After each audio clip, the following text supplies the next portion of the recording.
go. Thank you. Thank you. Never gonna let you go. Never gonna let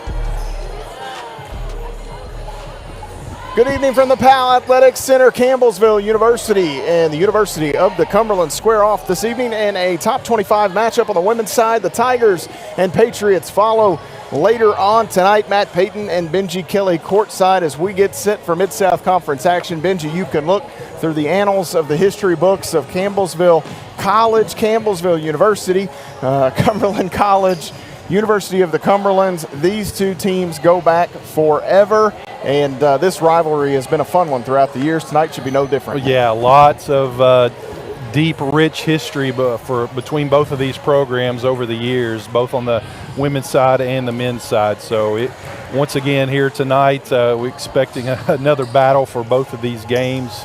Both teams are going to have to execute extremely well in order to take care of business. And I tell you what, I'm real excited to be able to watch it. It's almost going to have a feel of a March Madness type game here in December. Well, speaking of March Madness, these two teams squared off they did. Last season in the Mid-South Conference tournament. The Lady Tigers getting a victory there. CU and Cumberlands are meeting here tonight for the 115th time in program history. CU leads the all-time series 78-36. Campbellsville won the first ever meeting between the two clubs back in the 76-77 season. No, Benji Kelly was not playing when those teams squared off. I was 5 at that point, but the Lady Tigers would win that game 56-47. That kind of started this thing. Ginger High Colvin is now 25-11 against Cumberlands. This is the 9th meeting between she and Coach Rick Reeves. Coach is 8-0 against Rick Reeves. The Ginger High Colvin era has featured a couple of meetings in the Mid-South Conference tournament. I say couple, I meant 8 meetings in the Mid-South Conference tournament. CU has a 4-4 record in that span. They won the most recent meeting, as we touched on last year, that game coming in the Mid-South Conference tournament semifinals. Campbellsville would go on to beat Georgetown in the finals, but it's a Cumberlands team, Benji, that is on the uptick, and Coach Rick Reeves has done a really good job. He's brought in a terrific load of young talent, and they have started to kind of blossom. I think you saw the beginning of that last year, and sometimes for young players, the best thing to do is just throw them out there and learn. And when you can do that and still be the number 3 seed in the Mid-South Conference going into the tournament a year ago, that tells you an awful lot about your talent level. Well, you're exactly right, and it's one thing you throw them out there, but this team's good. I mean, they're really good, and we've got our hands full here tonight. I mean, especially the Monday Twins, and then you got Channing Lewis down low. So this is going to be a battle, and sometimes they will play 5 out on the perimeter.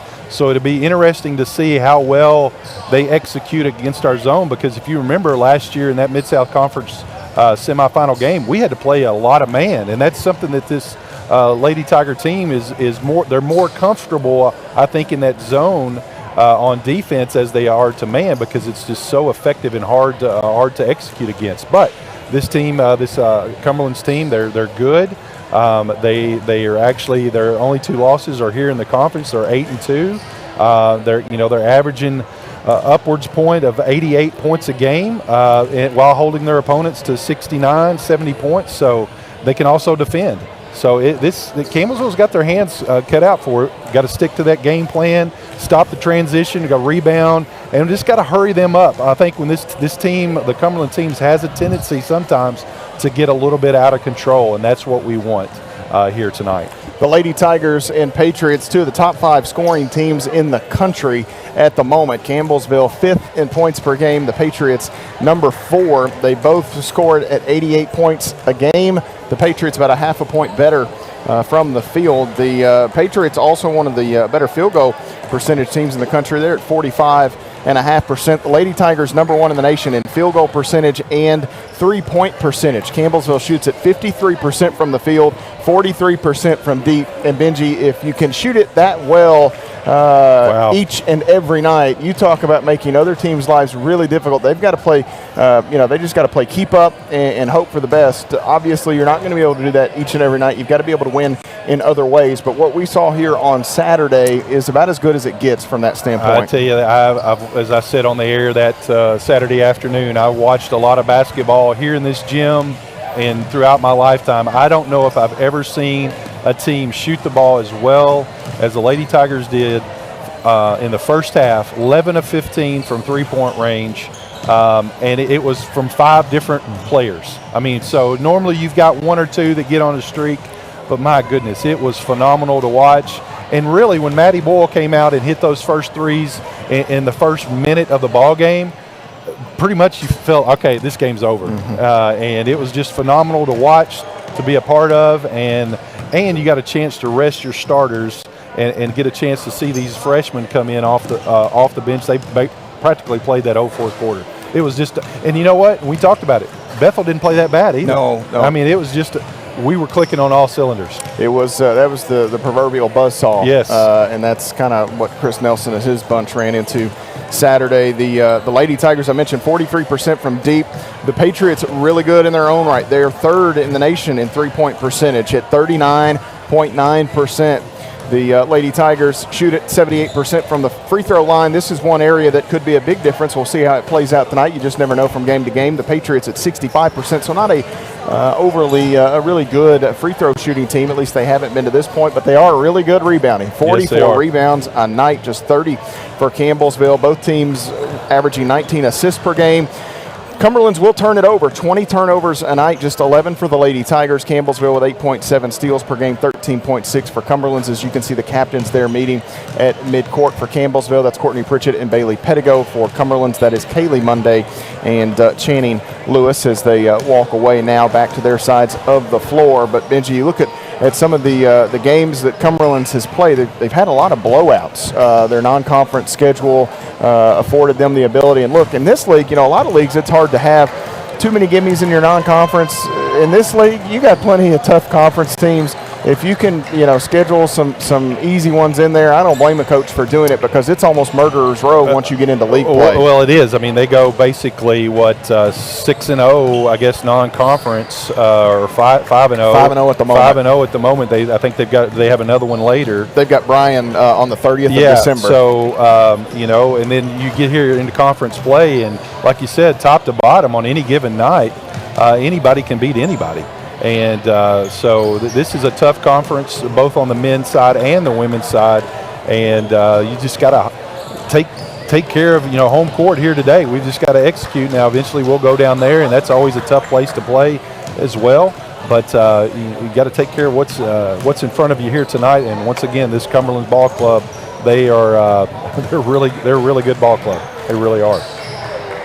Campbellsville University and Cumberland's still taking some warm-up tosses here. I look across the way. There's a few former Lady Tigers in attendance over there, Benji. I see the Great Lakes on that far side. Faith and Lexi, and then Gracie Thompson up there as well as we get set for tip-off here in a moment. The Lady Tigers down to our left, Cumberland's here to our right as they warm up. We mentioned some of the numbers. Cumberland's one area I want to make sure I give them credit. They are number 1 in the nation in blocks per game. They've kind of spread that out, but some young ladies like have a good one.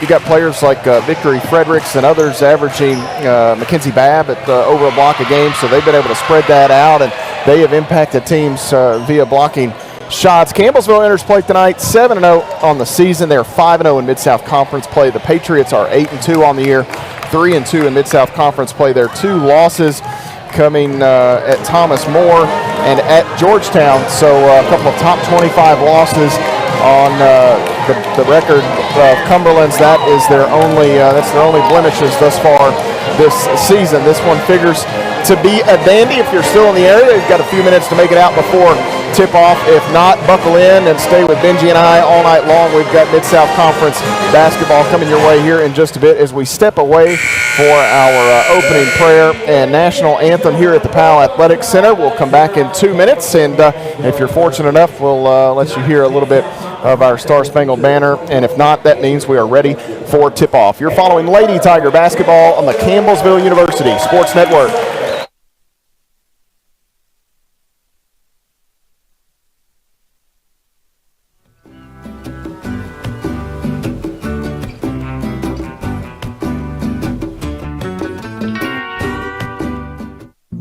Jason, let's go see your room.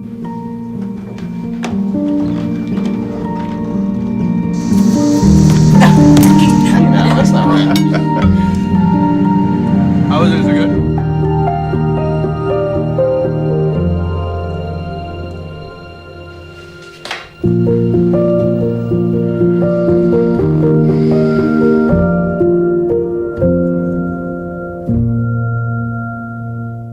What if you could feel in control of your retirement in just a few clicks? At aceyourretirement.org, you can. Start with a free 3-minute chat with Avo, your friendly digital retirement coach. Just answer some simple questions like, how do you feel about your ability to save for retirement? Or in how many years do you want to retire? To get free action items customized just for you, get your retirement back on track at aceyourretirement.org. Last week, Brandon met a girl on a dating app. One day after work, he finally found the courage to ask her out. No answer. He started to panic. Was he being too pushy? Maybe it was too Hey, sorry I didn't respond. I was driving. I would love to go on a date. How does tonight sound? Brandon tried to play it cool, but inside he knew. A girl so smart, so responsible. She must be a keeper.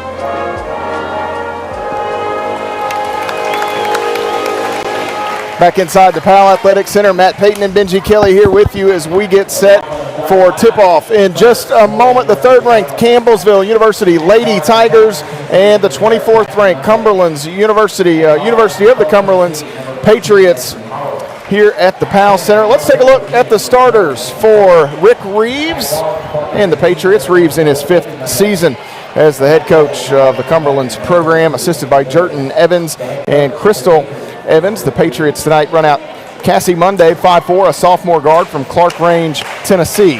Destiny Hayworth, 5'10", a sophomore guard from Maryville, Tennessee. Lakin Burke, 6'1", a freshman center from Rose Hill, Virginia. Kaylee Monday, 5'4", a sophomore guard from Clark Range, Tennessee. And Channing Lewis, 5'11", a sophomore forward from Bergen, Kentucky. Now for the Lady Tigers, as the starting lineup is announced. Forward from Stanford, Kentucky. She rounds out the Thrivent Financial starting lineup presented by Quentin Ford. The Lady Tigers coached by Ginger High Colvin. In her 16th season, 422 wins on the ledger. 5 times a Conference Coach of the Year award winner. Miranda Denny in her 15th year as an assistant for her alma mater. And Brett Sal on the bench for Campbellsville as well. The Lady Tigers tonight in the home white uniforms. Got a bit of a off-white look to it with some of the gray textures in the uniform here. Campbellsville University off to our right in the lane. Campbellsville across the chest in script lettering with maroon color in numerals. LTV on the right leg of the shorts for Campbellsville. Red road jerseys for Cumberlands. Patriots across the chest in navy blue, white numerals and white trim around the Patriots lettering. Little navy blue trim around the numbers. Navy blue piping here as it will be Burke and Wilkes to jump it up here. Right to left for the Lady Tigers in the first half. Left to right for the Patriots. If you are following along on radio tonight on 88.7 The Tiger, thanks for joining us. And we are ready for action here. Ball in the air. Tap will be controlled by Lauren Lee. Lee quickly into the front court. There's the ball. Let her up the floor. She'll take a shot off the right block. Off glass. Good for Lauren Lee. Quick start for CU. Yeah, nice little play there off the tip. Lauren Lee is able to get the nice kiss off the glass. Down inside, it's Hayworth. The Lady Tigers in that zone defense here. And now this is something Cumberland's last season did not see much of. Campbellsville didn't play it a lot based on personnel. As here, Pettigo, little contact, gets away with it, late whistle. I think that's probably the right call, but it was the initial contact that was much more egregious. Yeah. So for Bailey, that's number one. We're number one on the Lady Tigers as well. And it will be Cassie Monday to pitch it in here. Baseline out of bounds for the Patriots. 2-0, Campbellsville leads. We've played 30 seconds. Monday bounces it in. It's knocked away briefly, but they stay with it. Now Lee pokes it away from Lewis. It's a turnover on UC. CU back to the front court. Lee bounces inside, has Wilkes. Wilkes has the step, has 2 points. Quick entry there to Caitlin Wilkes, and she knows what to do with it when she gets the ball down that low on the block. Good start here for the Lady Tigers. 4-0, Campbellsville on top.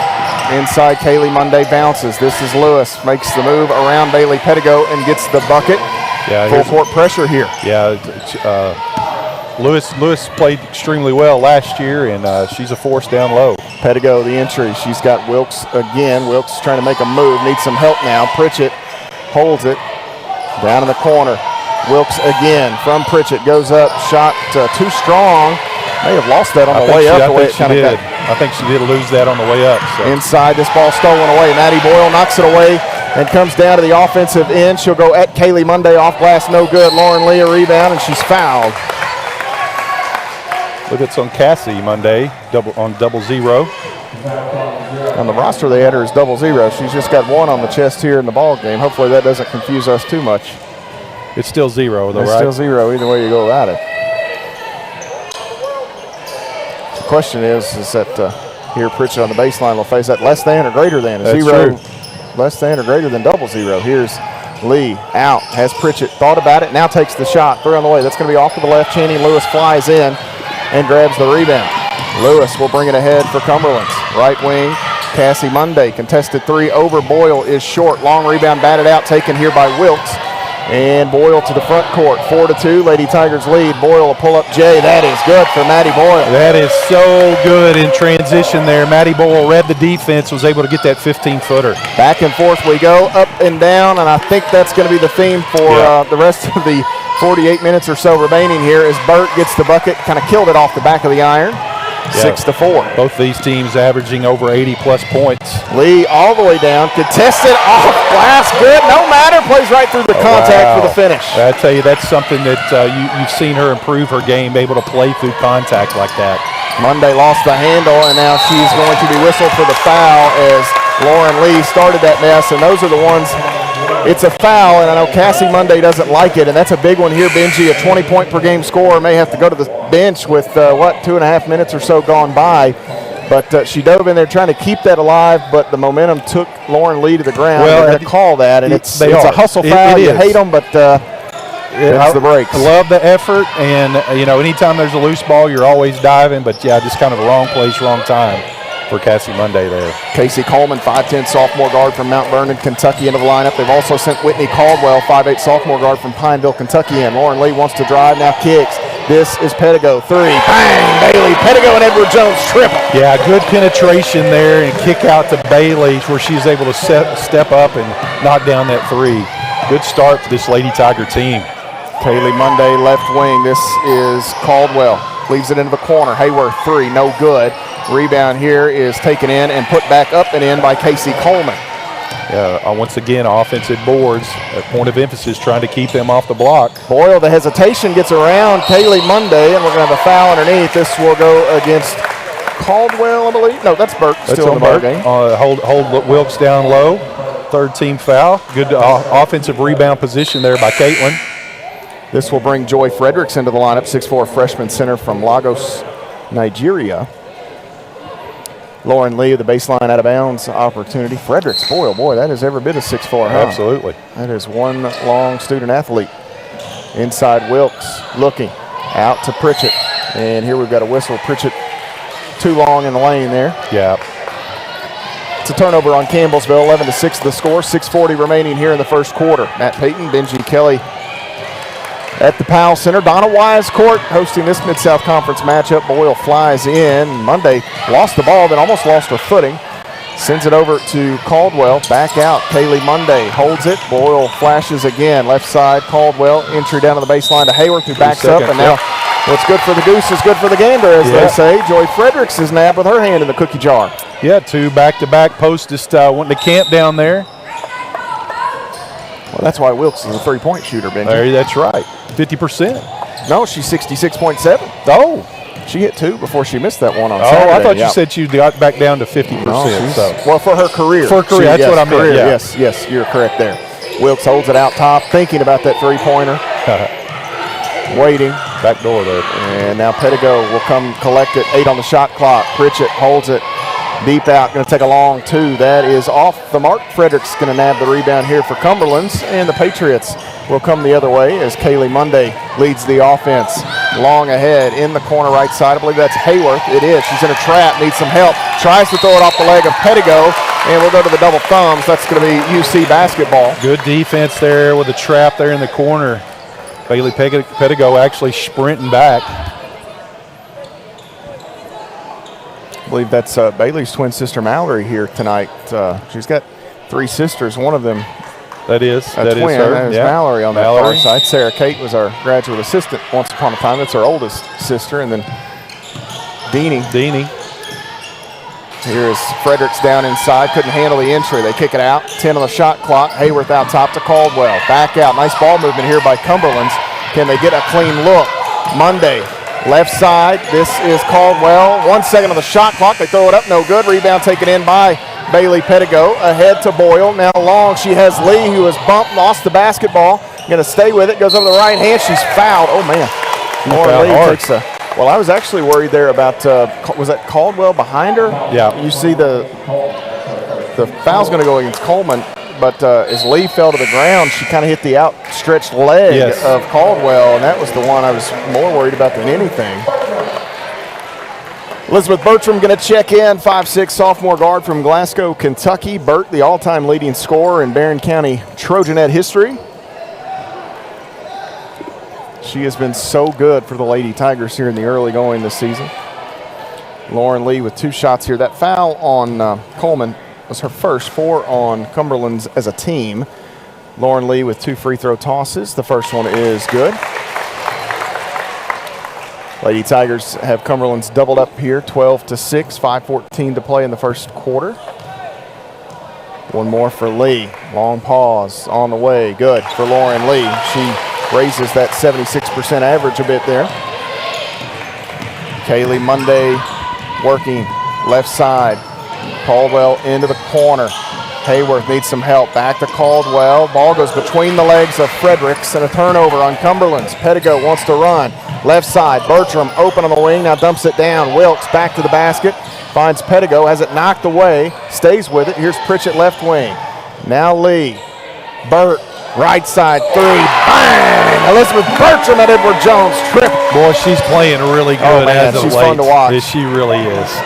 Out top, nearly knocked that away from Monday. Nice behind the back. Monday splits a couple of defenders and it's thrown away.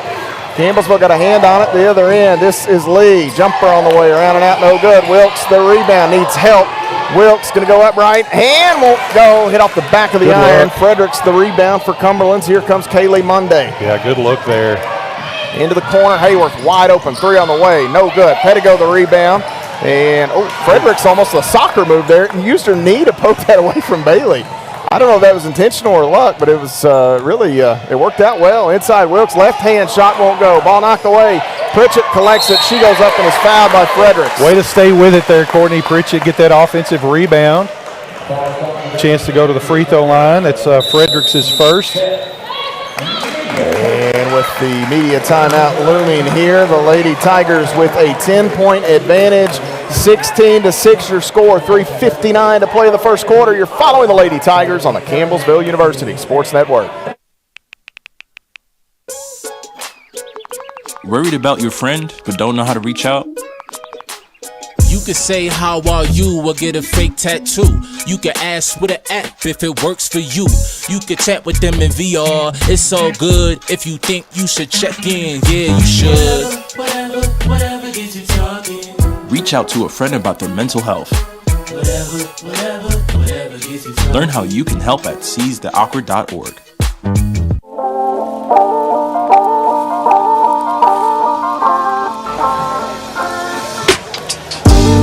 16-6 your score. The Lady Tigers lead Cumberlands here early in the Powell Athletic Center. Matt Payton and the former Tiger Benji Kelly here as Campbellsville using a couple of Edward Jones three-point makes. That one by Elizabeth Bertram off the right wing. She thought about it, Benji, and they backed away, and I'm like, all right, have gun, we'll shoot. Have gun, will shoot. There are a few Lady Tigers wired that way. Bertram and Sutton, the two we expect to see the most as Campbellsville. What we got going on? My wife, she come down, she's wanting some money. I said, all I got's a card. Yeah.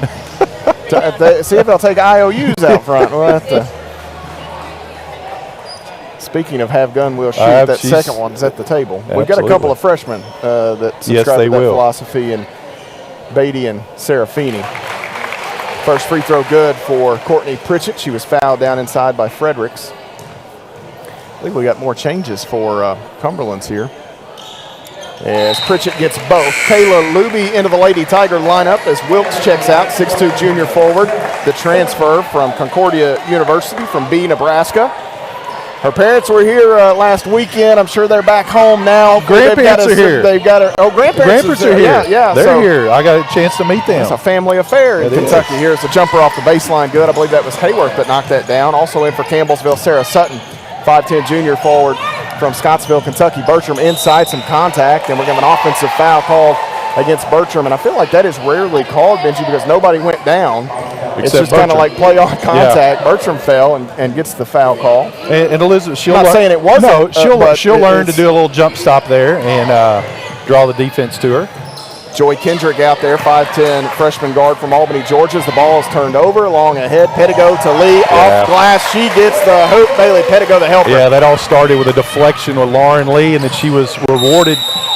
Timeout taken here by Coach Rick Reeves as the Lady Tigers have, Benji, not quite, but almost picked up right where they left off in the first half on Saturday. I mean, you can feel the confidence on the floor on this end. And sometimes that's just what happens. That sometimes that goal is just so big. Now, granted, tonight we're doing it down low. Obviously, we've only taken 3 3-pointers. This time last on Saturday, I think we'd already had 10 3-pointers that we shot. But sometimes you get in those zones, you get in that rhythm to where, man, any shot you put up, it's going to be good. Here is Pettigo knocking down a 3 earlier in the basketball game. Campbellsville shot it so well Saturday, and they picked it up here today in large part in the early going. Benji, I feel like defensively they have forced 7 Cumberland's turnovers. They've turned those into 10 points already, and that is certainly a recipe for success. And that's what this Campbellsville team, they want to speed teams up, get that defense, get those turnovers, and then get easy buckets on the other end. For Campbellsville, it hasn't hurt that Cassie Monday is out of the lineup as Coleman gets the shot just inside the free throw line to go straight away. 20-10 the score. Monday checked out for that second foul about 2.5 minutes into the ball game. She averages 20 points a game. Mid-South Conference first team member in her freshman season. 2 times already this year she's been the player of the week in the league. Out top, Bertram again, 3 on the way. That is around and out, no good. Luby, the rebound, and with the arm of Burke tied up on the basketball, she's fouled. Yeah, Kayla Luby, I'm telling you, and we've said this a couple times before, but her coming in here this summer and having a chance to get acclimated to this program, putting in that extra effort, it has paid off. We didn't have to wait till the end of that first semester. She's already came in and contributing really, really well. 6'1 freshman center from Barbersville, West Virginia, Kaylee Potter into the lineup. Patriots team arriving on that far side here at the Powell Center. First free throw good for Luby.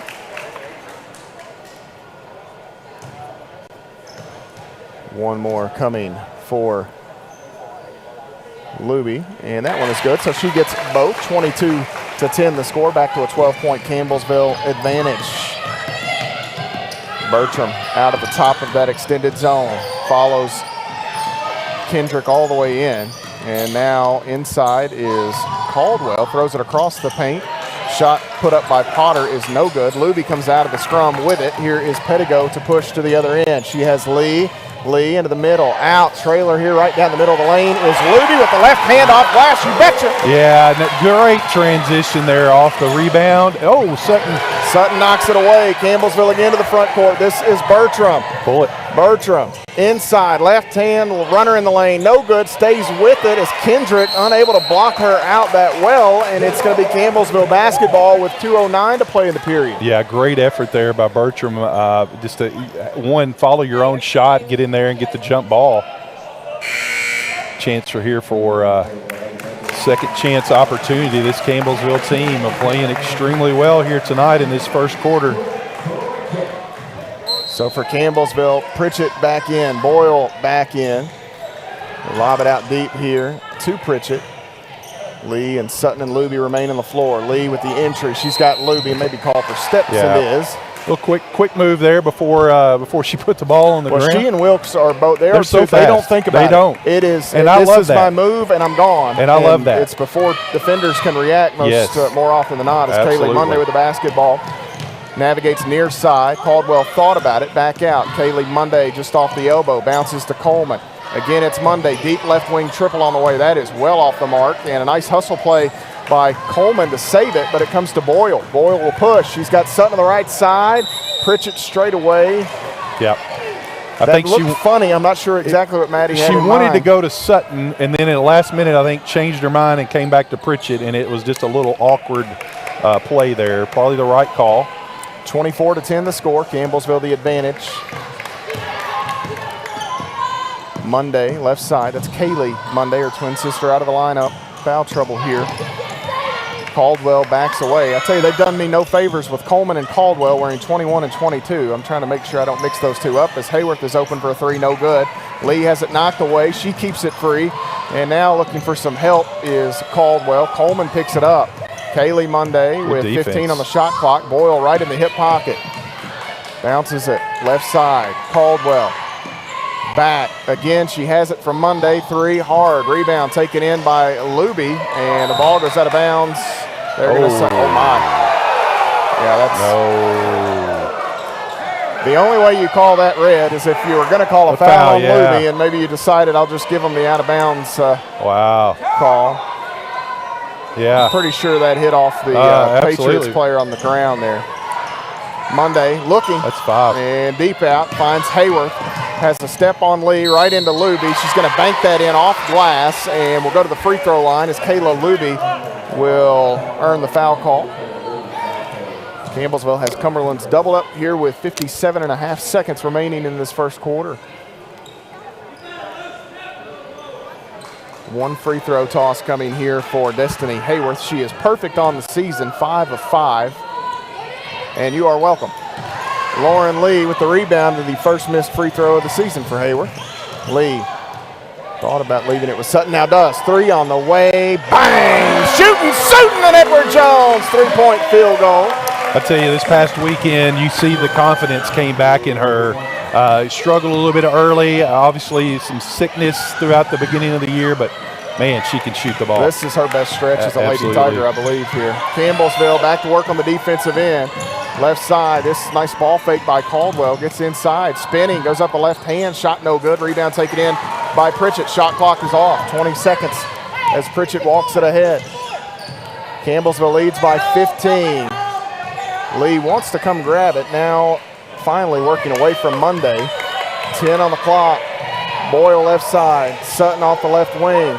Pritchett faces up, drives, going to take the step back jumper. No good. Rebound taken in here by Potter. And that's where the buzzer will sound to end the first 10-minute period. 27-12, Campbellsville the advantage over the University of the Cumberlands in this top 25 matchup at the Powell Center. We'll step away, take a timeout. You're following the Lady Tigers on the Campbellsville University Sports Network.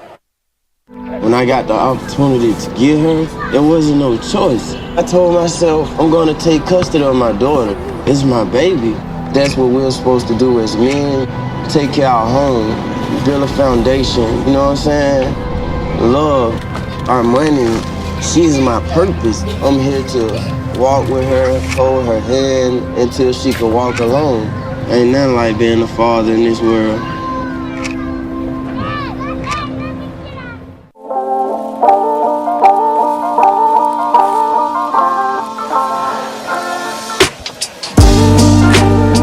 11-12, the Lady Tigers lead it at the conclusion of one period. Campbellsville playing very well in all phases of the game. The field goal percentage has been, 9 of 20. That's a little down from what we're used to, Benji. They shoot at 53% on the season. That's number 1 in the nation.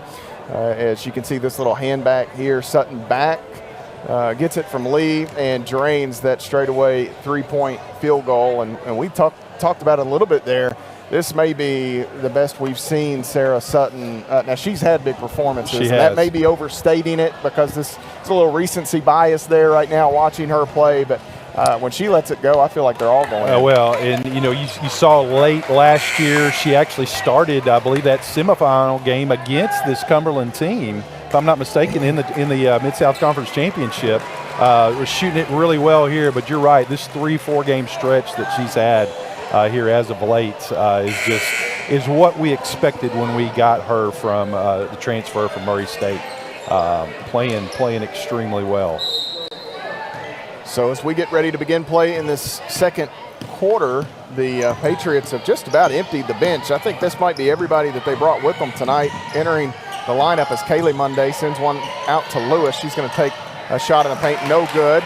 And Caitlin Wilkes, the rebound. We'll get to the new names in a moment. Pritchett will push off the right wing, has Wilkes straight away.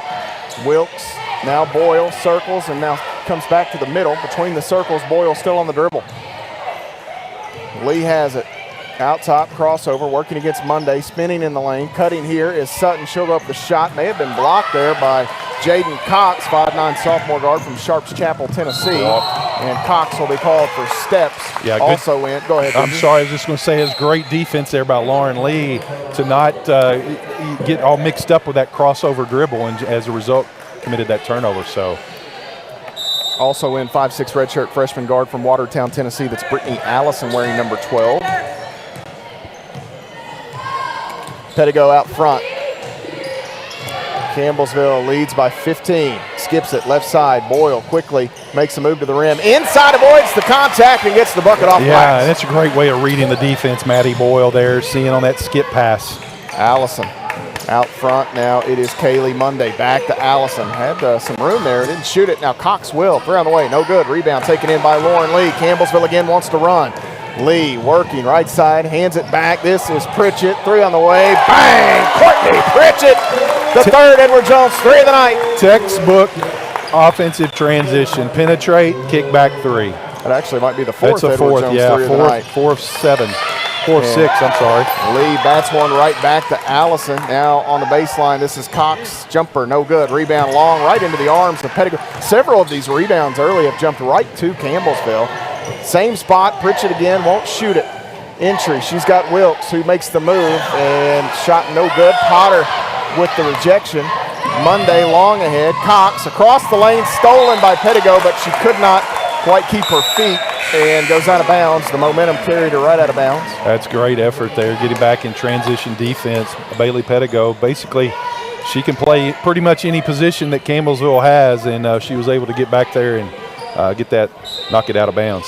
32-12 the score. Campbellsville by 20 over number 24 Cumberlands at the moment. Hayworth, nice ball fake there, kind of faked that shot, and then this one thrown to nobody in particular. Lewis found herself in some trouble, just had to get rid of it. It goes out of bounds. Yeah, great defensive pressure. I mean, Campbellsville wants to speed them up. Well, they've done it. And they have. I mean, that's the 11th turnover here in basically 12 minutes of action. They are they're halfway to over, their season average. And 32-12.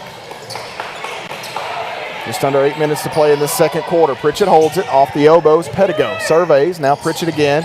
One dribble. Entry. This is Wilkes. Back to the basket. Waits. Curling here. Pritchett working the inline. 9 to shoot. Shovels it.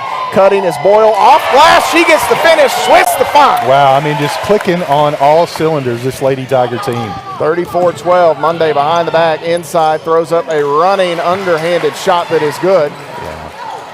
That's what we saw quite a bit last year from these Monday twins. Well, they're both very good. They're very good. They're two of those you put in that category. If they weren't 5'4", they're not at our level. That's right. Most likely. Entry here, Wilkes working back to the basket against Potter, and goes up the left hand, good off glass for Caitlin Wilkes. She could have gone right hand, left hand. And that is some heady basketball by Kaylee Monday. Campbellsville won't like it, but you got Pritchett in. She's in the mode to get down the floor and just ran up the backside of Kaylee Monday. Smart play by Monday. Pick up a cheap one there against Courtney. Anytime you can put a cheap one on the NAI first team All-American, that's not a bad idea. As Pritchett comes away with the errant pass. I don't know if that was errant as much as it was Fredericks just couldn't quite handle it. Wilkes, 3. That is just off the mark. Oh, I so wanted to let that one rip. Well, that percentage is below 50% now. It's just plummeting now, Caitlin. Here is in that far corner Caldwell ball kicked by Lauren Lee. It'll go all the way down the court. That's all right. She's got great form, and actually by her able to take that shot, that draws the defense out a little bit, and it will open up things for her down low later on. So heads up play there by Wilkes. 36-14. Campbellsville on top by 22 points. 6:38 to play in this first half. We kind of saw this Saturday in the men's game. Keyston Brown picked up those 2 fouls, and you can see how it changes the team. It does. And for Cumberlands, this is a tough one as Cassie Monday had to go out early. Missed shot out of the corner, rebound. Pritchett long ahead. She wants Kit Kat. She's got her. Wilkes inside, goes up. Oh, no, Maddie Nally, who just checked in. And if that had been me, it would have been instant retirement. Nally flexible enough to get up from that and smile, which she's smiling most of the time. Well, I started to say, when have you not seen her smile? Well, last week when she had lost her keys, she wasn't smiling. She was nervous about that. 6'2" sophomore forward from Louisville, Kentucky. I found twice I saw her and Sutton out running around looking for her keys. And they finally turned them up. I think when we left Thursday, hadn't found them. By Saturday, they had turned up. So crisis averted. That's it. Again, and here, as lucky she didn't hurt her leg, as Wilkes goes to the line. That foul was on Benji 13. Fredericks. Wilkes misses the free throw. Fredericks earns her second foul. That's the first in the period on Cumberlands. 6:20 to play in the half. Wilkes, one more. This one is good for Caitlin Wilkes. Wilkes 95% at the line entering play tonight, so that miss a bonus point. Bertram trying everything she can to knock one away with a double dribble there. And down on the end, the official got it right here. But she may have been straight line when she turned a bit. I'm not sure. 37-14, and Rick Reeves not happy with that call there.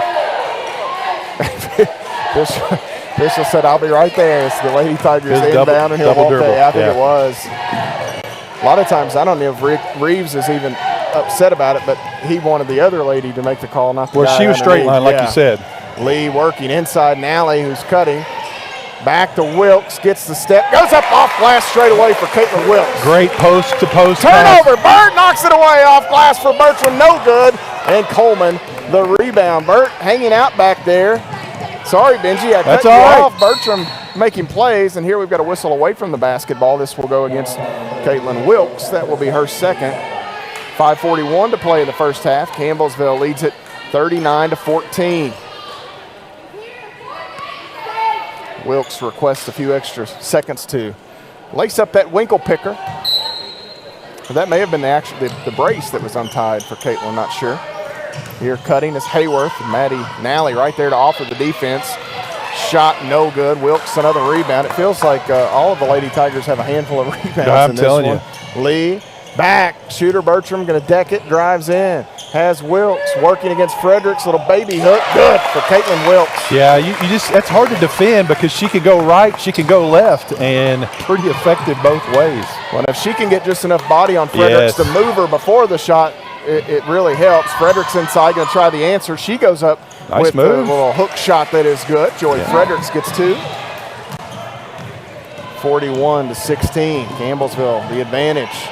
Lee working against Kaylee Monday, spinning in the lane, goes up through the contact, good for Lauren Lee. Yeah, something you didn't see her freshman year. That was a foul. Yes, it was a foul, Coach, but she was able to play. And we're going to have the foul call here on Lauren Lee. Now, and this will bring us to, you know, there was more contact down there than there was here when she's standing still. Yeah, and I'm going to agree there, Benji. Yeah. Lauren, whoever flashed out, I don't know if it was Bailey or maybe Bertram, somebody flashed out and forced Monday to kind of edge back off left, and that's where Lee stepped up.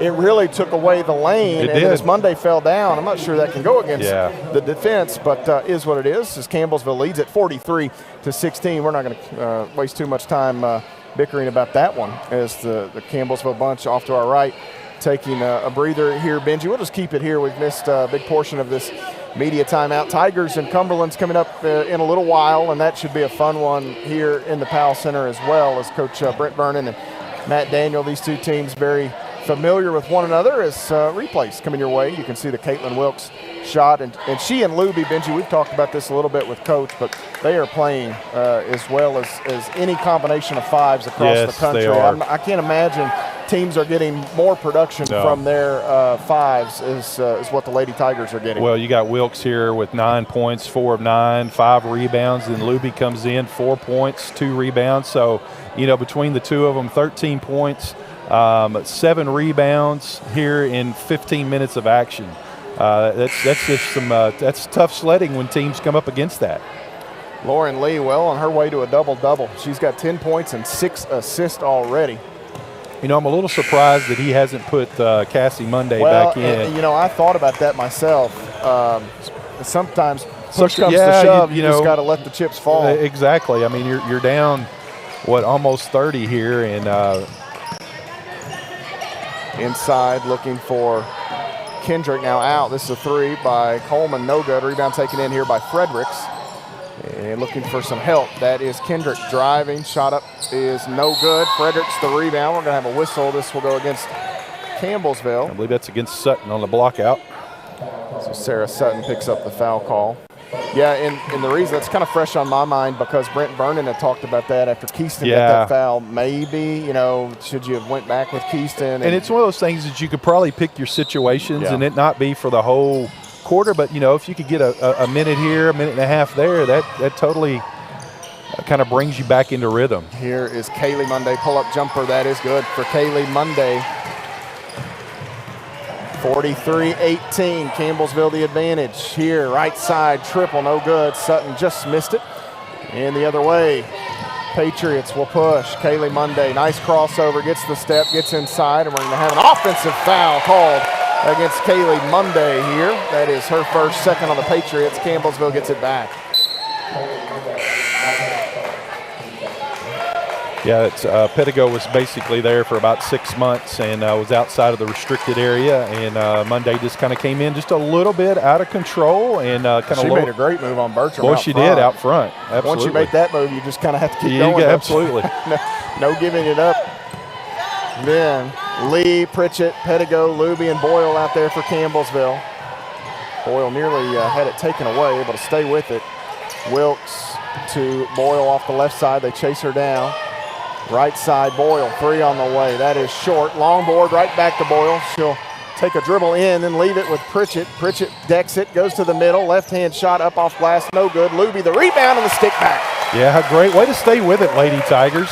Couple offensive rebounds there. Third chance points. Yeah, you don't see that very often. Kaylee Monday left side. Kendrick going to take the 3 on the way. That is in and out. Lee the rebound. She wants to run. Lauren Lee. Right wing, looking, Pedigo out front.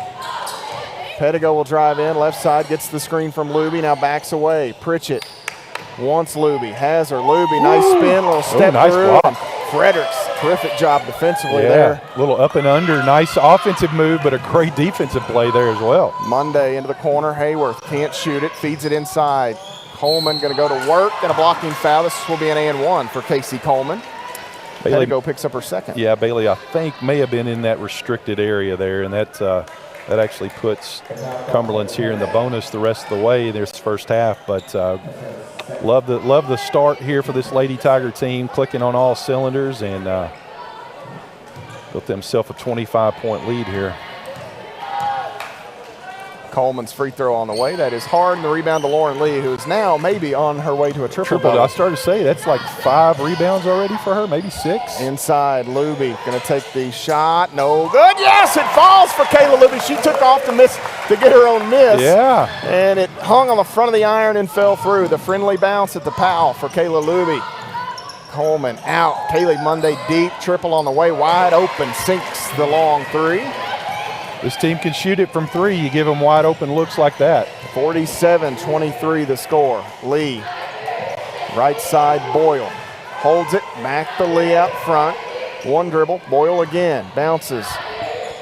Inside, Pritchett finds Luby, and another shot blocked by Fredericks. Luby stays with it, goes right back up to get two. Yeah, you block one, I'll get it again, and I'll get in better position, and that's exactly what she did. Left side, Monday has found herself down in, oh my, Bailey reached in, and I think, easy for me to say sitting here, and Bailey actually thinking it herself, would have been better off just to keep that double team set up. And 49-23 the score. Monday will go to the free throw line here. And now I believe Coach Rick Reeves has emptied the bench as Mackenzie Babb, 6'2", freshman forward from Knoxville, Tennessee, checks in. Two shots coming here for Monday as Cumberland's in the bonus.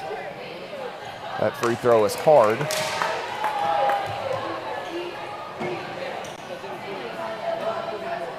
Two minutes, 2 seconds remaining in this first half.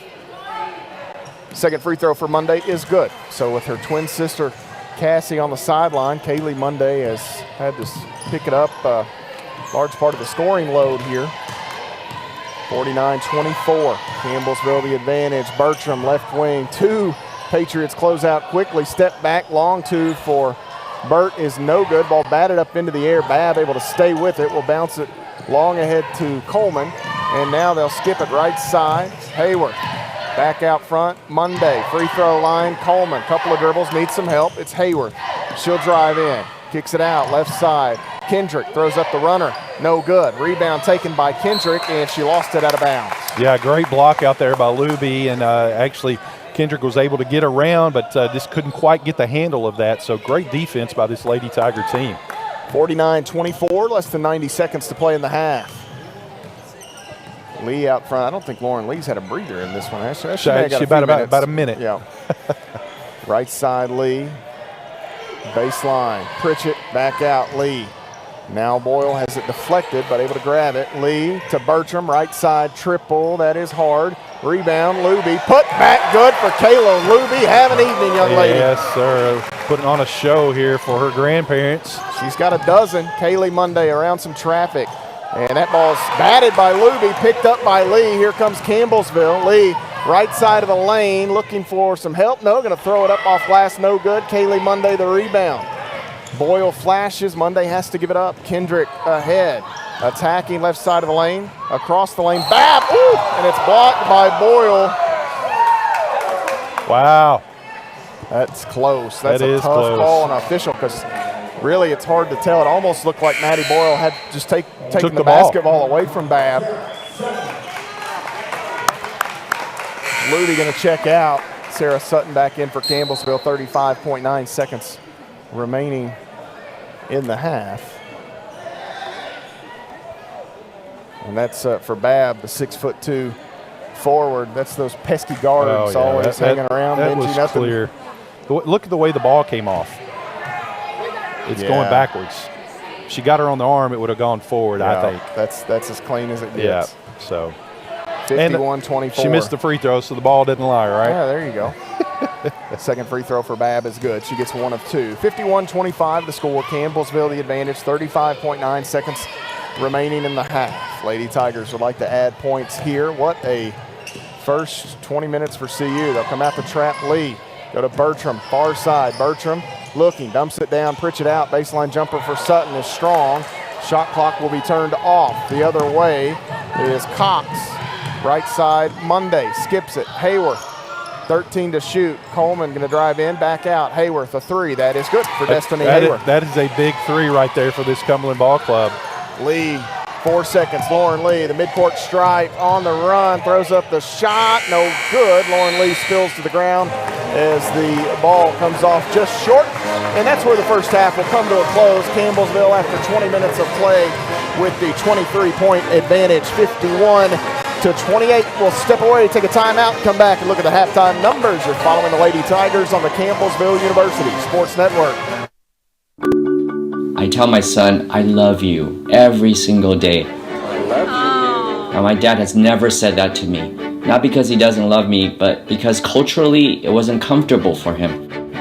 Now that he's a grandfather, he says, I love you to my son every time he sees him. My advice to all the fathers out there, forget the cultural restrictions. They grow up way too fast for you to waste even a single precious moment. The family's visit to the forest inspired a beautiful question. Mother, mother, am I a tree? You tell me to stand tall. You tell me to stay rooted. I think I am a tree. My child, of course you are. But what kind of tree will you be? The kind to hug or the kind to climb? Doesn't matter what you choose, so long as you choose to be a tree that's kind. Make the forest part of your story at a park near you. Find one at discovertheforest.org. The black truck? Hey, Christina from accounting. Yeah, hi. Hey, I used to date a girl named Christina. Oh, really? Yeah, and then she dumped me for my best friend. You want to see some photos of them that I took? I don't. I thought we talked about this, buddy. Buzz and overshared again? Yeah. Yeah. I'm gonna call a car. That's a smart idea. So, yeah, I know. That's why I did it. Hey, you're gonna get back to the top of the mountain. Does that mean I'm gonna get back with Christina? No. Oh. No.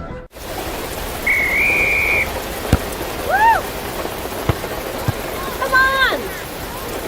Go, Diane! Yeah, keep it going! Yeah! Go, honey! If you love them enough to drive an hour to cheer them on as they get beat 11-0 in the rain, then surely you'll check nhtsa.gov/the right seat to make sure they're correctly buckled in the back seat. Throw that ball, Diane! Woo! You got this!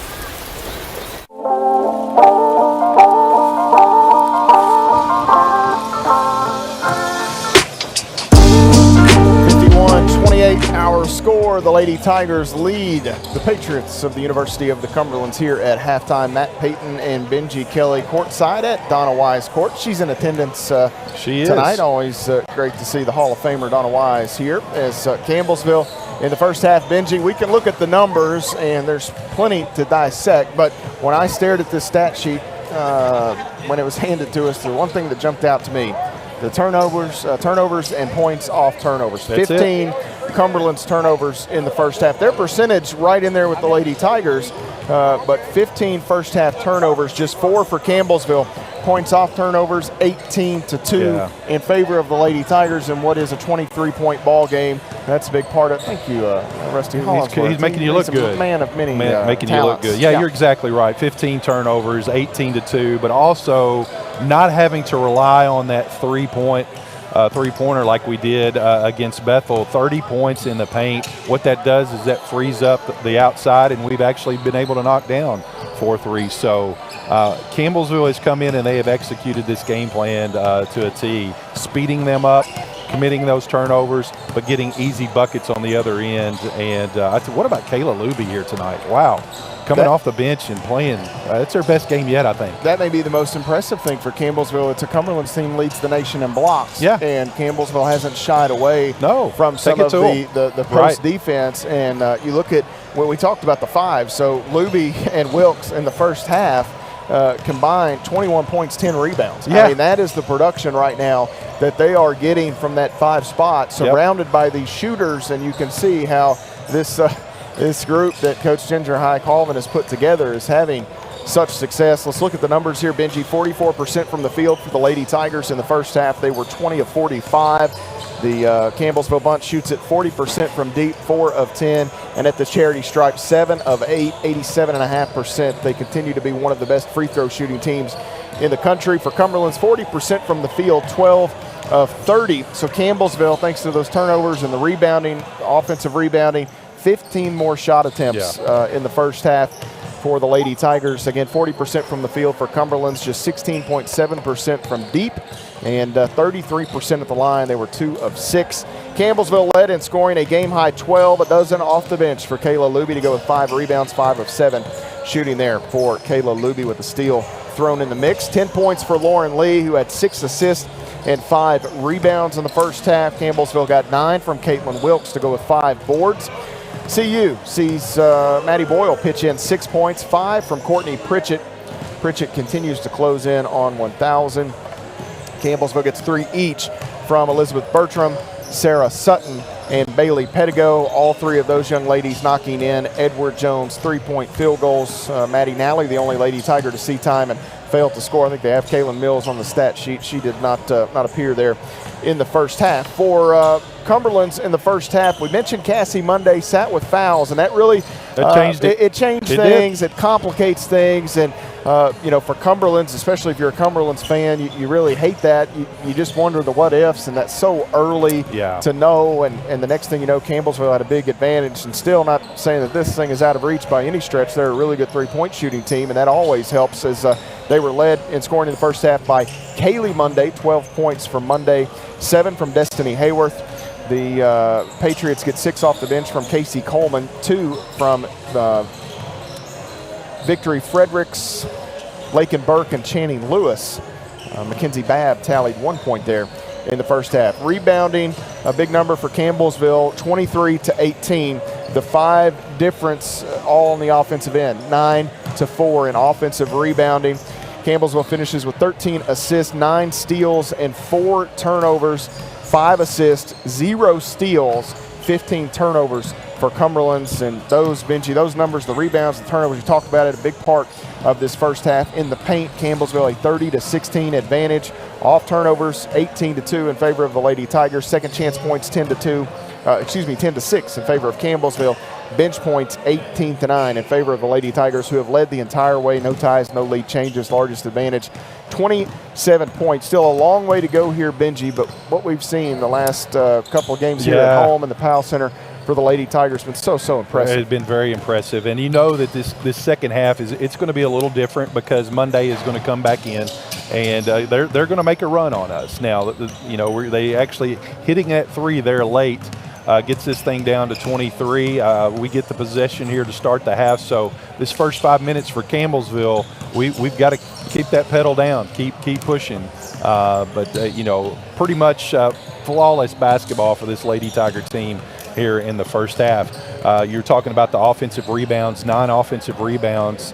As those extra 5 offensive boards, the difference, we've actually converted 10 into the points. So even when we do miss, we're able to get that offensive board and put it back and limiting them for those extra opportunities. So great first half. And that number is so big because Cumberland's average is almost 45 rebounds a game. So that's a strength of theirs. And anytime you can flip that on a club, that certainly aids in your ability to win a ball game. Campbellsville heads to Georgetown on Saturday. The Lady Tigers tip off at 1 o'clock, another top 25 team in the Georgetown Tigers. So that's going to be a fun one there at Davis Reed Alumni Gym. I'll be along for the call of that one for you Saturday on 88.7 The Tiger. We've got still 6-7 minutes or so here on our halftime clock. We'll step away for an extended timeout. It's royalty behind us there. Kevin Burkhead, a longtime statistician for Tiger football, coming in. But we'll step away here for an extended break. Come back and bring you second half action. At halftime, Campbellsville leads it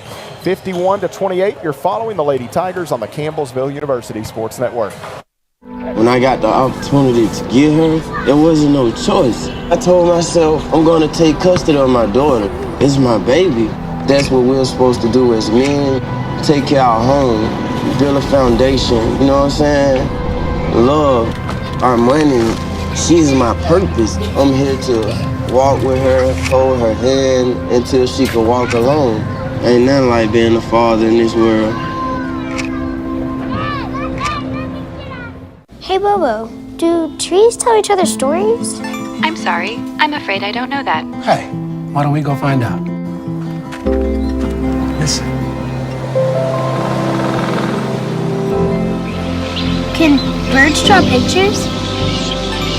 I don't have an answer for that. Dad, do stars visit their friends? Look!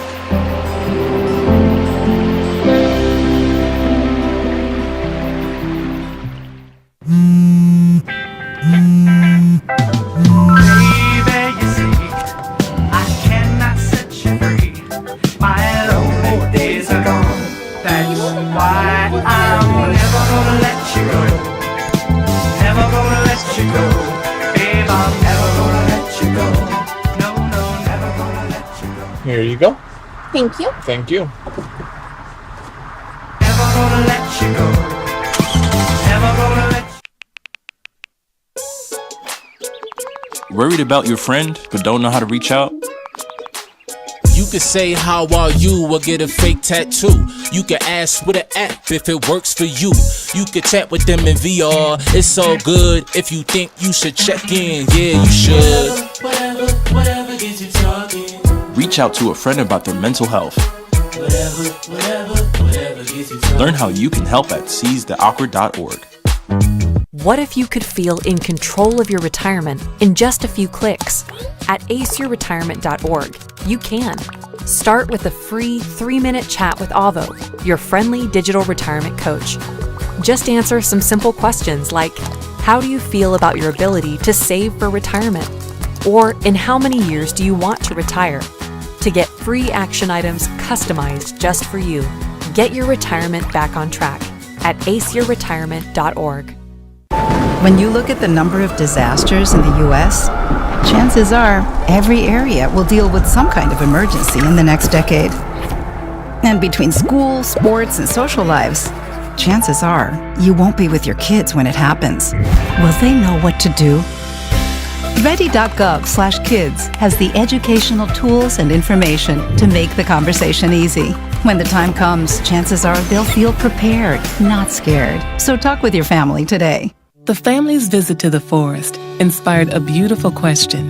Mother, mother, am I a tree? You tell me to stand tall. You tell me to stay rooted. I think I am a tree. My child, of course you are.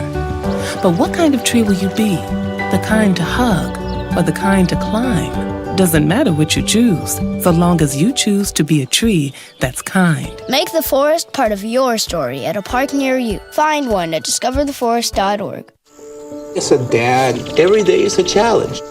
To make sure that the time that I have, I spend with them.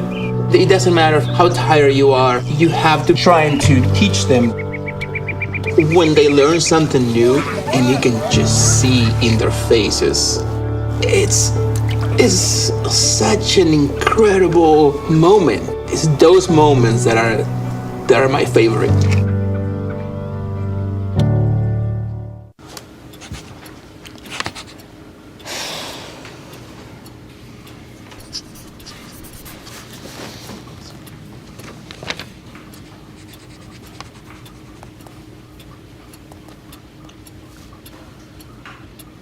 If you love them enough to relearn math so you can teach them math, then surely you'll check nhtsa.gov/the right seat to make sure they're correctly buckled in the back seat.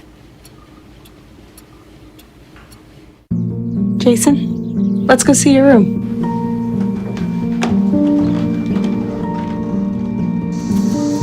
No, that's not right. How was it? Is it good?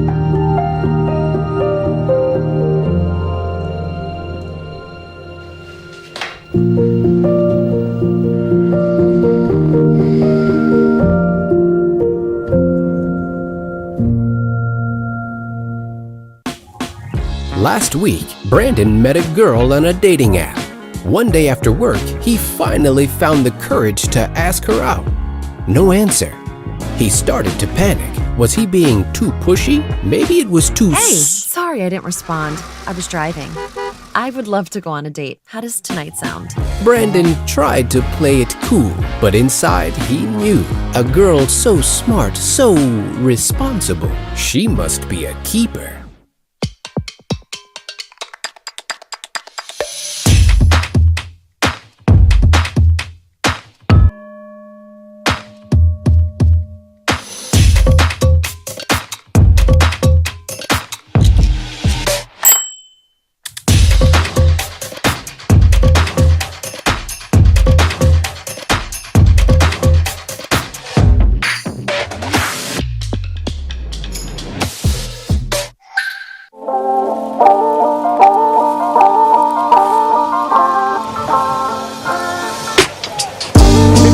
Your score here at halftime as the Tiger pep band peps up. Peps up. We come back. Good crowd for a Thursday of finals week. Well, hey, and before I forget, whoever's on camera, if you can get a shot of Courtney Pritchett. I know Austin Long on one end, Ian Lopez on the other. Courtney Pritchett wraps up her student teaching this week. She does. She graduates tomorrow. She'll night. walk, so we want to make sure that we mention that. The student comes first in student athlete, Benji Kelly. She has been an exceptional one. She's going to walk out of here with her master's in hand by the time things are all said and done. So kudos to her. She's had to student teach this semester while doing basketball.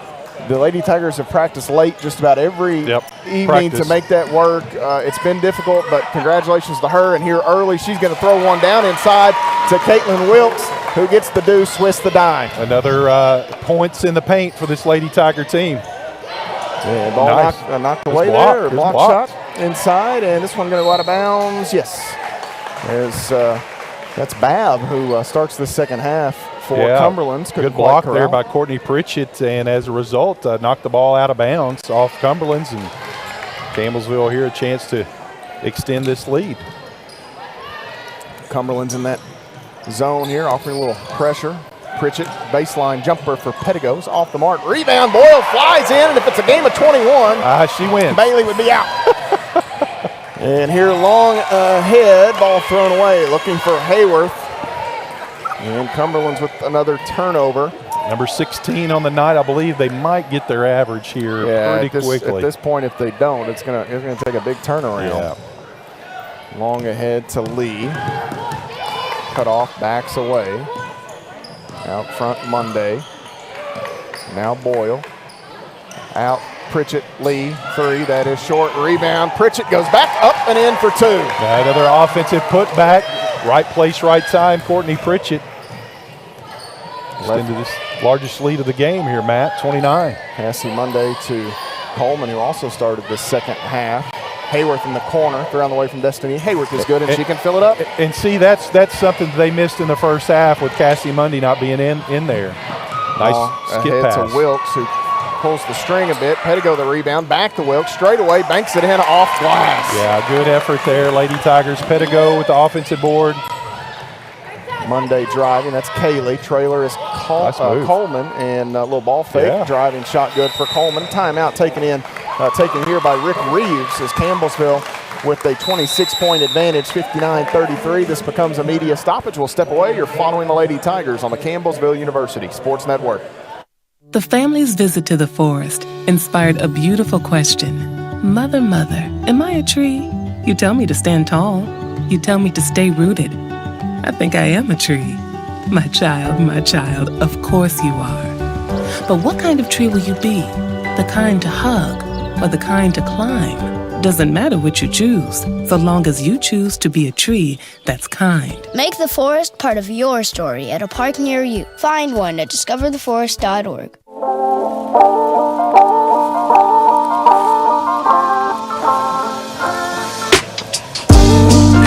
59-33, Campbellsville leads. Cumberland's here in a top 25 matchup. Another one awaits Ginger High Colvins Club on Saturday as they go to Georgetown to take on number 22, Georgetown College. Georgetown beat this Cumberland's team by 11 points. They're at Davis Reed Alumni Gym. The Patriots lost at Thomas More as well to open Mid-South Conference play. That was a 20-point contest up in Crestview Hills, Kentucky. They've got that one non-conference game Benji and I talked about at the top of the broadcast with Brian remaining. The Lady Tigers, oddly enough, still have 4 non-conference games. Yeah, and two of them down south that you now get to see. We get to go little R&R and R&R and B, rest and relaxation and basketball. I guess it'd be R&R and LTB. There you go. I coined that. Copyright that. That's our say. That's a good one. That is a good one. That's a T-shirt worthy right there. Hawaii last year. Maybe I can talk to Coach about that. Back to play here. 59-33. Campbellsville with the basketball. Lee with the lane. Kicks it out. Pettigo left side. Triple on the way. Bang! Bailey, Pettigo, and Edward Jones. 3. Lauren Lee sent it there. Yeah, assist number 6. Pettigo, second triple here tonight. It's actually, I think that's 7, Benji. 7 dimes for there Lauren. we go. Even better. Monday driving in, backs away, needs some help. Ball deflected by Wilkes and stolen. Long ahead, Wilkes has Lee right side of the lane. She's fouled by Coleman, and it will send Lauren Lee to the free throw line here as Coleman will pick up her second. You can see here on our video coverage, local cable or streaming platforms. Lee pitched it out wide open. Bailey Pettigo, that's one part of her game that she has continued to grow, Benji, and she's not someone that wants to stand out there and shoot it a ton. She's definitely not in the Sarah Sutton mold, but she has gotten to the point where she's worked on it enough. You got to guard her. Well, and you do, and she's smart enough to know to take it at the appropriate time, and that's just the maturity of her game.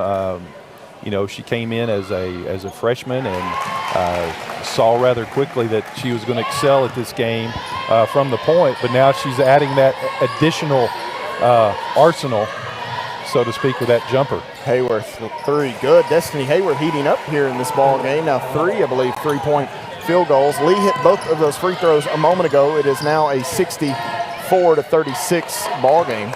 Campbellsville led by 31 for a brief moment. Lee working down to the end line, finds Wilkes inside, assist number 8 for Lauren Lee. Caitlin Wilkes, another basket.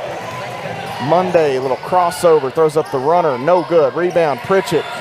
She had Lee briefly long ahead, but a nice job by Monday to slow that down. Boyle trying to work around some traffic. Yeah. Gonna have an offensive foul call. That's a big call because Cassie Monday there could have picked up number 3, but yeah, picked up the 3rd. Right, it was a good call there. She was actually there, allowed Maddie to receive the pass, take a step, and Maddie just was trying to get out of the way and just couldn't do it. 30-point Lady Tiger advantage. Boyle picks up Monday out front. Cassie Monday off to Hayworth, back to Monday, left wing. Now Kaylee Monday on the right side, catches. Cassie Monday run off the spot, drives in, bounces, and unable to handle the pass is Potter. Pritchett ahead. She's got Boyle. Short corner. Driving is Lee across the paint to Pettigo. Now into the corner near side. A little bluff shot by Pritchett. She'll drive, pull up jumper. Good for Courtney Pritchett. Yeah, nice ball fake. 2 dribbles to the left, 15-footer. Good execution. Out top. Now a shot by Kaylee Monday. That is no good. Rebound by Potter. And we're going to have a reach in on Maddie Boyle. 2 on Boyle, and this will draw Elizabeth Bertram up off the Campbellsville sideline. She will check in for Boyle. 68-36, 6:17 to play in the 3rd quarter.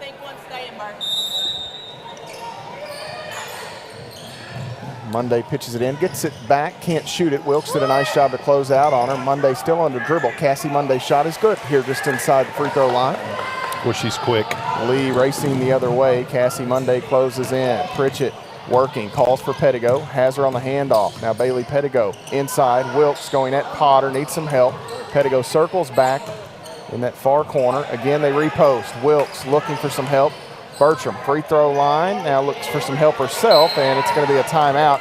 And a nice timeout taken. I'm not sure if 3-second call. That 3-second call was looming, and Ginger High Colvin takes the 30-second timeout to avoid the turnover with 9 on the shot clock here for Campbellsville. Benji, the Lady Tigers have opened it up in the second half, and this is actually going to become a media timeout. So I still don't understand these rules, but of course, knowing me, that doesn't say much. 68-38 the score. Campbellsville, the advantage will step away. You're following the Lady Tigers on the Campbellsville University Sports Network.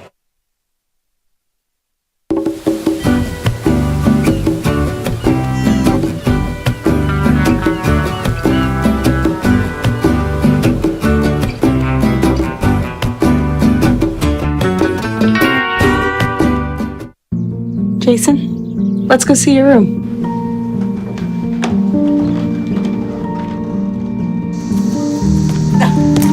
No, that's not right. How was it? Is it good?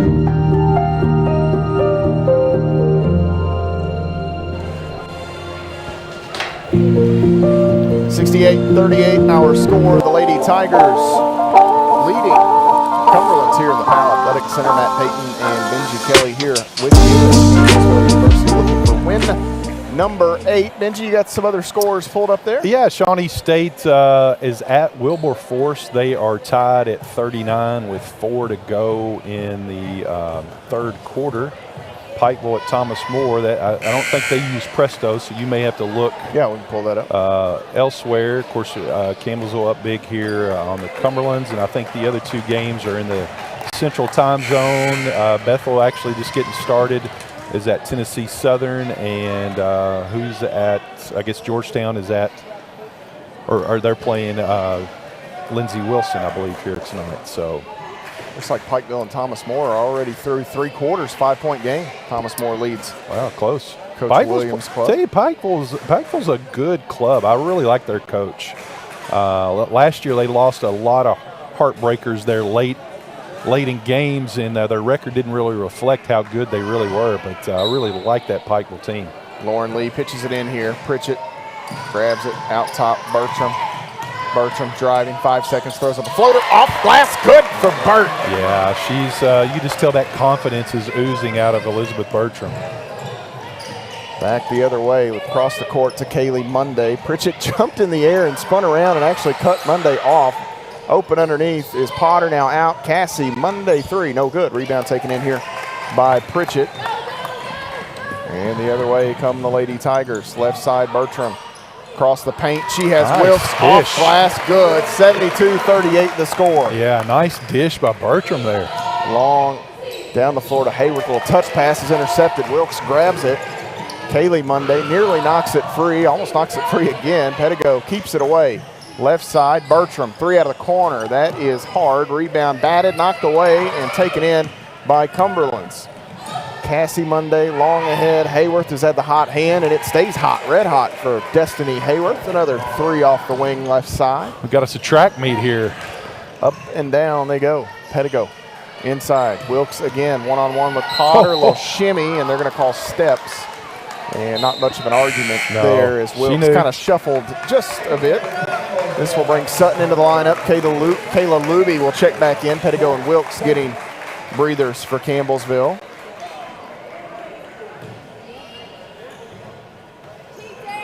Campbellsville 50% from the field here tonight. Matt cooled off a little bit from 3-point range, but they really haven't needed to rely on that three here tonight. Deep 3 for Kaylee Monday. No good. Ball is loose and taken in by Cumberlands. On the deck was Burke. Into the corner. Kaylee Monday off the painted area. It is Lewis. Skips it. Driving is Cox. She'll throw up a floater with the right hand. No good. Rebound batted and taken in by Lewis. Strong move back up and in for Channing Lewis. 72-42 the score. Good block out there by Lewis. Able to keep Pritchett off the defensive boards. A little putback there. Lewis from Mercer County.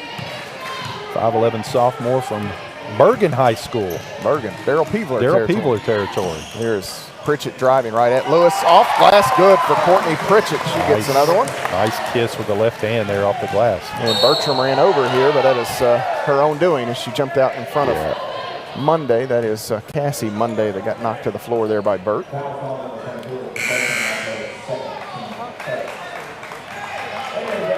Pritchett will check out here. Bertram again picking up that second 3 on the Lady Tigers as a team. 74-42. Bertram pressures Monday. Kaylee Monday holds it left side as she got it from her twin sister. Lewis into the corner. 3 on the way. I believe that is Cox who hits the 3-point field goal. 74-45. Less than 3.5 minutes to play in the third quarter. Bertram working. Left side of the lane, dumps it down inside. Luby catches, back out Sutton.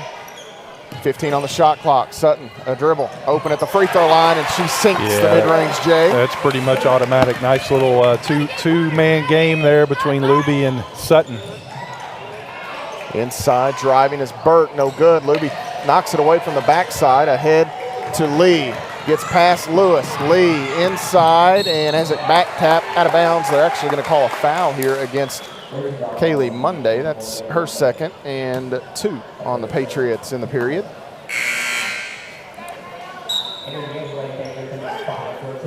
Joy Kendrick will check in here for Cumberlands.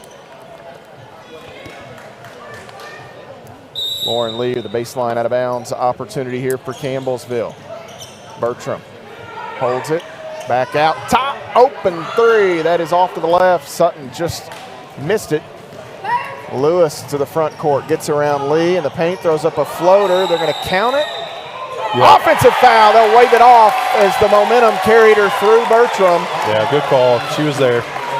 Lewis has the shot wiped away as Bertram stands her ground. And Campbellsville will go back the other way. Let's see if we, not sure, the full court pressure here as the Lady Tigers back to work. Lee, oh my, what a screen by Luby, and they're going to call her for a foul. Not sure if I kind of missed I saw the back end. I'm not sure if Luby was still moving up. I think she was moving a little forward. Little forward there, and maybe got a little too much body. In the corner, this for Cumberlands was Kendrick. Ball gets thrown away. Lauren Lee picks it up. Lee inside, splits a couple of defenders, and she'll go to the free throw line here. Lauren Lee continues the attack. Here's that screen, Benji. We'll see. Hard to tell. I got the tail end there. It's hard to tell exactly. It's close. Luby, the heavy contact. Yeah, maybe it's sliding over a bit. Yeah. 76-45. That foul was on Kendrick. Kendrick. 4 on Cumberlands as a team as Kendrick picks up her first. Babb checks back in for the Patriots.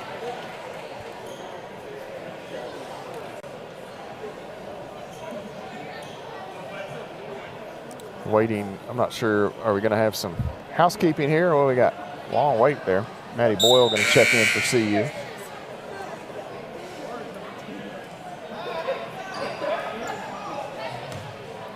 Lauren Lee with the basketball here.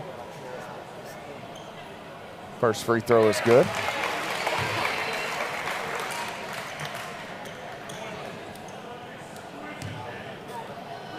One more coming for Lauren Lee. She gets both. 78-45 the score. Lee will check out. Maddie Boyle back in.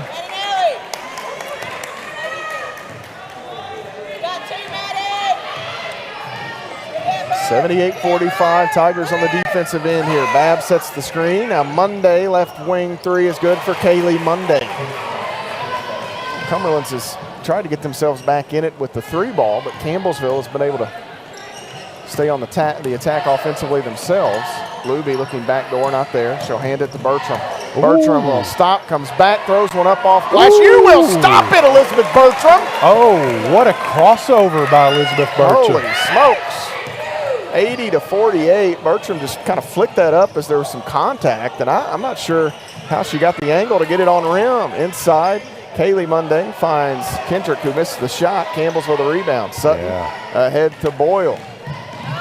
My goodness, that was a move by Elizabeth Bertram. She's going to be awfully fun to watch she is. The remainder of this year and these final two that she'll have. Sutton three on the way. That is off the mark, and the rebound taken in by Burke. Long ahead. Monday finds Kendrick cutting, and her shot is good with just over a minute to play in this third quarter. Back to a 30-point margin, and now with 1:01 on the clock, Rick Reeves will take a 30-second timeout for Cumberland's. Benji, let's see this. That's a heck of a crossover move, man. Bertram tried to cut her off and just stopped right there, gets by Cassie Monday, and she flipped that up with the her left hand on the right side, which is hard to do. I didn't think she'd get that up on the rim because that angle, I thought it maybe even hit the bottom of the iron, but boy, oh boy. That crossover move was intense. Lady Tigers 8 points away from their season average. 4-point game in Crestview Hills with almost 5 minutes or so to go. U-Pike trailing Thomas More. Lauren Lee, Benji, looking for a double-double tonight. She has 2 of them in her career, both last year. One of them against Cumberland's. Her career high in assists is 13. She's done it twice, one of those against the Patriots last season. She matched it in the conference tournament against Georgetown, I believe. She did. Well, full court press here by the Cumberland Lady Patriots. Nally pitches it in here to Bertram as Kaylee and Cassie Monday give chase. Now back to Boyle and ahead. It's Nally. Nally picks up her dribble. Boyle with a ball fake. Back to Nally right wing. Boyle again. Driving in. Stops. Nally will get past Babb. Stops across the paint. She has Luby. Can't finish. Stays with it. Goes back up and one for Kayla Luby. What a bounce pass by Maddie Nolly. That was great. Great penetration. And once again, she stayed here this summer. Worked out, got in shape, a little better shape. You can just tell her confidence is oozing as well.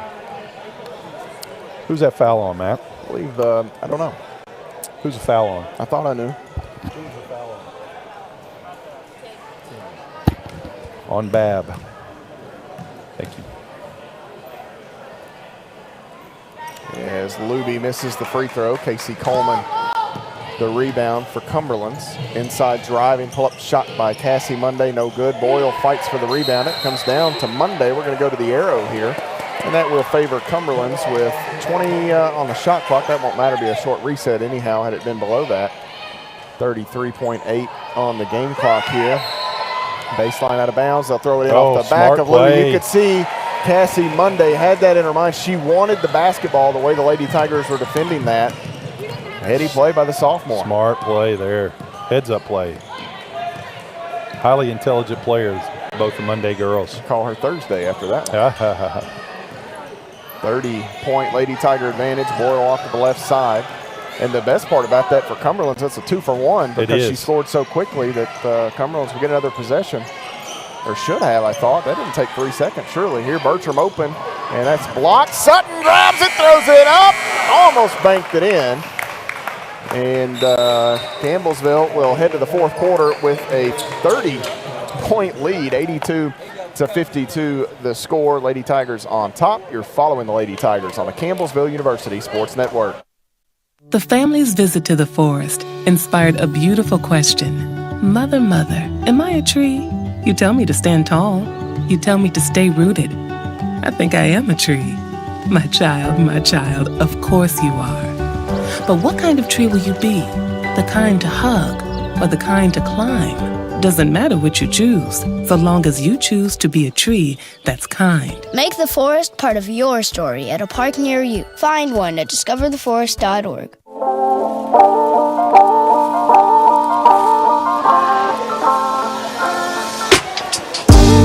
82-52 our score. Campbellsville leads Cumberlands here in the Powell Athletics Center. Matt Payton and Benji Kelly with you tonight. The Tigers coming up here in just a bit. Should be a fun one on the men's side. Campbellsville 6-5 on the year. The Patriots 9-2. Benji, we've talked about this. You may be 3 whistles away from the Tigers having an identical 9-2 record, but that's how it goes sometimes. A couple of goaltends and a moving screen, and who knows, but you have to sometimes make your own breaks, and hopefully Campbellsville can do that tonight. Yeah, that's tough sledding for the Tiger team, and actually, having shots late in the game, especially this past weekend with Freed, and actually we had an 8-point lead with about 5 to go, and you had that double foul, and that whole momentum shifted for the Tiger team, and then you have that illegal screen, or they called it an illegal screen. We go back and look at it, and there's nothing illegal about that. And it gets Muhammad with his 5th, and he has to go down and sit down, and the next thing you know, we wind up losing that game as well. 30 points, the Lady Tigers on the offensive end. Starting lineup out there for Campbellsville as they try to hold off any type of Cumberland's. Is that not a kick ball? That's a kick. What in the world did I just see? Here's Coleman on the other end. See if they can cash in. No. What? I'm not sure what the official thought happened there. Is we're going to have a foul called on Kaylee Monday. Monday picks up the foul. Pretty clear kick ball there, unless she thought maybe it hit the inside of the leg or something. But still, I'm not that's sure. a kick. I mean, you gotta. It doesn't have to be the foot. Back to play. Pettigo. Pritchett cutting. Pettigo now out. This is a 3 from Boyle. That is hard. And the rebound to Kaylee Monday. Cumberlands wants to push. She has her sister on that wing, far side of the floor. Cassie Monday with a crossover. Gets the step on the baseline. Wraps one inside that's knocked away. Pritchett read that. Took it away from Burke. Pritchett to the offensive end. Off the wing left side. Waits. And we'll leave it back out with Pettigo. Pettigo between the circles here in the logo near midcourt. Pressured by Kaylee Monday. 13 to shoot. Inside has Wilkes, goes up off glass, can't finish, but the foul will go against Lakin Burke. That'll be her third. First in the period. Here's that kick ball. Oh my goodness. That's I've seen the World Cup is going on. I started to say I've seen less kicks in the World Cup this year. That's ball control right there. Kicked it right to herself. That's how you do it. Mercy. Wow. Wilkes with a chance here to go to the free throw line. She's having herself a night. 17 points, 6 rebounds. Free throw is off the mark left. Aim at the one in the middle, Caitlin. She looked over at Coach like, I don't know what that was, or I don't know what I'm doing here. I don't know. It's kind of a helpless look there by Wilkes. Gets the second one. That's perfect. There we go. 18 points, 6 boards. 83-52 the score here, Campbellsville. In control, Kaylee Monday whips this out to her sister. That is Cassie on the drive. Jumper short, rebound right back to Cassie Monday. A little right-handed floater is good. Yeah, that's something they missed there in that first half, Matt, picking up 2 fouls. This game probably would have been a little different if she'd have been in the game. Pritchett hands it to Pettigo. Down the lane, left side, goes up the shot in the left hand, no good. Wilkes keeps it alive, gonna go back up with it. Through some contact, Boyle catches it. And back to Wilkes in the middle, off glass, good for Caitlin Wilkes. Maddie Boyle helped out her high school teammate. I started to say, how many times did they do that in high school? Inside Monday as it deflected. She was looking for down on the inside Potter. It'll stay with Cumberlands here. Wilkes will check out as Luby re-enters for the Lady Tigers. She left me hanging. Well, it happens. That's 8:05 to play in the half. Great game. 20 points here tonight for Caitlin Wilkes. 8:05 to play in the game. Half game, either way you want to look at it. Inside, Fredericks, who just checked back in, gets inside position and lays one up and in. Lee out top to Pettigo, who backs away. Luby at the free throw line. Wanted Boyle on the cut, gets it to her. In traffic, Maddie Boyle gets the bucket. What about Kayla that Luby pass? the bounce. What about that pass from Kayla Luby? She's having herself a game here tonight as well. Maybe the best game she's had this year. Inside, Cassie Monday back out to Hayworth. Steps called. I didn't see it, but turnover here on Cumberlands. 14 points, 7 rebounds on 6 of 9 from the free throw or from the field goal. She's one off a career high in points and rebounds as Pritchett checks out. Sutton back into the lineup for Campbellsville. 87-56. Lady Tigers right at their season average of 88, just 1 point below it. Luby off the wing to Lee. Now Pettigo, she wants the entry, has Luby quickly to work. Off glass, good for Kayla Luby. And that is a new career best for Kayla Luby, 16 in the ballgame. Well, we've talked about it, and you talked about it earlier in the broadcast. Just when they get the ball, there's no hesitation between her and Wilkes. They know what they want to do. Kaylee Monday bounces one to Fredericks. Goes up the shot, no good. Rebound taken in by Kayla Luby. Matches her career best in boards. 89-56, the other way we come, and Coach Reeves not happy.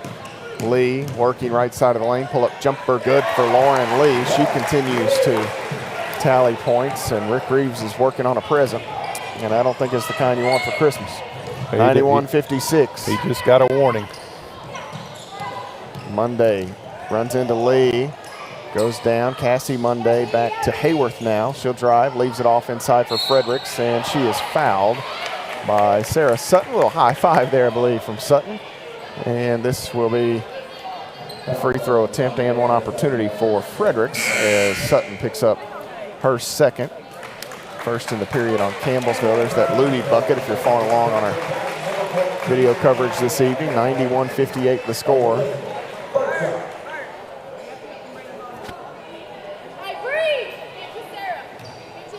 Fredericks with a free throw toss here, and that is good. 91-59. Bree Gowdy into the Lady Tiger lineup. 5'5" freshman guard from Campbellsville, Kentucky, and she is fouled by Kaylee Monday. And that's going to be 4 on Kaylee Monday. The third, I missed one somewhere in this period on Cumberlands. Bertram will pitch it in.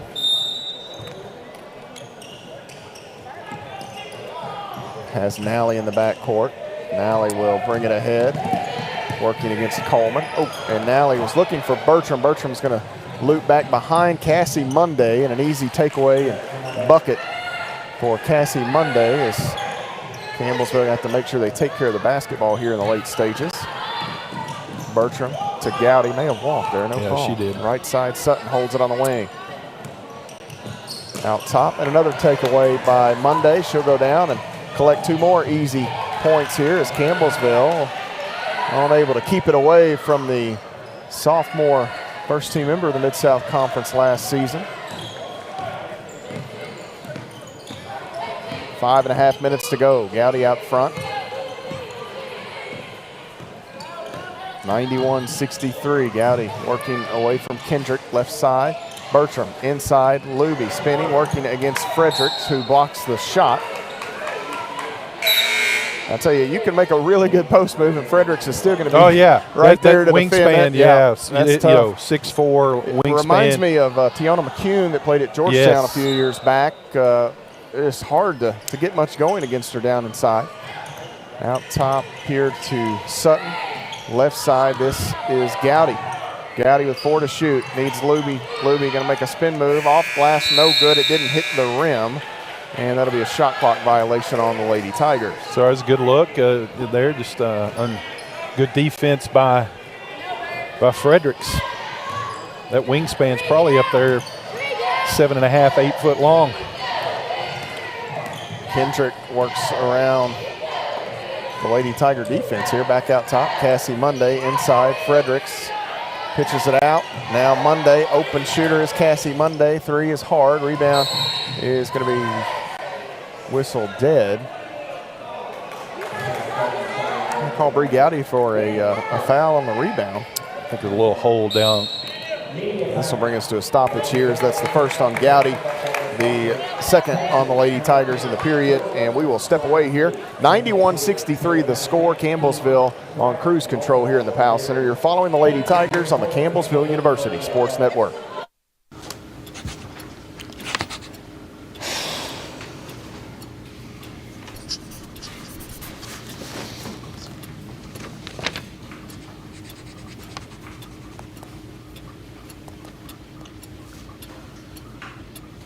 If you love them enough to relearn math so you can teach them math, then surely you'll check nhtsa.gov/the-right-seat to make sure they're correctly buckled in the back seat.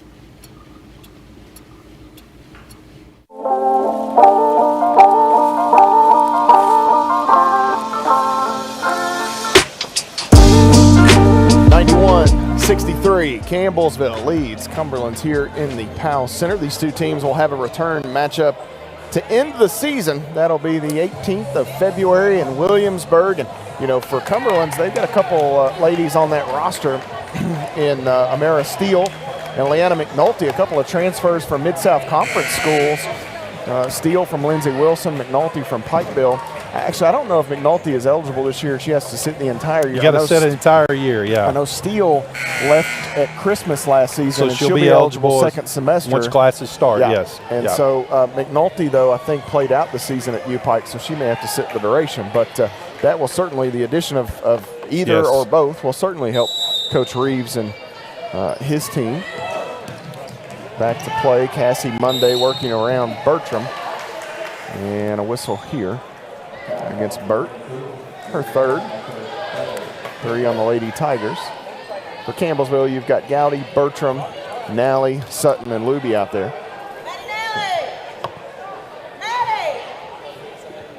Bertram defending Monday here. Cassie Monday spins away.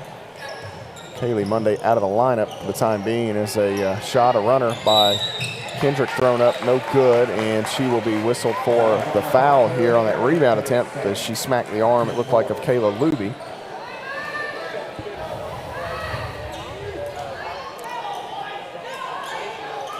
(91-63) Campbellsville back to work here. Bertram brings it ahead for the Lady Tigers.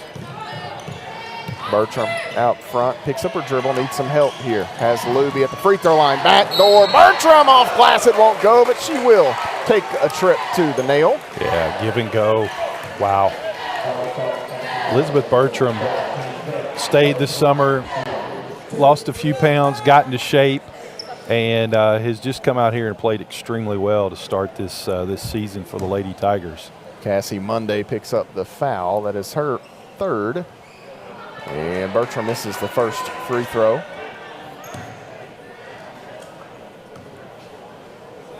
Second free throw for Bert is good.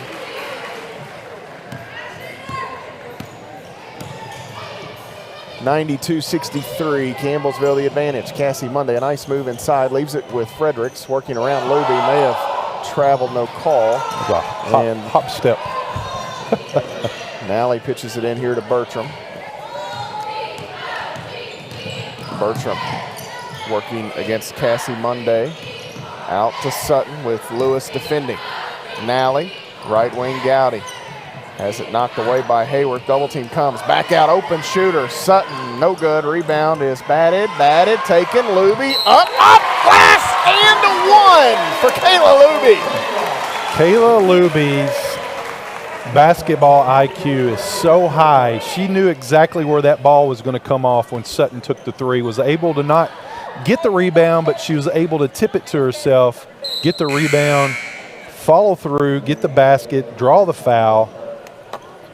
Just a great transfer pickup that Coach Colvin, you know, we talked in the offseason how she was going to have to work that transfer portal first time ever, and, man, she got a dandy in Kayla Luby. Luby, 18 points, 10 rebounds thanks to that last offensive rebound. Both of those new career bests for the transfer from Concordia. Such an interesting story as she hits that free throw. She played against the Lady Tigers twice in Hawaii, of all places, and then they were at that NAI opening round site as Monday shot no good. She races to the basketball, and Luby with a deflection here goes out of bounds. But after the season, and she made the decision to transfer from Concordia, she had seen the Lady Tiger program a few times. So interesting that she reached out, and man, what a terrific find and get for Campbellsville. Lewis holds it, spinning away. The hook gets the pass inside to Burt for the bucket. 95-67 the count. Bree Gowdy on the dribble. Left side, this is Bertram. Calls for Sutton. Sutton has it, pressured by Kendrick. Looking back door to Nally, not there. Bertram driving off the paint, stops, needs help. Has Nally, nope, it's knocked away by Lewis. Nally picks it up. Left side, open, Gowdy, three on the way. That is hard, and the rebound to Luby. And she may have been knocked down there by Burke on that rebound attempt. Driving in, Kendrick right behind. There's a little errant pass by Kendrick, goes behind Cassie Monday and out of bounds. Here's the and one. Fredericks tapped it, and then Luby was able to catch it off the tap. Soft hands by Kayla Luby. See that and one a moment ago. And here with 2:47 to play, Sutton to inbound for the Lady Tigers. 95-67 the score. Nally grabs it, now hands it to Bree Gowdy. All a matter of settling on the final number here. Backdoor, Sutton threads the needle to Bertram. She gets the deuce. Sarah Sutton the dime. Yeah, nice pass and a nice backdoor cut by Bertram, reading the defense. Long into the corner, short corner. Coleman, that's actually it's Caldwell, as Luby knocks it free. Nally couldn't collect it and hold on. It was poked free from her as well. Lewis going to take a baseline jumper, no good. Luby, another rebound for the Lady Tigers. At this point, just punch in number 23. Left side, Bertram. They sag off a bit. I thought Bertram may pull shoot the trigger. That. Yeah. Here, ball tied up. Bertram and Monday go to the ground. The arrow will go to Cumberlands. Here with 2:03 to play in the basketball game. The Lady Tigers 3 points from triple digits. Well, solid effort here this afternoon or the evening for this Lady Tiger team. Came out, executed the game plan properly. This ball kicked by. Oh, they get that Luby. You said it. I was just going to let it go. Let it go. Let it go. That's all right. 97-67. Well, that's one of those, you got to call the obvious, and that was an obvious kick. Lewis spins away here into the middle, going to take the jumper at the free throw line. That's good for Channing Lewis. Her high school teammates are in attendance tonight. Faith Lake and Lexi Lake on that far side if they're watching with Gracie Thompson. That posse is just missing Madison Shepard, the newly engaged Madison Shepard, as Sutton sinks that jumper at the free throw line. 99-69, left side. You know, Clark's going to be in that wedding. Is he really? That. Yeah, good for him. Jumper inside for Burke. He'll look dandy in a tux. He'll be ready to go now. I'm not sure he's the kind you want protecting the rings at any point, but we'll see. Congratulations to her and Caleb Wigington. Wigington, Campbellsville local. He moved off to London. As they say, the rest is history. The rest is history. 99-71, Lady Tigers take a substitution timeout as they send Paige Evans, 5'3" freshman guard from Hodgenville, Kentucky, into the lineup. Kaylin Mills, 5'5" freshman guard from Flat Lick, Kentucky, checks in as well. And Paige Serafini, 5'11" freshman guard from Lawrenceburg, Kentucky. Nally and Gowdy remain on the court. Mills out top. Evans comes to grab. I think she was looking for Serafini. Evans drives in. Shot blocked by Lewis, out of bounds. 56.2 seconds remaining. Matt, I think what's impressive about this game is how Campbellsville turned them over 24 times, and we've kept them right now 17 below their average. Evans on the drive, throws up a shot. She's fouled. Aggressive move by Paige Evans as this foul will go against Whitney Caldwell.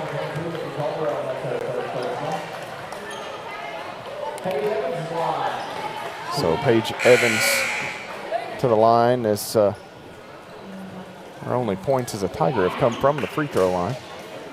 Burke will check out. Thomas More got a 62-57 win on the women's side there as they hold serve at home, move to 10-0. Free throw good. Cumberland University's up 15 at half against Freed Hardman. Wow. And Tennessee Southern's up 7. 3 minutes to go in the first half. Paige Evans gets that second free throw back to a 30-point margin with under 50 seconds to go. Evans got both of them. Fredericks inside, fouled here by Nally. Maddie Nally picks up her first. Fredericks will go to the line for 2 shots. It was a shooting foul, just 4 on Campbellsville as a club. And Georgetown is up 10 at Lindsey Wilson with 4 to go in the second quarter. Free throw by Fredericks is no good. So Georgetown up 10. Yeah, Georgetown up 10. Shawnee State's up 6 with about 25 seconds to go at Wilberforce. Second free throw by Fredericks, no good. 40 seconds to play. Lady Tigers by 30 points. This will be the largest margin defeat this season. Evans thought Nally was going to come collect that. Lewis with an easy takeaway, and will go down and lay it up and in. Campbellsville may just try to hold this last 30, and if there is a shot clock violation, they'll accept it and leave Cumberland's less than a second to work. Well, it's a good win for this Lady Tiger team. The faithful here in the Powell will stand up. Gowdy will drive, and she's fouled by Kendrick. That'll be 3 on Joy Kendrick. Not that it's going to matter much with 16.1 seconds remaining in the basketball game. Bree Gowdy back to the line for Campbellsville. She's taken a few trips there this season. Hits the free throw.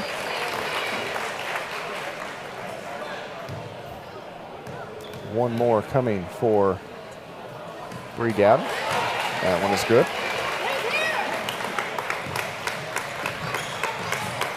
(103-73), 30 points, 10 seconds to play. Inside, Fredericks spins against Nally, kicks it out. Shooter left side, 3 on the way, no good. Allison missed the shot. Fredericks going to throw up the offensive rebound, pitch it in, and that is where the buzzer will bark. Campbellsville picks up the win, 103-75, as they knock off Cumberlands here in the Powell Athletic Center. Lady Tigers now 8-0 on the season. They are 6-0 in Mid-South Conference play. For Cumberlands, they fall to 8-3 on the year. They are 3-3 inside of Mid-South Conference action. We will pause right here and wait for the head coach, Ginger High Colvin, to make her way over. About this Lady Tiger victory. Campbellsville finishes 49.4% from the field in the ball game. They were 40 of 81, 25% from deep, 5 of 20, and 18 of 22 at the free throw line today. 81 for Cumberlands. They finished 47.8% from the floor, 33 of 69. They were 6 of 22 from long range, and 33% at the free throw line, just 3 of 9. As you can see some of the replays throughout this game in the first half, Campbellsville hits a couple of Edward Jones threes as the head coach joins me here. And Coach, I said the other day, big wins in this league are hard to come by, but you guys picked up right where you left off a bit on Saturday. Maybe not shooting from deep like you did, right. but the post game was working. Your two fives today. I'm not sure you can ask for much more than you got from them. Yeah, I'm so pleased with them and their effort, because Cumberlands is a hard guard because they really spread you out. So that's asking a lot of your fives, and it's asking them to move a lot. And I thought they did a really good job. I hope we won the boards. It looks like we did, but it was a good. And then I thought Maddie Nally and Lauren got to the rim early and really created some things when they got in the paint. And even though if they weren't making shots, they were getting in the paint and helped create some stuff for us early. Wilkes finishes with 21 off a career high. She had 6 rebounds. Kayla Luby had 19. That's a career best, and puts up 12 rebounds, also a career best, so she doubles. And, this is a Cumberlands team, leads the nation in blocks. They've got some bigs that can really give you some problems. What was it about those two down inside, going to work back to the basket, quick moves, obviously, that we've grown accustomed to seeing, but they were really successful? Yeah, they work hard, and that just has a lot to do with it, is the fact that they work hard. And both are getting better as the season is progressing, and I'm really proud of them and proud of the way they worked. I thought Kayla Luby had a spurt there in the first half that was a difference maker for us. She just was getting points, rebounds. She was doing all the little things, and she moved really well in our defense today, and looks like she had 4 assists as well. So that's a really good round for her. And Kaylin Wilkes got in her head a little bit because she missed a couple shots early, but she still bounced back, and I thought we found her, and she did a good job. Defensively, you were able to turn them over a lot early in the basketball game. I think they had 12 at halftime. They finished with 24, so pretty split down the middle. I know that Cassie Monday got in some foul trouble, and obviously that changes things, but you guys took advantage of that as good teams do. Defensively, what did you think about your all's performance this evening? I thought it was good. Obviously, we've got to come back and work and make sure that we see what we need to improve on. There were some times I feel like we still got a little bit too sunk in and didn't put enough pressure on the ball, but they've got gifted guards that can really handle and get past you quickly. So we were trying to do a better job with that, and I felt like we did. It's just there's a couple things that we have to be better at, and but with all the those kids, the twins are really quick. They can handle. They can get to the rim. So they're a tough guard for sure. Lauren Lee finished with 16 points, 8 assists. Courtney Pritchett, just that steady rudder in the water, 11, 6, 3 assists, 4 steals. We're spoiled by those two. I feel like we just get to watch them night in and night out, and it's almost to the point where it's hard to appreciate it at times how good they are. Yeah, and I throw Bailey Pittigo in that mix as well. I think those 3 kids we take for granted, and because of their leadership, because of how they are on the floor, because of how they are off the floor, and then they just make plays, and we need them to make plays. All of them have picked their games up defensively since they've been here. They want to win. They don't care if they score. They don't care if they pass. They just want to win the basketball game. And if you want 3 kids to follow on your team, those are 3 kids you follow. And I just couldn't be prouder of them. We talked about some of your shooters on Saturday. I put you on the spot here. Lauren Lee's body control and ability to play through contact, where does that rank in terms of the guards that you've had? It felt like tonight, especially early, there was contact. I mean, nothing was easy for her. She would get to the rim. There was a little resistance, and she's able to finish. And I think that's something that she's gotten a lot better at is playing through contact and scoring through contact. Leanne Grider was very smart, very strong, and she didn't care to get in there and mix it up with them either. And But I'm put her right up there with that group. I've had some really good ones. Katie Allen, and she came in and did a great job for us. She wasn't a contact kind of guard. She was a more finesse guard. But those two, the last two I've had, Leanne, and then Caitlin Hall was a little bit more finesse as it too. She didn't mind to have the contact, but when you say a contact guard at the rim, I think Lauren and Leanne a little bit. Coach, quick turnaround. You go to Georgetown, right. And I'm gonna be really nice. We're not even gonna talk about Georgetown. I know you and the Tigers go way back, and we're not even gonna talk about that. We're gonna end this on some really cool stuff. Courtney Pritchett walks tomorrow. She'll graduate, and that's not cool. Some might say, and by some I mean Courtney, that she's a super senior. We don't mention the S word, the senior word, when Courtney Pritchett's name. It is not. I'm in denial, and will remain in denial. I will not look at her in a cap and gown. So no, but yes, Courtney Pritchett does walk tomorrow, and I tell you that she's been doing her student teaching this semester, and holy smokes, is that demanding. And she's done an excellent job. She actually has tomorrow morning, and she finishes her last observations today, and so I'm really proud of her. Cool stuff. And I mentioned to Benji, the student comes first and student athlete, and sometimes you forget what they have to put themselves through, and to do that. But I'll say this with Courtney, and you look at her and think, yeah, she's a really nice player. She comes in the gym in the mornings at around 4:30, 5 o'clock. Gets her shots up, gets her workout in on her own, then goes and does her student teaching. And those are the things, and I know Bailey's got up and come in the gym with her some too, and those are the things that people don't see, and that's why Courtney Pritchett's Courtney Pritchett. Special. Coach, congratulations. Big one here today. We'll do it again on Saturday. All right, thanks, Matt. On the road Saturday, the Lady Tigers head to Georgetown. They'll take on Georgetown College at Davis Reed Alumni Gymnasium. Let's take a look at some final game numbers here as Campbellsville moves to 8-0 on the season. We touched on the percentages. Individual scoring, a game-high 20 from Caitlin Wilkes today to lead the way for Campbellsville. She finishes with 6 rebounds in the contest, 9 of 16 from the field for Wilkes to go with 2 steals. The Lady Tigers got 19, a new career best from Kayla Luby. 12 rebounds as she double-doubles, as Coach mentioned, 4 assists for Luby as well.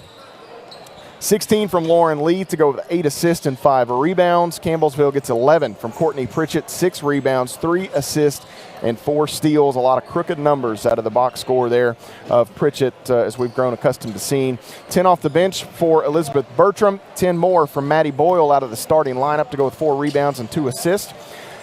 6 points for Bailey Pettigo, 4 rebounds, 5 assists, 2 steals for Bailey here tonight. She knocked in a couple of Edward Jones 3-point field goals.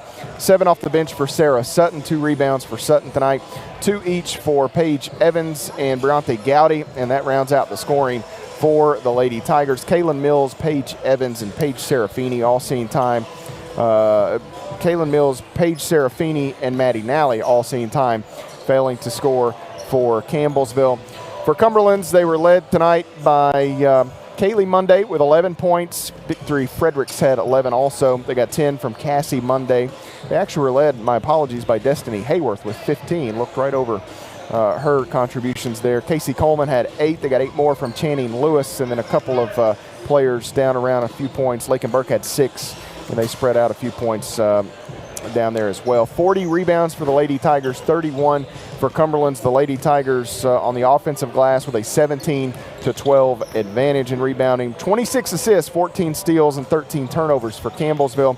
16 assists, 5 steals, and 24 turnovers on the Patriots here this evening. Enhanced scoring numbers quickly in the paint, 62-46 in favor of the Lady Tigers. For points off turnovers, 31-10, a big number in this one tonight. Second chance points, 23-18. Bench points, 40-25 in favor of Campbellsville. They led the entire way, no ties, no lead changes.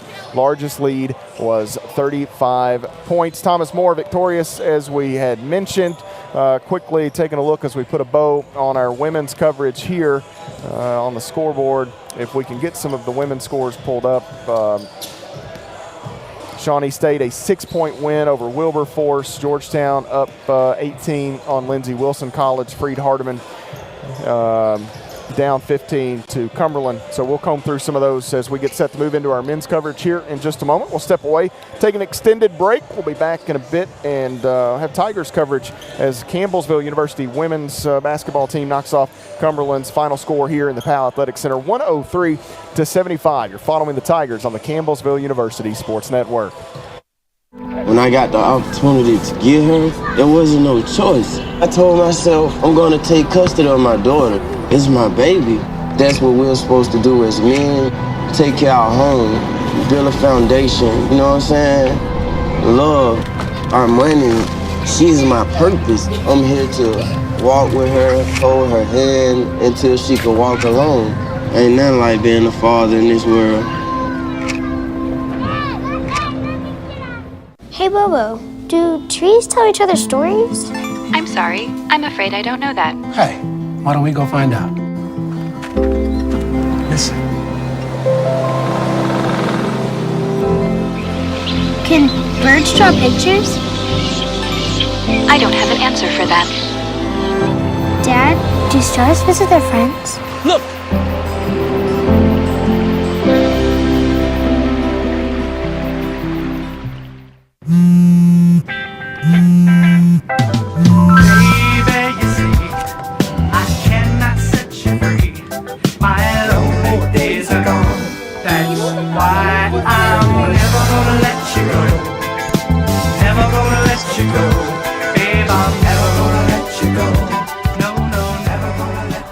Here you go. Thank you. Thank you.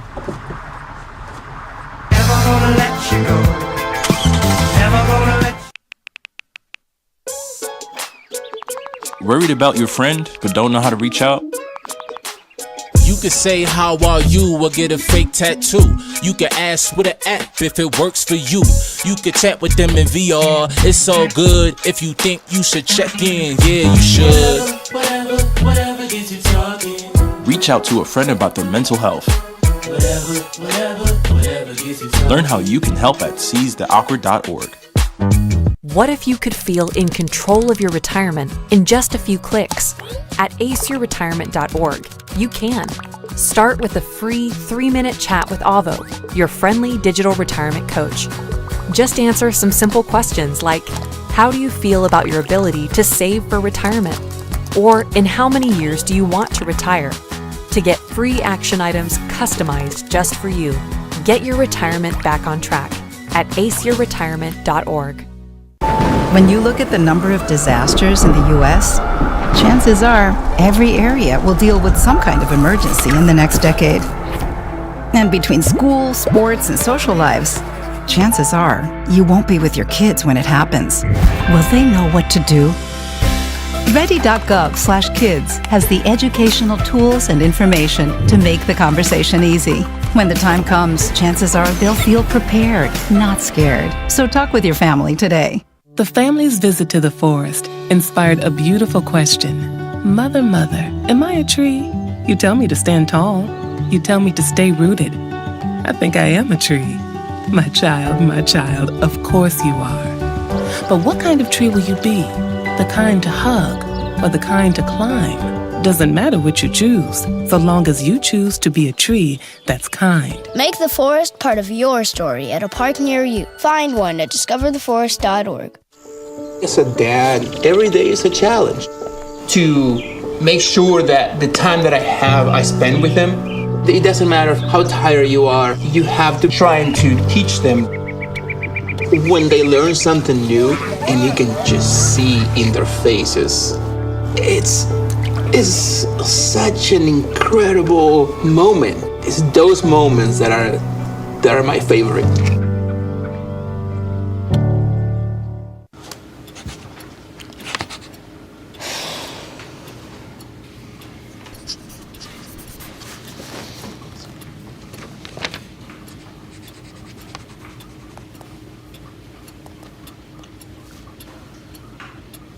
If you love them enough to relearn math so you can teach them math, then surely you'll check nhtsa.gov/the right seat to make sure they're correctly buckled in the back seat. Jason, let's go see your room.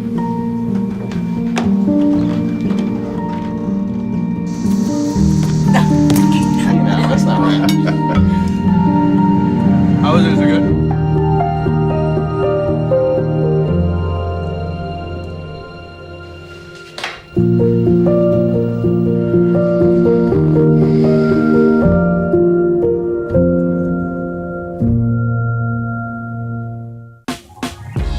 week, Brandon met a girl on a dating app. One day after work, he finally found the courage to ask her out. No answer. He started to panic. Was he being too pushy? Maybe it was too Hey, sorry I didn't respond. I was driving. I would love to go on a date. How does tonight sound? Brandon tried to play it cool, but inside he knew.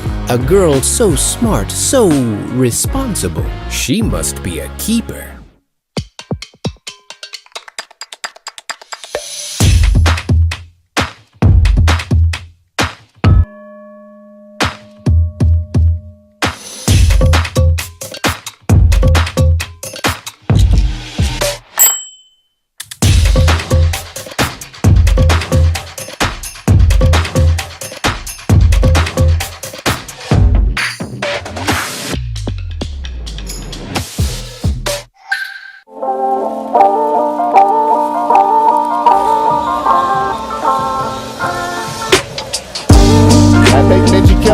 At the Powell Athletic Center as we transition over to men's coverage. The Tigers and Patriots coming your way here in just a moment. Campbellsville University and Cumberlands here this evening. Well, they've met a bunch. Cumberlands has won 89 of the meeting's all-time 54 the way of Campbellsville University. You have to go back to 1961 where Campbellsville won the first ever meeting, 93-82. Brent Vernon 6-7 against his alma mater in his 13 meetings. He was 5-6 versus his old college coach, Donnie Butcher. He stepped down before last season. Vernon is 1-1 against Matt Daniel. The Tigers won in double overtime last year. Jace Wallace poured in 33. Benji Darius Harding had a double-double for Campbellsville, and Harding's the type of guy you wish you had in a game like this. It's a Cumberlands team that presents a lot of offensive problems. They've got some real firepower. Two guys that have been around seemingly forever, especially Jahi Henson, who's got a chance to go out as the school's all-time leading scorer, and Stephen Fitzgerald. They're about as good as it gets at our level. Yeah, and that's the key tonight. We've got to make sure that they're not efficient. If we can disrupt them and take away a few, their possessions, and then on the flip side, us make some shots. That's where we've been struggling as of late. Is we just don't have that. The last two games, we have not hit a three in the first half, and so we're always having to play from behind. And obviously, having Darius Harding and being on the bench, redshirting this year, you could use him in a game like this because it's going to be physical, and it's a typical Cumberland team. They're going to battle. They're going to probably foul on every position and make sure that the refs call it. And Campbellsville is going to have to learn to play through that contact and keep your head and find some way to make some shots. The Tigers enter play with a 6-5 record on the season, 1-4 in Mid-South Conference play, and we've talked about it. Could easily be a little better. Them's the breaks, as they say. Tough. It's just how it goes. Cumberland's this season 9-2 on the year, 3-2 in Mid-South Conference play. Similar to the women's club, they've held serve, won everywhere at Thomas More, at Georgetown, though. Those are a problem for anyone, and those are the two losses. So, losses aren't good, but certainly those are, if you're going to classify such a thing, those are good losses. A hard-fought battle with Georgetown. They lost by just 4 points in that one. Cumberland's averaging about 79 points per ball game. The Tigers just hovering under 74 points a contest. Campbellsville shoots it at about 44% from the floor. Cumberland's a really good field goal percentage team at 49%. The Tigers struggle from three. Cumberland's pretty good from that area, as Benji mentioned. Make those two top scorers, Fitzgerald and Henson, hopefully inefficient. If you can do that, that will help. But, the thing about those guys, they can shoot the three and hit the three, but they can also, it's some of the others that you have to worry about, the Cromers and the Ramies and guys like that have done some damage for Cumberland's here in the early going this season. Campbellsville 66.5% from the stripe. Cumberland 72%. The Tigers do have an advantage statistically on the season and rebounding, about 4 rebounds a night better, 36 for Campbellsville. 15 assists, 13 turnovers, and 7 steals for Campbellsville. 14 assists, 14 turnovers, and 8 steals for Cumberland's. Benji, and as we talk about the Tigers and some different things, obviously Saturday Keaston Brown gets in foul trouble. That changes the complexion of that first half. Let's be honest, Jace Wallace has not been the same guy since he had that illness. Obviously, we've talked about his brother's been in that. He's still trying to get it. He's trying to work. He's trying to work balance finals. That's not easy. No. He's got a lot going on in his life. He's trying to figure out and just find that rhythm again. He's a terrific basketball player. Campbellsville needs somebody to step up. And I don't want to say you need somebody to be the hero. No. But you need somebody to put you on their back. Is it Malik Muhammad? Is it Malachi DeSouza? Is it Jace or Keaston? Who is it for this Tiger team that can step up, settle everything down, and let's just play basketball, guys? Because you're exactly right. We're right there.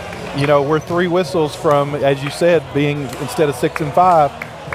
Okay, maybe we don't win all 3. Maybe we win 2. And you're 8 and 3. So totally different. But once again, finals are over tomorrow, and then they've got basically a whole month where they can just play basketball. So need somebody to step up. And I've got a good feeling about this game tonight. They had a really good practice this week. They're right there, just chomping at the bit to win one of these things at home. And I love the effort and the tenacity that these guys are bringing. There's no quit in them. They play extremely hard, and a good game here tonight. Last weekend, have a good one, guys. Have a good one. Have a good call. Yep.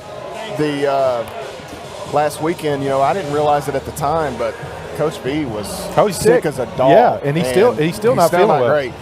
We actually pushed the coaches show. We usually record Tiger Timeout or coaches show on Tuesday.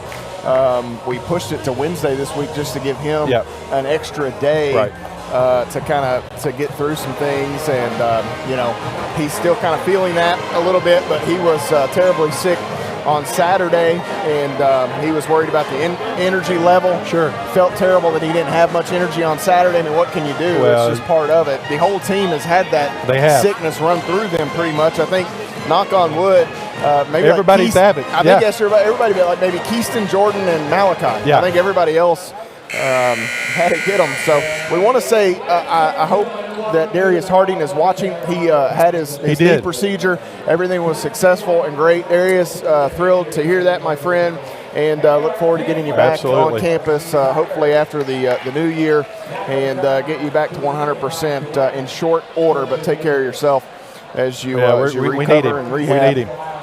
The starting lineup ready to be announced here by public address announcer Corbin Harris at the Powell Athletic Center. Let's take a look at the starters for these two clubs. For Cumberlands, Matt Daniel in his second year as the head coach of his alma mater there, assisted by Kyle Bush and his dad, Don Daniel, longtime high school coach in the state of Kentucky.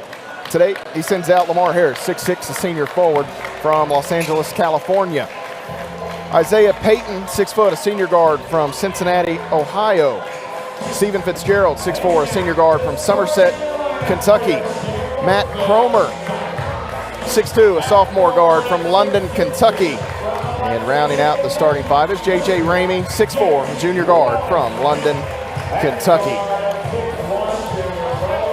For the Tigers tonight and Coach Brent Vernon, Coach B in his 7th season, 108 wins on the ledger. Mark Vernon in his 7th season assisting his younger brother, and Peyton Holsey on the sideline for Campbellsville, Alec Williams as well. Jace Wallace, 6'6", the junior forward from Lexington, Kentucky. Keaston Brown, 6'1", a junior guard from Lexington, Kentucky. Malachi DeSouza, 6'6", a senior forward from Beacon, New York. Jarius Key, 6'5", a junior forward from Bowling Green, Kentucky. And Malik Muhammad rounds out the 5 for Campbellsville and Thrivent starting lineup, 6'9", a senior center from Los Angeles, California. Now, Jahi Henson wasn't in the starting lineup. He's not. I didn't look. I haven't seen him on the bench. I haven't either. So I didn't even think about that. So we'll monitor that.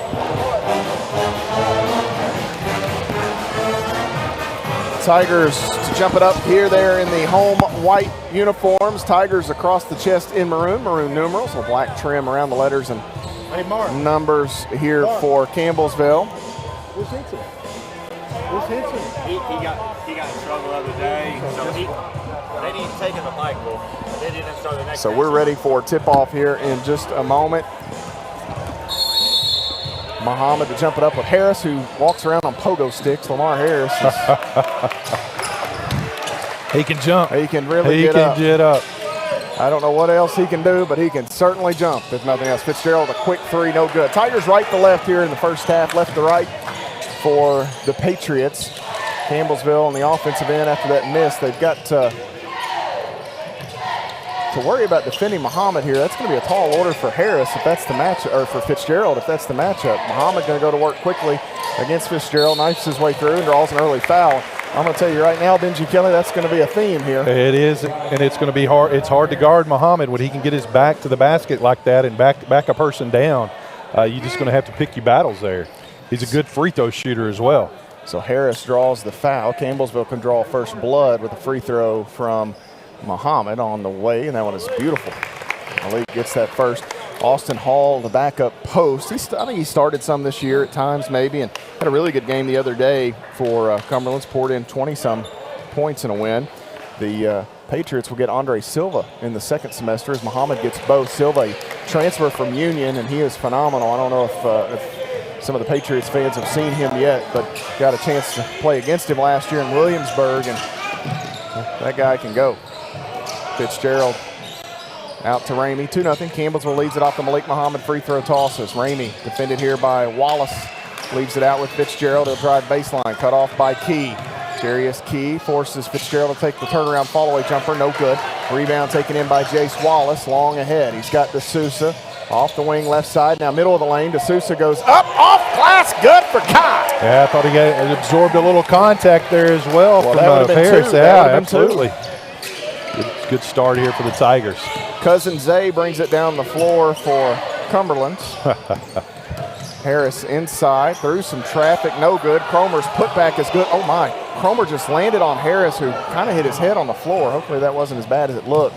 Brown, long ahead, Wallace, heavy contact, and we're going to have an offensive foul here on Muhammad. And Fitzgerald, a big grimace there as Malik Muhammad picks up his first foul. I thought he could have called a travel instead of a foul. 4-2. Try to get the look at it there. 90 seconds gone by. Fitzgerald brings it ahead. Fitzgerald hands it off to Peyton. Peyton going to take the contested three, and they're going to call him. Yeah, get Peyton on that. I think Campbellsville may have wanted that moving screen. Oh, he's moving. God. My goodness. My goodness. Yeah, that's bad. That's easy bad. Like, can't miss those. And here, you know, for Tiger fans, we've seen so much of this that it's frustrating. Yeah, the only thing we don't know what to do.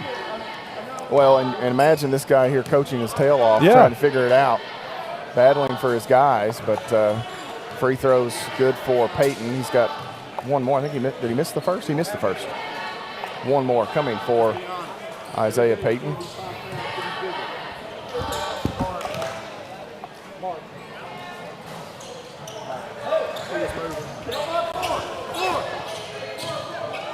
He was actually hop step. That's not close. 4-4. Campbellsville and Cumberland's tied up. Jerry's Key holds it out on the wing. Ball fake. Now Wallace looking for Muhammad. Harris and Muhammad jockeying for position. Nice defense, but they're about to get one of them here. There's too much pushing going on here. D'Souza runs around Muhammad. Little screen action there for Muhammad, the way it worked in heavy traffic. Yeah. D'Souza gets another bucket. Good job. Way to penetrate. Get in the lane. Use that nice left hand. Muhammad, a nice deep hedge right there. Ramey back on the baseline to Harris. Harris backing his way against Muhammad. Still looking, kicks it out. Ooh, nearly taken away by Brown. Peyton catches inside. Blocked by Muhammad. Return to sender. Woo! That is a big boy block. That is. D'Souza open, three on the way. Bang! Malachi D'Souza with 7 early for the Tigers. Wow. What a block. That's a highlight reel block. That's an ESPN top 10 right there. Peyton, right side. Baseline, Harris holds it. Muhammad backs off just a bit. Harris inside. Oh, man, I'm going to have to get Muhammad on that foul. He ran up the backside of Harris, and that's why the first one is so big now, because here you got Muhammad going to have to check out. There's the replay of that block. My goodness, Malik came over and the big rejection on Isaiah Payton. And Payton, he wasn't just trying to lay that up. He was going to dunk that. He was going hard. Lamar Harris at the line, 32% on the season from the free throw line. That is certainly not his forte. We talked about free throws a little bit before the game, how mental it is. Last year, Malachi DeSouza, he was solid at the line. This year, he has just struggled. It's like a putter. It's like a golfer with the yips when you're trying to putt. Sometimes it gets in your head, and Harris, it's two hard right there, looking really good. 9-6, Campbellsville leads it. 3 minutes gone by. Campbellsville sent Chandler Clements into the lineup a moment ago. Clements has it out front, hands it to Brown, who circles. Pull-up jumper on the way for Keyston is hard. Wallace has the rebound knocked away from him and out of bounds by Stephen Fitzgerald. Chandler Clements, 6'7" junior forward from Clementsville, Tennessee. We'll put 20 on the shot clock here. Keyston Brown will pitch it in for CU. Clements back to Brown, kicks it, shooter, right corner, Wallace three, no good. Clements with the rebound, and they're going to call Chandler on the push.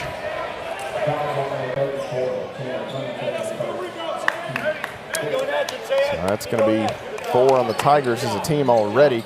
Clements first. One of those nights.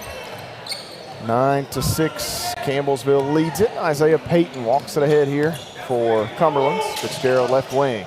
Catches, working with Harris. He'll go opposite the Harris screen in the corner. Ramey, and Ramey gets the step. He'll go down and lay it in. Wallace stumbled there as he tried to close out on Ramey in the corner. Wallace on the wing looking for Key.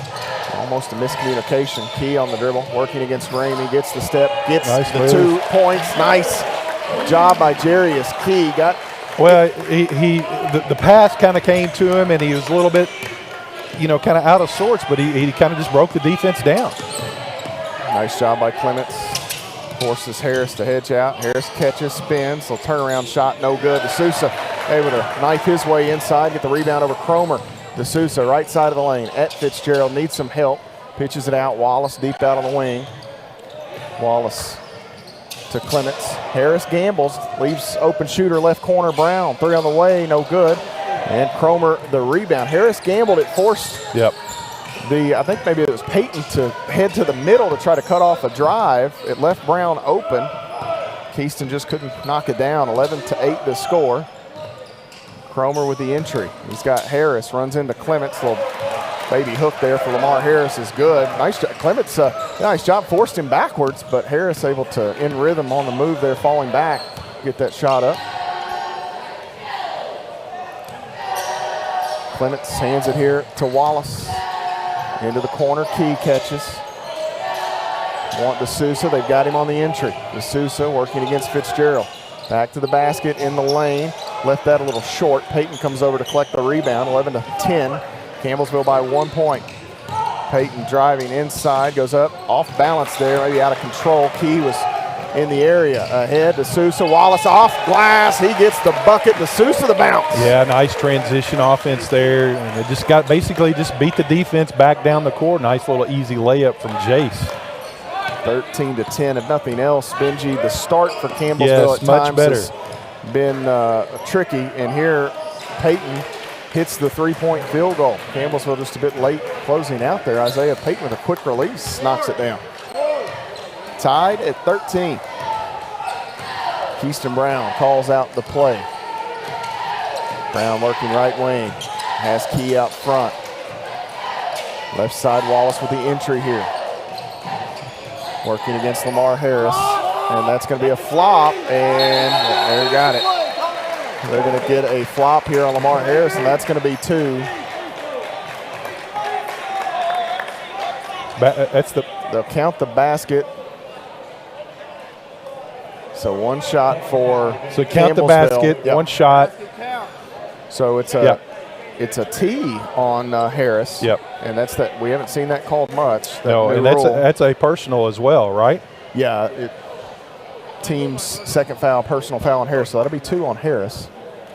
Keaston Brown with the free throw here can push it back to a 3-point Tiger lead and does. Here's the, oh yeah, Harris it's goes not, to the, it was so, it's not a personal? It's not a personal. Okay. Harris, it was like such a flop. Clements even kind of turned and almost put his hand out like, what in the world? So this will bring a timeout here, a 30-second timeout. As a couple of changes for Cumberlands. Brady Bell, J.J. Info. So new 5 here for Cumberland. Foul, but not a personal? Neither. Okay. Oh, so it's not a team?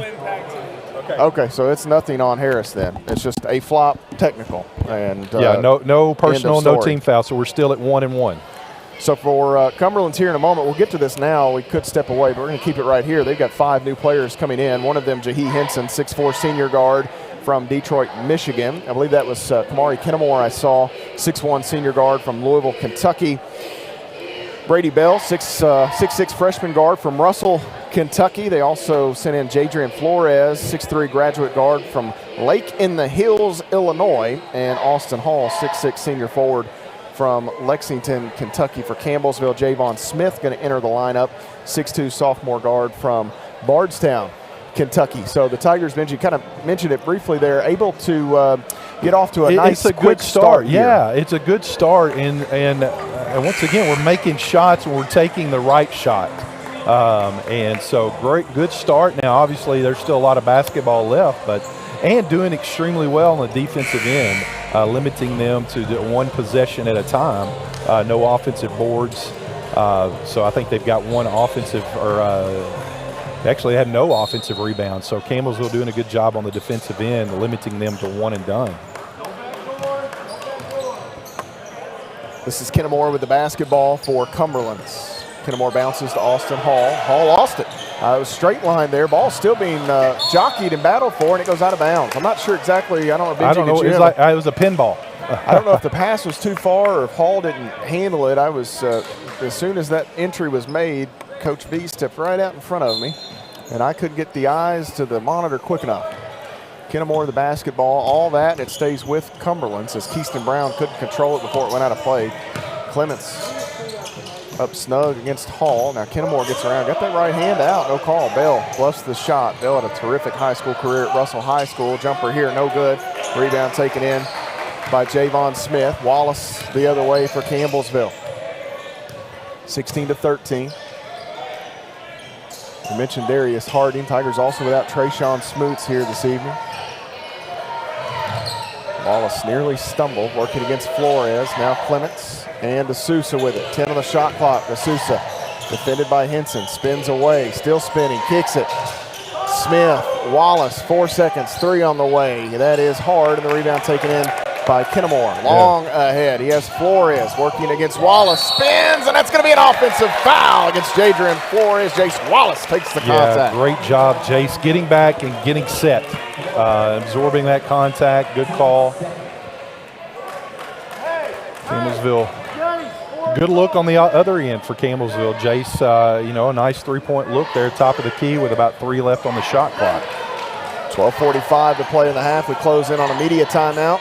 16-13, Campbellsville leads. Oh, Flores swipes at the basketball. Now Wallace to Clements in the corner, working against Hall. Little ball fake. Clements bumped and fouled there, no call. Here comes Brady Bell the other way. Bell leaves it back with Henson. Henson off the screen. Here is Bell, 3 on the way. Off the mark, short. Rebound taken in by Javon Smith. Smith to the front court, has Brown.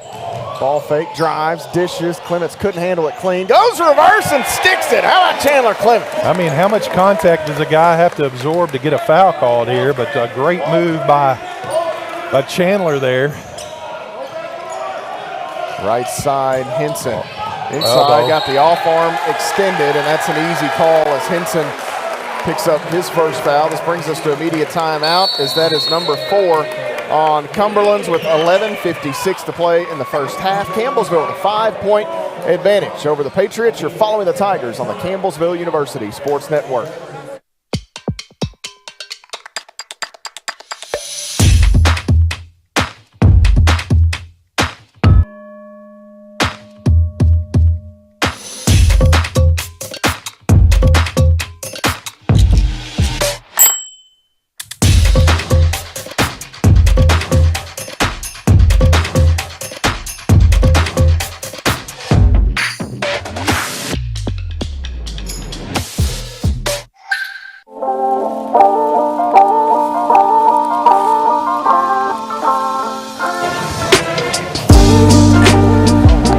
18-13, the Campbellsville University Tigers lead the Patriots here in the Powell Center. Matt Payton and the former Tiger, the Hall of Famer, Benji Kelly, Dr. K. Dr. K's in the house. Kelly, and I like. Have you walked yet? Yes, I did. I did back in the spring. It was May of last year, 21. Yeah. Oh, 21. Yeah. Oh, well, you've long been a doctor. It's been a minute. Oh, well, I can still read your signature. So you've not. Maybe you haven't been a doctor. Hey, there you go. That's what it is. Campbellsville returns to the floor here. I believe you got your same five: Smith and Brown in the backcourt. Wallace, D'Souza, and Clements out there. Malik Muhammad picking up that second foul earlier. Brown sends one here to Clements, and he'll ball fake backdoor. He's got Wallace, who's my. Well, there was a hold up front, and then a head shot down low. Last time I checked, Coach, it was 18-13. Campbellsville to inbound. Ball deflected. Nice hands by Kennemore, but Smith able to catch it. Here is Clements. Holds. Back to the basket, working against Hall. Kicks it out to D'Souza. He'll drive. Nice screen from Clements. Clements rolls, and he's fouled here by Austin Hall. And see, that one was clean. In my opinion. I got nothing for you, buddy. I know. It's all right. Oh, there's Clark Payton in the building. He had a scrimmage tonight, Benji. Oh, he did. Told me once sometime in the near future he's coming after your second place. That's all right. Let's do it. He's got a long way to go as Chandler Clements hits that first free throw. Who was that foul on? The foul was on Austin Hall, his first. 5 on Cumberlands. Actually, that's going to be 4 on Cumberlands as a team. I put one from that Lamar Harris flop on there. Clements hits both. 20-13. Tigers lead it. Under 11 minutes and 30 seconds to play in the half. Kennemore out front. Hall can shoot it. 3 on the way. That is hard. Rebound taken in by D'Souza. Malachi D'Souza has played really well in his first almost 9 minutes. D'Souza hands it off to Wallace. Right side, Smith. Hands it to Brown. Working off the screen from Clements. Brown driving in. Middle of the lane. Nice. Shovels it. He's got Clements, who's got 2 points. Keyston Brown set it up. Nice pass by Keyston Brown there. Wow. Drew both defenders and left Chandler wide open. Left side open is Henson. He'll take the pull-up mid-range, and that is no good. And in 5 years, that might be the first mid-range jumper I've seen Jahi Henson miss. I'm telling you, he is absolute nails from the mid-range, and now he's missed 2 guys. Here. Oh, man, Flores and Smith, they their momentum there as they got tied up, carried them both to the ground, and we'll go to the arrow here, 22-13. Jahi Henson is one of those. You'll be glad to see him go, but he's fun to watch. He is fun to watch. You wish he was on your team, but he is super fun to watch. Here's the replay there as Keyston Brown able to set up Chandler Clements. That COVID year, you've got guys that really have been in school forever. It feels like. I know. Out front, Clements calls for some help. It's going to be Wallace. No, Clements instead will wait and now hand it off to Javon Smith. 22-13, Campbellsville the lead. Clements working against Hall. Drive, steps through. Little baby hook for Chandler Clements is good. Yeah, nice strong move by Clements there. The defense kind of gave him the lane, so he put the ball on the floor and took it. Payton inside, needs some help, kicks it out. Cromer open, 3 on the way for Cromer. That is short. Long rebound, taken in. It was knocked away from Clements. Brown to Wallace, back to Brown. Yes. He goes up off glass for 2 more. Jace Wallace finds Keyston Brown for 2, and Campbellsville has the Patriots doubled up here, 26-13 with 9:53 to play in the first half. We've got a full timeout taken by Coach Matt Daniel. We'll step away. You're following the Tigers on the Campbellsville University Sports Network. Jason, let's go see your room.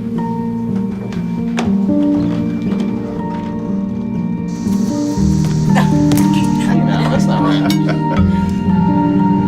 How was it? Is it good?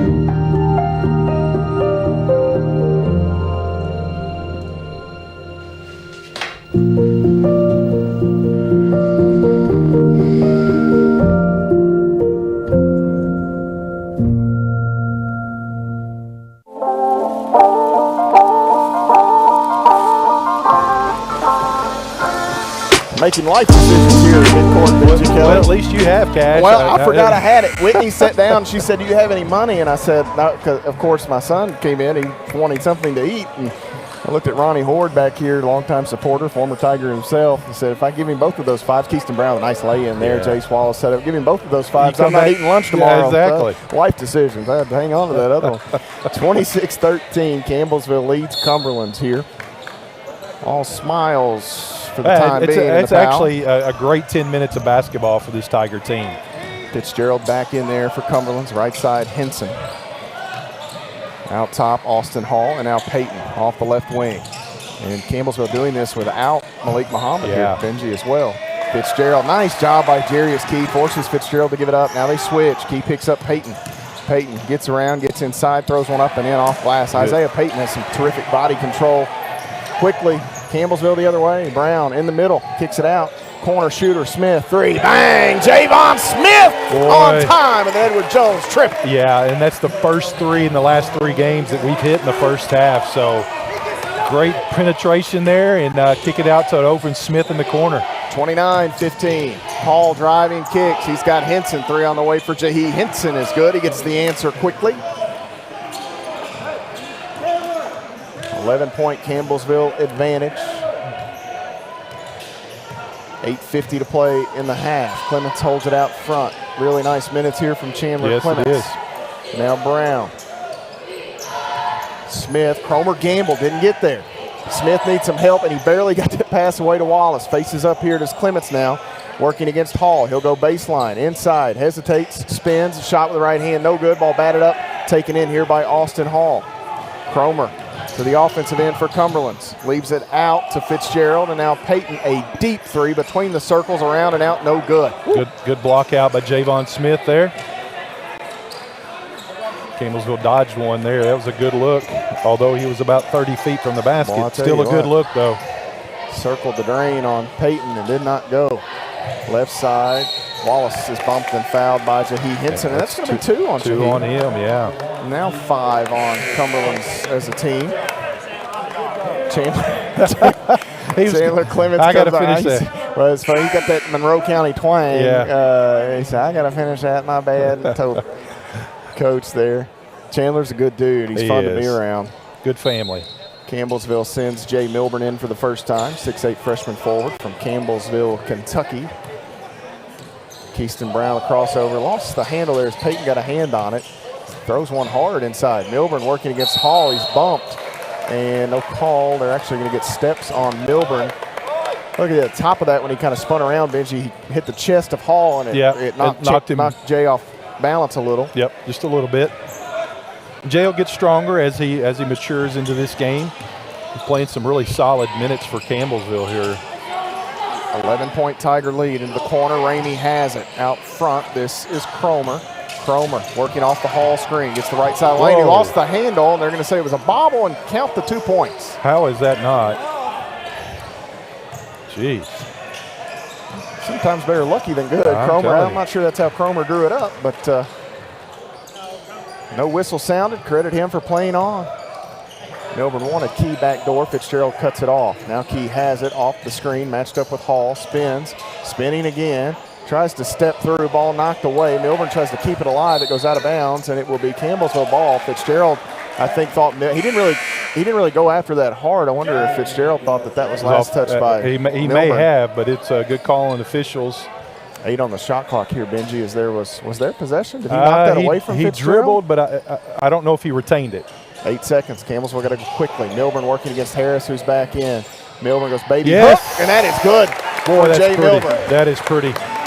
Nice little way to back him down, and then you get to your strong hand with a baby hook. Peyton. Wow. Now Ramey. 3 on the way in rhythm. Good for J.J. Ramey. Spent time at Pikeville before transferring out. Wound up closer to home at Cumberlands. 31-23.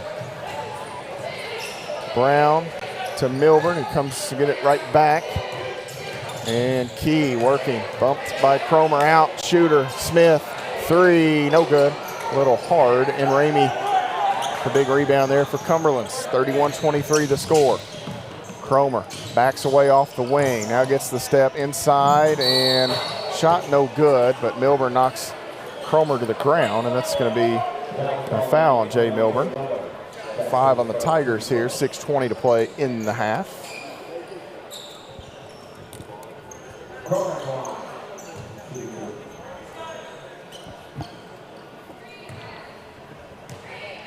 Matt Cromer at the line here for the Patriots, 56.3% from the line this season. You would think Cromer would be a little better. He's a terrific three-point shooter.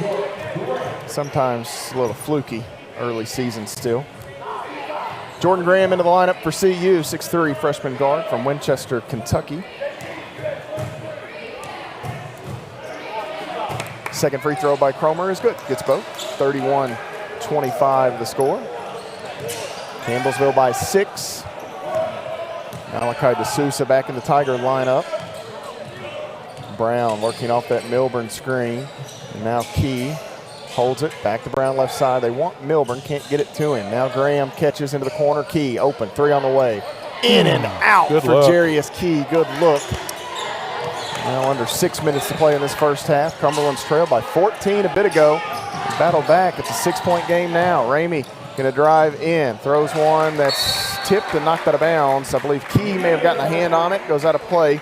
And it will be Cumberland's basketball with 18 on the shot clock when we get back. 5:47 to play in the half. You're following the Tigers on the Campbellsville University Sports Network. Worried about your friend but don't know how to reach out? You can say how are you or get a fake tattoo. You can ask with an app if it works for you. You can chat with them in VR. It's so good. If you think you should check in, yeah, you should. Whatever gets you talking. Reach out to a friend about their mental health. Whatever gets you talking. Learn how you can help at seizetheawkward.org.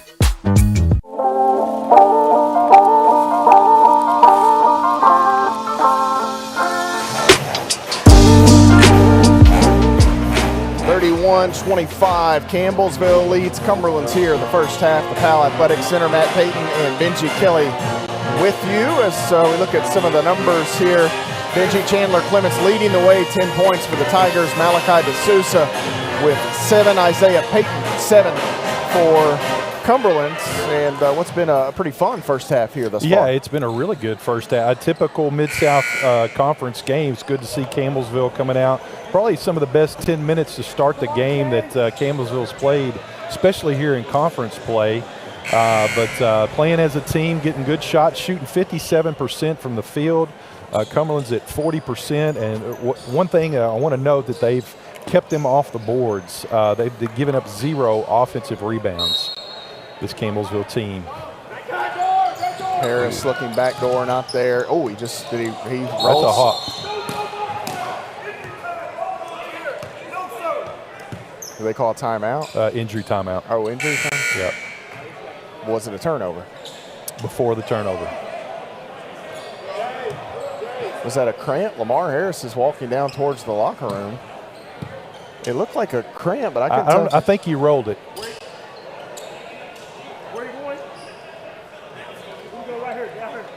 Harris went right to the locker room. Yeah, that's a pretty generous stoppage. Very. For the officials. I'm not saying it was wrong, but yeah. Brent Vernon not happy with that. As Fitzgerald just stepped on the ball, never lies. Here's Key the other way. Key working against Payton. He's fouled, no call. Wow. Oh my, Come Key. on, guys. Out to Graham. Left side, Key again. Key kicks, corner, Milburn, 3, be there, bang! Jay Milburn and Edward Jones, 3. And I just love watching Jay. I do too, man. After he makes a big play, he has so much fun. He does. 34-25.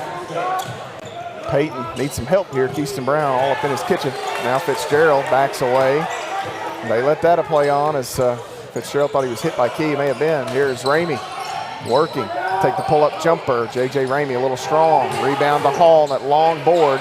Back to Ramey off the wing, and now that was I spoke too soon on the offensive rebound. Cromer out front. Graham defends. Hall out front. Left side on the wing. This is Fitzgerald. Works off the screen. They stay. Is Key. Good defense. Right there. Now Cromer wants to drive into the middle. Goes up. Blocked by Jay Milburn. Here come the Tigers.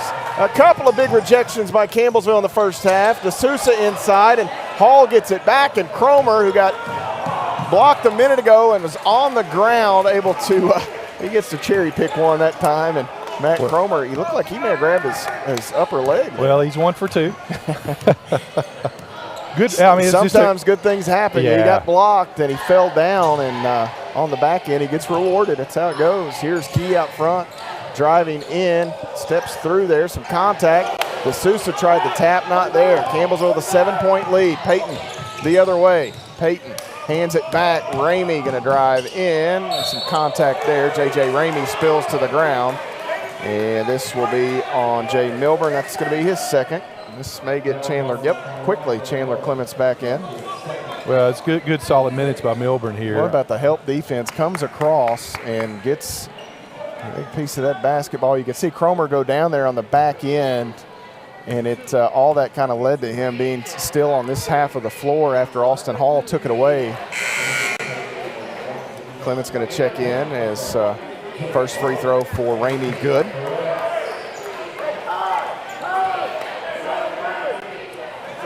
J.J. Ramey with one more. Shaheed Henson in there for Cumberlands. Campbellsville sends Wallace back in also. Second free throw good for Ramey.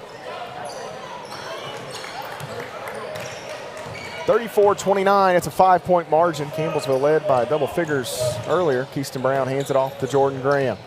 Back to Brown off the wing, entry here. Clements turns, faces up a bit, now back to the basket, out. Wallace open, three on the way for Jace. Bang, and Edward Jones payout for number 0. Yeah, good offensive set there. Nice kick out off the flare off the screen for Wallace, wide open in the 3. Henson out top, works off the screen from Hall. Clements picks him up, now they get back. Wallace defends as Peyton on the dribble, working against good job by DeSouza coming Brown. over. They take it away on the pass attempt here. DeSouza inside off glass. Good for Malachi DeSouza. Yeah. I thought that was goaltending. He tipped it off the glass, but still, the end result, it went in. And that quickly benching back to double figures as they push it here as Peyton open 3. Ooh. Isaiah Peyton's had a whale of a first half. Boy, he has that. What a game here. 39-32 your score. Keyston Brown to Clements, one in the back door to Graham, not there. Brown spins out, shooters. Clements, he'll deck it, drives in, stops. Wallace, same spot, 3. May have rushed it a bit. Keyston Brown, the rebound, needs some help. Going to throw it back up off glass, no good. Henson with a big boy board. 39-32. Campbellsville will try to match up defensively. Wallace defends Jahi Henson off the screen. Driving into the corner, Ramey can't shoot it as Graham closes in. Ramey out, Henson open, 3 on the way for Jahi Henson, off the mark, DeSouza the rebound. Good defense by Campbellsville there, get a hand in the shooter's face, good block out. Just over 2 minutes to play in the half. DeSouza spins, ooh, he doubled. He lost the handle and then kind of pitched it down once more. 2:02 to play in the half. J.J. Flores going to re-enter for J.J. Ramey.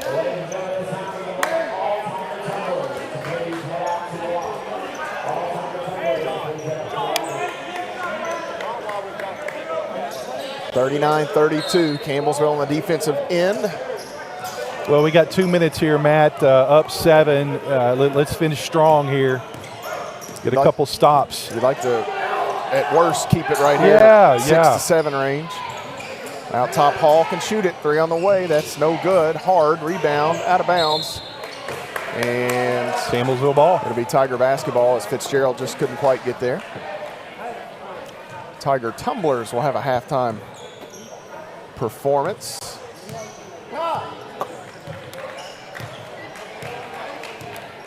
(39-32), closing in on 90 seconds this first half. Wallace inside bounces. Clements, he may have changed his pivot foot. Clements goes to work, working against Hall, throws up a shot, no good.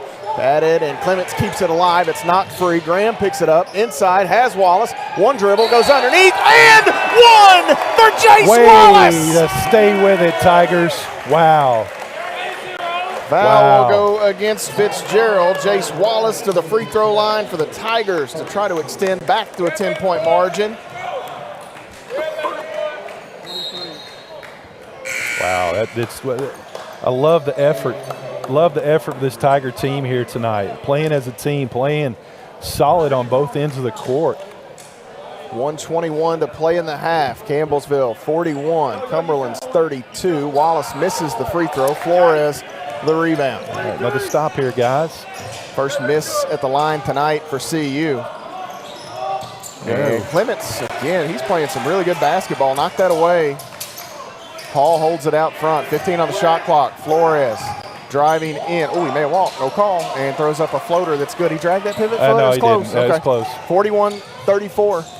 It was just a wide step. Is that what they call it? I guess. A wide step. A wide step. Clements holds out front, waits, doesn't give it to D'Souza. Looking backdoor for Graham. Threads the needle. Graham to D'Souza, off glass. No call. Actually, I'm not sure he hit glass. No. Thought that was maybe the intention. I think he was expecting contact, and it didn't come. Fitzgerald in rhythm of three, and that is good. Campbellsville just a bit tardy getting back. And just like that, it's 4 points. It's 4 points. You got about, Benji here? 2 seconds or Yeah. so, the differential. 41-37. D'Souza just going to dribble this out front and take as much time off the clock as possible. D'Souza waits for Clements, goes around it. D'Souza drives right hand, and this ball goes out of bounds off of Hall with 7.7 on the clock. 5 on the shot clock. See Graham inside to Wallace, and a foul against Austin Hall. Campbellsville, I think for a moment, Coach B had tried to decide whether or not to take a timeout or not. Going to let them go here. Baseline out of bounds opportunity. Inside looking for Smith, and it's knocked away. Second ticks off the clock. Jace Wallace, the trigger man for Campbellsville. 4 on the shot clock here. Wallace holds it, waits. Big screen by Graham. Shooter is Smith. 3, no good. Rebound to Cromer. 2 seconds. Cromer falls. Peyton's going to heave it, and it'll get nowhere close as the desperation heave comes up short. And Campbellsville goes to the locker room here, Benji, with a 4-point advantage, 41-37. We'll step away, take a timeout, come back and look at the numbers. You're following the Tigers on the Campbellsville University Sports Network. I tell my son, I love you every single day. I love you. Now, my dad has never said that to me. Not because he doesn't love me, but because culturally it wasn't comfortable for him. Now that he's a grandfather, he says, I love you to my son every time he sees him. My advice to all the fathers out there, forget the cultural restrictions. They grow up way too fast for you to waste even a single precious moment. The family's visit to the forest inspired a beautiful question. Mother, mother, am I a tree? You tell me to stand tall. You tell me to stay rooted. I think I am a tree. My child, of course you are. But what kind of tree will you be? The kind to hug or the kind to climb? Doesn't matter which you choose, so long as you choose to be a tree that's kind. Make the forest part of your story at a park near you. Find one at discovertheforest.org. The black truck? Hey, Christina from accounting. Yeah, hi. Hey, I used to date a girl named Christina. Oh, really? Yeah, and then she dumped me for my best friend. You want to see some photos of them that I took? I don't. I thought we talked about this, buddy. Buzzed and overshared again? Yeah. Yeah. I'm gonna call a car. That's a smart idea. So yeah, I know, that's why I did it. Hey, you're gonna get back to the top of the mountain.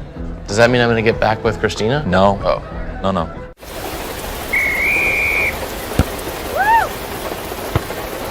Come on!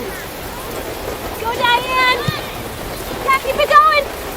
Yeah! Go, honey! If you love them enough to drive an hour to cheer them on as they get beat 11-0 in the rain, then surely you'll check NHTSA.gov/the right seat to make sure they're correctly buckled in the back seat. Yeah. Throw that ball, Diane! Woo! You got this!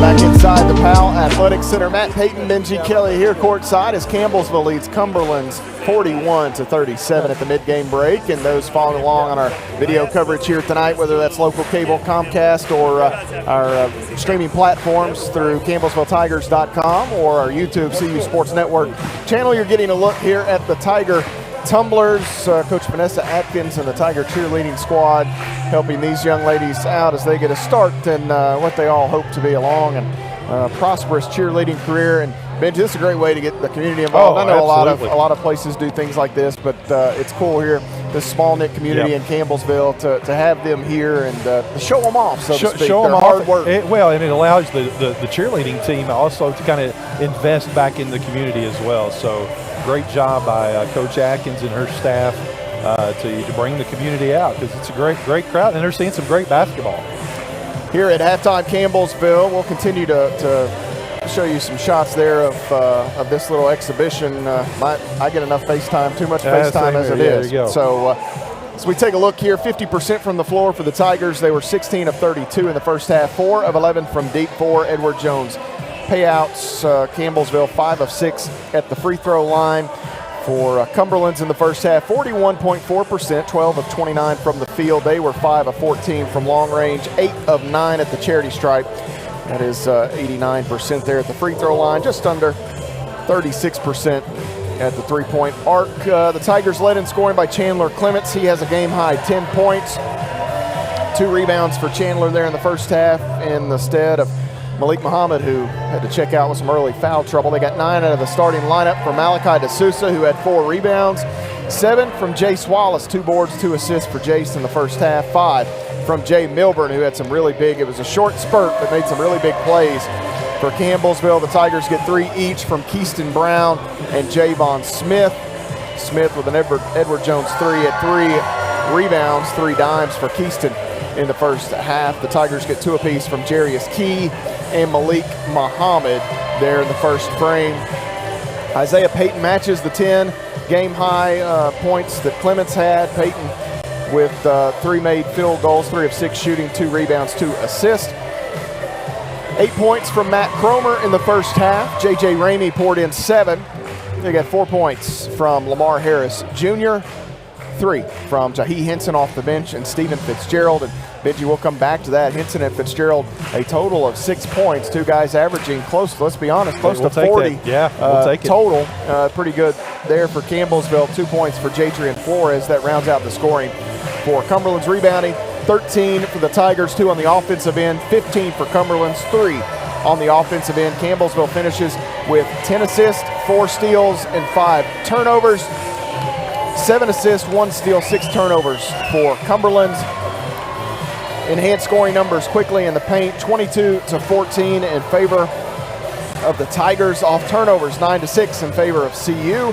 Second chance points 2 apiece, and bench points 18-5 in favor of Campbellsville. Score was tied twice. The lead never changed hands. Campbellsville has pretty much led the entire way. Their largest lead, however, was 14. So Cumberland's continue to battle back, and Benji, a lot to be happy with if you're the Tigers through 20 minutes. Yeah, it really is.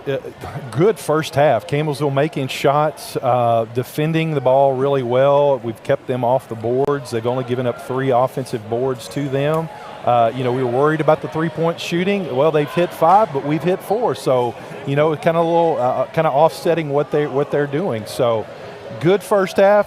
Now you got to replicate it here in the second half. And typically Campbellsville's a little better second half team than they are the first half. So if that's the case, then I really like where we're sitting right now. And you hope a rested Malik Muhammad will be a big factor in the second half. One thing that I worried about when he went to the bench, how are we going to score in the paint? Well, we're 22-14 without him even being in there. So you got to look that we'll be getting him the ball early and often. You got to keep in mind your backup post is a guy that's been an all-conference member in this league, and knows how to score. Teamer. Yeah, so giving Chandler Clements the opportunity and a chance to score when needed is not the end of the world for the Tigers. He's a young man that can certainly hold his own down low, and I think for Campbellsville, you get back to kind of how the Lady Tigers have done things with the 2 posts. If Malik can be that typical back to the basket, back you down, where Chandler is that face up, it's a different wrinkle because they're 2 totally different skill sets. And then you bring Milburn in, and he's coming in and playing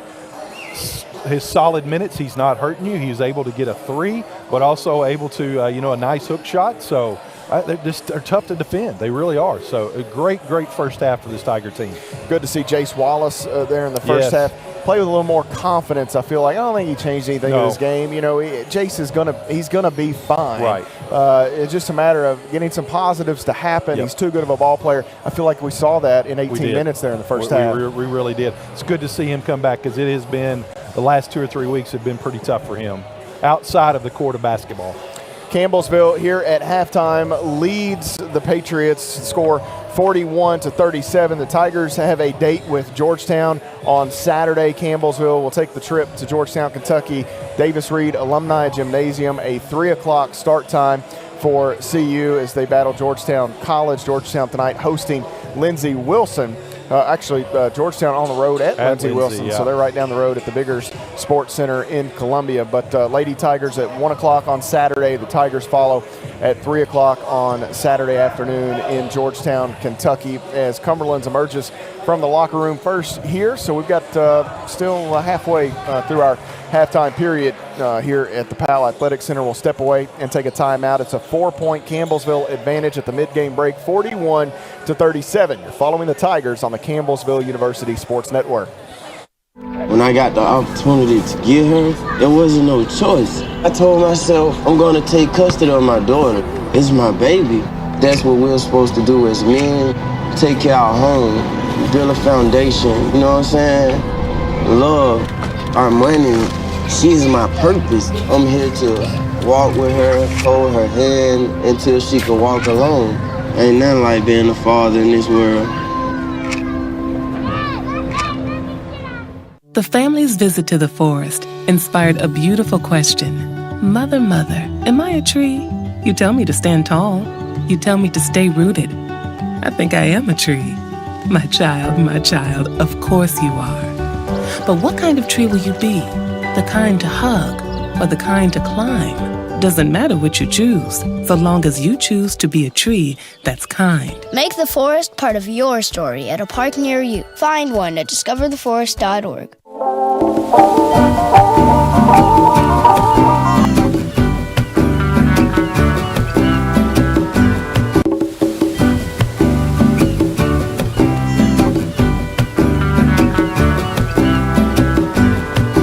When I got the opportunity to get her, there wasn't no choice. Jason, let's go see your room.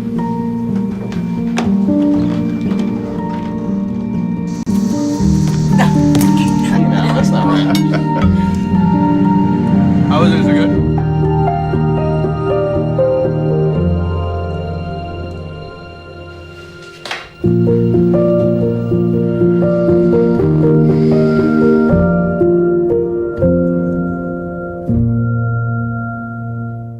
What if you could feel in control of your retirement in just a few clicks? At aceyourretirement.org, you can. Start with a free 3-minute chat with Avo, your friendly digital retirement coach. Just answer some simple questions like, how do you feel about your ability to save for retirement? Or in how many years do you want to retire? To get free action items customized just for you, get your retirement back on track at aceyourretirement.org. Last week, Brandon met a girl on a dating app. One day after work, he finally found the courage to ask her out. No answer. He started to panic. Was he being too pushy? Maybe it was too... Hey, sorry I didn't respond. I was driving. I would love to go on a date. How does tonight sound? Brandon tried to play it cool, but inside he knew. A girl so smart, so responsible. She must be a keeper.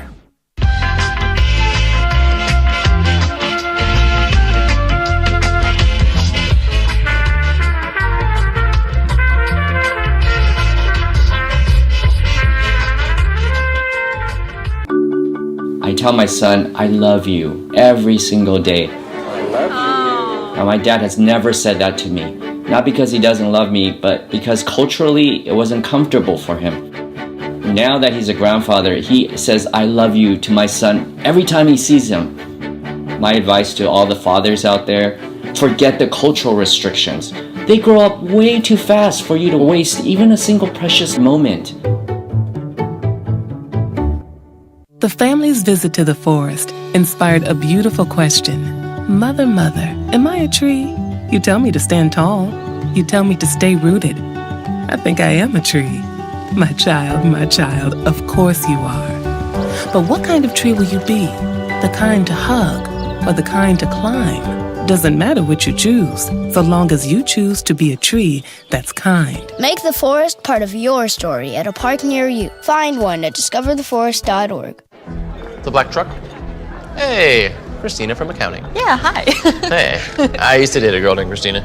Oh, really? Yeah, and then she dumped me for my best friend. You want to see some photos of them that I took? I don't. I thought we talked about this, buddy. Buzzed and overshared again? Yeah. Yeah. I'm gonna call a car. That's a smart idea. So yeah, I know, that's why I did it. Hey, you're gonna get back to the top of the mountain. Does that mean I'm gonna get back with Christina? No. Oh. No.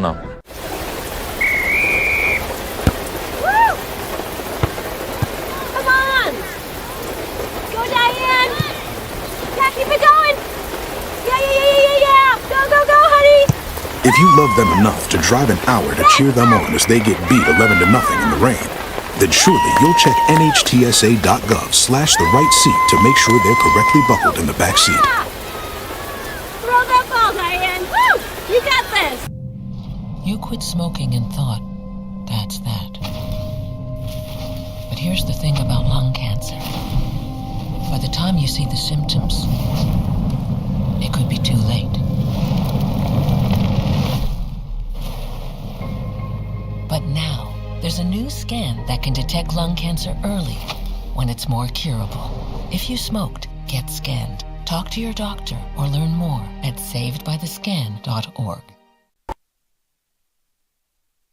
Hey, Bobo, do trees tell each other stories? I'm sorry. I'm afraid I don't know that. Hey, why don't we go find out? Listen.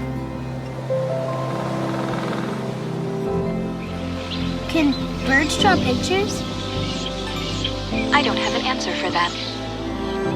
Dad, do stars visit their friends? Look!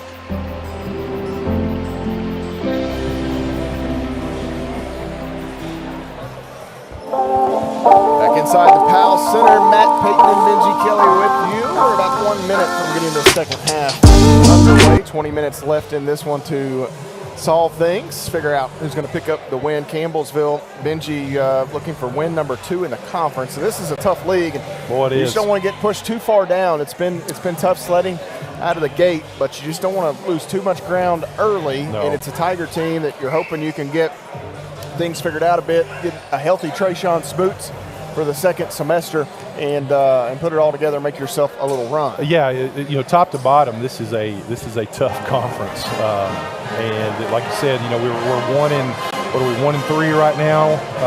1-4 in league, yeah. And really the last 2 we played, we probably should have won both of those. So setting a little different right now, but this is a good first half for this Tiger basketball team, and sometimes you wonder how they're going to respond after the weekend that they had last weekend, but all in all, they played really, really well, and with your big guy on the bench.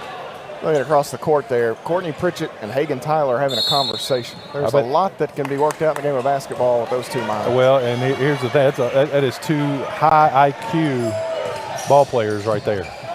Back to play here in the second half, 41-37. Fitzgerald has it knocked away and stolen by Key, who throws it in off the back of Fitzgerald with a little bit of force. A little bit of authority. And the ball's not bouncing your way often. You got to do what you got to do. It's good defense by Key. Fitzgerald had his back turned there, had to wear that one. Brown out top to Muhammad. Into the corner, this is D'Souza. They want Muhammad, can't get it to him. Now they do. Muhammad inside, little contact, missed the shot. Gonna go back up with it, and we've got a blocking foul called on Payton. So late was that on the initial? That was a late whistle. If it's a foul early, it's a foul late. Or a foul late, it's got to be a foul early. So obviously they got it right, but there was a good second and a half in between. 41-37, Malik back to the free throw line here for the Tigers. Muhammad, of course, his decision came down between these two programs. Yeah. It was interesting, which Brent and Matt Daniel, good friends, yeah. and Muhammad hits the second one. They basically kind of split the cost on bringing Malik out here for a visit. He went to Cumberlands first, then came to Campbellsville. Actually visited our facility here. Peyton opened for three. That is good for Isaiah Peyton, and he continues to put on a show here in the Powell Center. But Muhammad ultimately ended up choosing Campbellsville. Here, Brown inside, out to Key, open. Three on the way for Jay Key. That is hard, and the rebound taken in by Isaiah Peyton. 43-40 the score, Campbellsville leads by 3. Fitzgerald bounces one down inside. Harris bobbled it, but I guess he had it ejected early enough. Inside on a spinning hook, no good. Rebound taken in by Jace Wallace. Nice defense there by Malik Muhammad. On ahead to D'Souza. Jarius Key backing down Fitzgerald. Key in the lane, goes over the little baby hook. It's good for Jarius Key. Yeah, good strong move. Key, we've seen that a couple times here tonight. Backing down with a nice little jump hook. 45-40. Peyton gets the screen. It's poked away by Brown. Brown still up in the pocket there as Peyton gets it away to Ramey. Ramey feeds one to Harris into the corner open. That's Fitzgerald. That's a problem, but he missed the shot. Back to Fitzgerald on the tap out. Now Ramey, second chance. That is no good. Rebound knocked away from Wallace, and he grabs it now as Cromer got a hand on it. And here comes Malachi D'Souza. The Tigers trying to extend. Backdoor. He's got Wallace, and that is blocked by Harris at the last minute. Muhammad had it, and it's taken away. Well, that was awfully close. It was close. We're going to have to go to the replay on these goaltends at this point for the Tigers. Into the corner. Now Harris on the baseline. Waits, clearing is Ramey. 3 on the way is good for J.J. Ramey. And it's a 2-point game.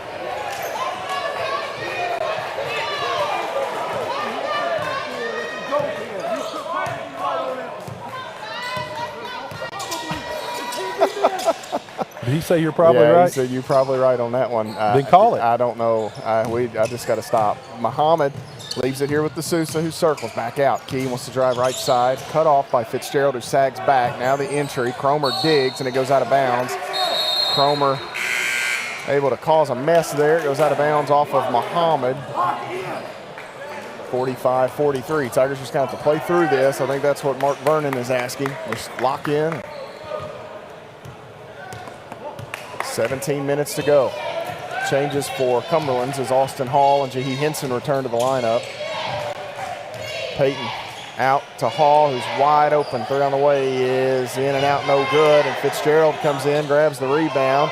Key goes to the ground, and a timeout by Coach Brent Vernon as it is tied up 45 apiece, 16-43 to play in the basketball game. And that all kind of started there on that. That's a close non-call on that goaltend. Ramey goes down, hits the 3, then you get an offensive rebound. A little rough stretch there for Campbellsville. Yeah, well, it's a good timeout by Coach Vernon. We got to, as Coach Mark Vernon was saying, you got to lock in and be mentally strong here. So basically you can just throw out the first 25 minutes here. It's a brand new ball game, 45 all. Isaiah Payton's had the hot hand for Cumberlands tonight, 13 points, 3 made triples for Peyton. I think so. I didn't we see haven't seen the replay, yet. But we think so. 45 apiece. It'll be Jarius Key to inbound here. Keyston Brown in the backcourt for the Tigers. Campbellsville's got their starting 5 out there.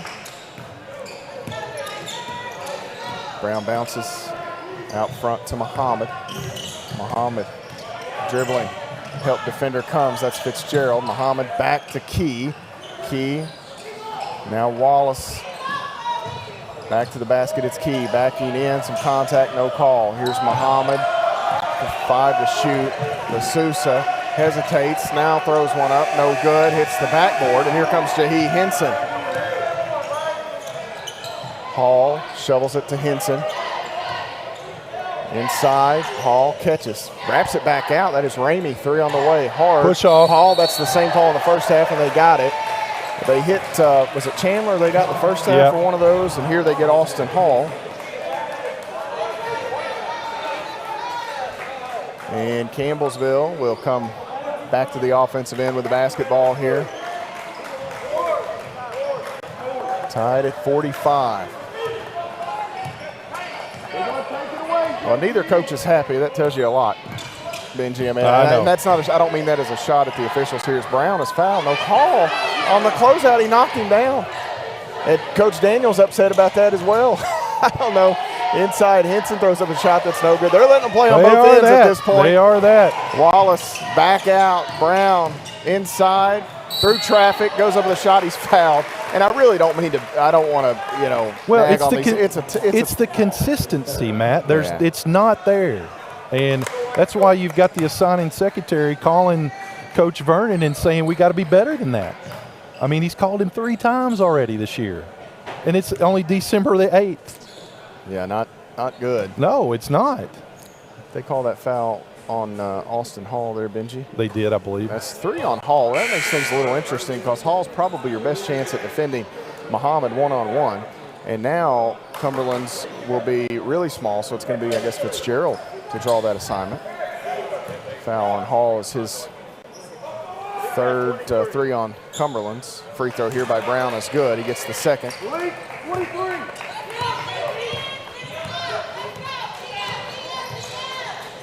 And again, just a bow on that officiating. It's easy for me to sit over here and watch this monitor and call it on the replay. I get that too. Henson misses the jumper. Ball gets batted into the air. Muhammad there to corral the rebound. Here comes Campbellsville once again, leading by 1. Keyston Brown backs away from Peyton. Entry over the top. Nice help by Ramey, and they knock it away. That's a tough pass right there. Here is Henson going to take the pull-up jumper that is good. Jahi Henson, the last thing the Tigers want to see him get going. I believe that's the first lead of the night for Cumberlands. Wallace calls for the screen. Muhammad will come out. Muhammad has it, waits. Back to Wallace, goes at Cromer, stops, pull-up jumper for Jace is good. Good strong move by Wallace there. Campbellsville just kind of a little bit out of sorts on the offensive end. Nice little move there by Wallace, so hopefully that'll get him locked back in. Got Muhammad matched up on Cromer. Cromer backs out to Henson. That's the problem for the Tigers is who does Malik guard at this point? Is that shot no good? Took a funny bounce off the rim. Boy, Malik did it hit the pad maybe? Malik had to kind of double clutch the catch there. D'Souza driving right side of the lane, wraps it back to Muhammad, goes up and 1 for Big Leak. Yeah, good. What a pass by Malik D'Souza there, or Malachi D'Souza. As on Fitzgerald there, his 2nd. So Malik goes to the line for an and 1 opportunity. Fitzgerald's 2nd, as Benji mentioned. 4th on Cumberlands as a team, 50-47. That free throw off the mark for Malik Muhammad. 14 minutes to play, 3 points. The Tigers with the advantage. Henson out top, Cromer. And now Henson bluffs the shot, decks it, drives in, pull up jumper, too easy. That is 2 just about every time for that young man. 50-49.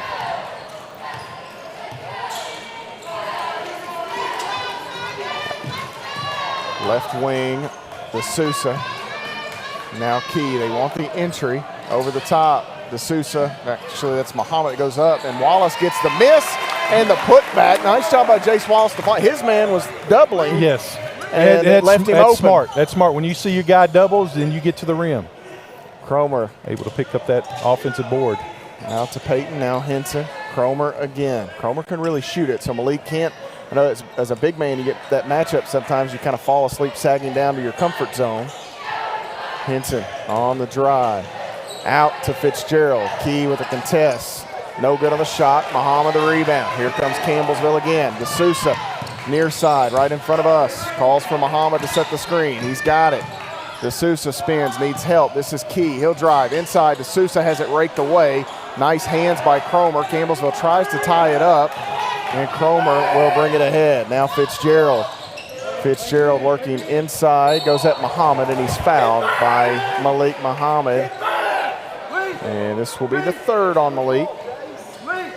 The only bit of good news is there, Benji, is Malik was probably at a point where he's getting ready to get a breather anyway. Yeah, exactly. And you really don't, like you said, don't lose much with Kobe or with Chandler coming in to be able to, we played extremely well that first half, but 52-49. Fitzgerald at the line. That free throw is good. Javon Smith and Jordan Graham will check in for the Tigers. Chandler Clements will enter as well. So Muhammad will check out. Jace Wallace will check out. And Jarius Key will get a breather here for the Tigers, as well as Fitzgerald will have one more free throw toss. It's a good substitution right here because 30 seconds we get the media and be able to get those guys right back in there. Fitzgerald can trim it to 1 point margin here, and he does.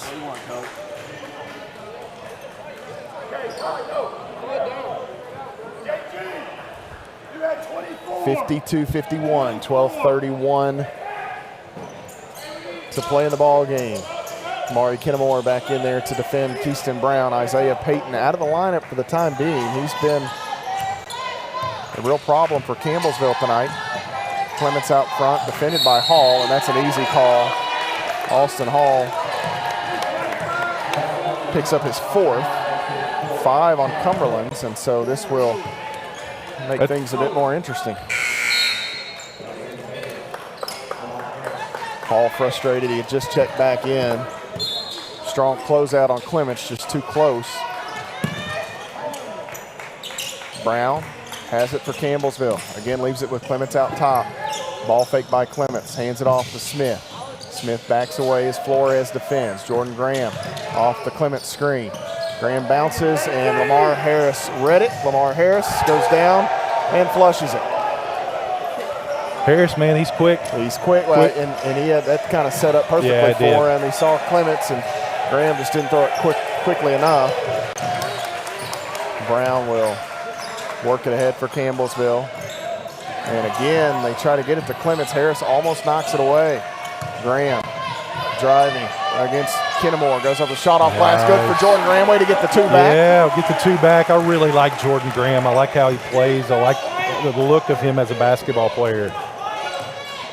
Cromer out top, Harris. And now Henson. The ball fake, wants to drive. Pull-up jumper for Jahi is good. Yeah, that's good. He's good. It's the purest mid-range game I've seen in this league at the men's level in my time. I know there's been some good ones over the years, but in the last decade or so, Jahi's as good as it gets.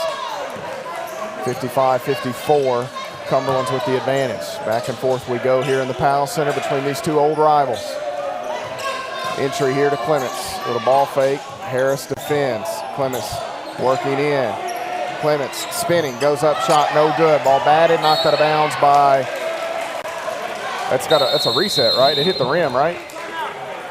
Yeah, they'll put 20 on the shot clock there, as it will be Campbellsville basketball here after the ball was knocked out of bounds by Cumberlands. This brings us to the media stoppage, 55-54. Cumberlands the 1 point advantage. You're following the Tigers on the Campbellsville University Sports Network. The family's visit to the forest inspired a beautiful question. Mother, mother, am I a tree? You tell me to stand tall. You tell me to stay rooted. I think I am a tree. My child, of course you are. But what kind of tree will you be? The kind to hug or the kind to climb? Doesn't matter which you choose, so long as you choose to be a tree that's kind. Make the forest part of your story at a park near you. Find one at discovertheforest.org.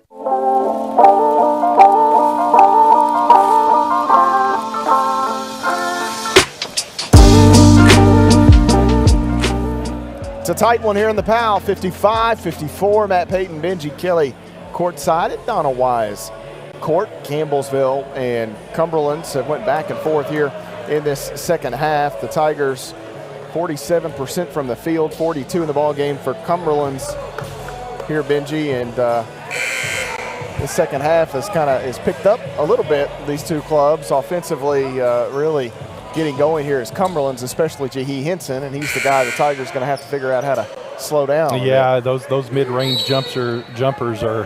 He's pretty. I think he's missed 3, and that's really rare. Here is Wallace off the screen. They get Clements matched up here with Fitzgerald.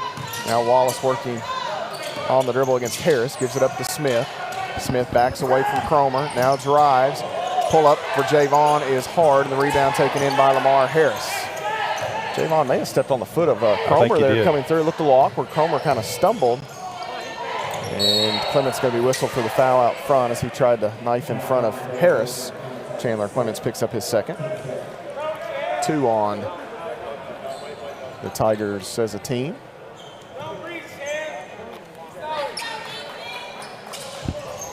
Harris out front, hands it to Henson. Working against Graham, into the corner, Cromer, 3 on the way. That is good for Matt Cromer. Yeah, they're pretty deadly like that. Tigers back the other way. Brown on the dribble as the Cumberland sideline gets into it a bit. Brown shovels one, Clements too far. And now Wallace picks it up. Kennemore goes down. Out, Brown open, 3 on the way short. And Jordan Graham tries to keep it alive. It goes off of Henson, and it'll be Campbellsville basketball here with 9:54 to play. Malik Muhammad going to check back in here for the Tigers as Chandler Clements will exit. This is a big possession right here, Matt. They're up 4. If we can keep this thing into one possession here. Muhammad holds it, waits for Brown to come through. Now they dig a bit. Muhammad still working against Harris. Up and under, goes up the left hand, no good. Gets his own miss, goes back up, he's fouled. And for Campbellsville, that kind of is the offense at times. It is. Harris did all he could to keep him off when he went up to try to block that shot. Got himself out of position for the rebound, and it made it difficult on Cumberlands. Who was that foul on there, Benji? That Henson? That was on Henson, and actually that's that puts Campbellsville in the bonus here with 9:41 to go. 6 on Cumberlands as a team. Henson's third. Malik gets the free throw here, makes it a 3-point deficit.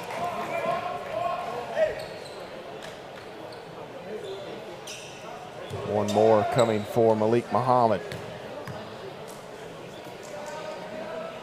Free throw on the way. Good. Gets the friendly bounce. Brent Vernon leaned that thing through the cylinder there. Look, kind of like my golf shot. That's what you got to do sometimes. Lean it into the fairway. Out top, Harris hands it. Nope, going to keep it. Henson now has it.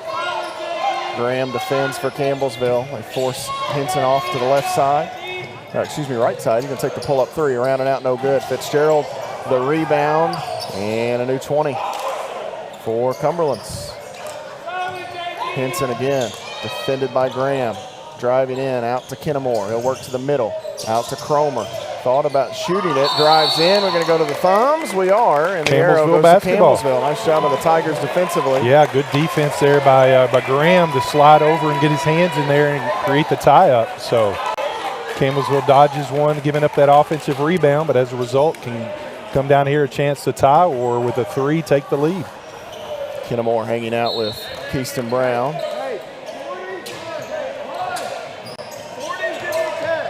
Brown will bring it ahead with Kennemore all over it. 2-point Cumberland's advantage. Brown driving in. Goes up with the right hand. I have no idea how you did that, Keaston Brown, but I'm glad you did. I have no idea either. But and a near throwaway. Kennemore going to save it? No. Great defense, Coach Vernon. Great defense. I was bracing ready. myself I at the was table. too. And so that will get the Tiger crowd into it a bit. Finals week, and a lot of students have already went home. Good crowd though here tonight. Even a good community crowd. 58 all. Jordan Graham triggers it in to Brown, and oh my. Brent Vernon's eyes were as big as the circle at midcourt. Keaston Brown to Wallace, steps into a 3. No good, off the mark, rebound to Payton.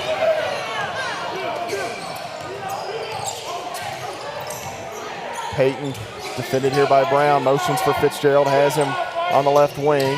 Now Harris, back to Fitzgerald straight away on the dribble. Wants Henson, works his way through. Contested shot, good for Fitzgerald. Just a little bully ball there for Fitzgerald. Goes right at Jace Wallace and gets the finish.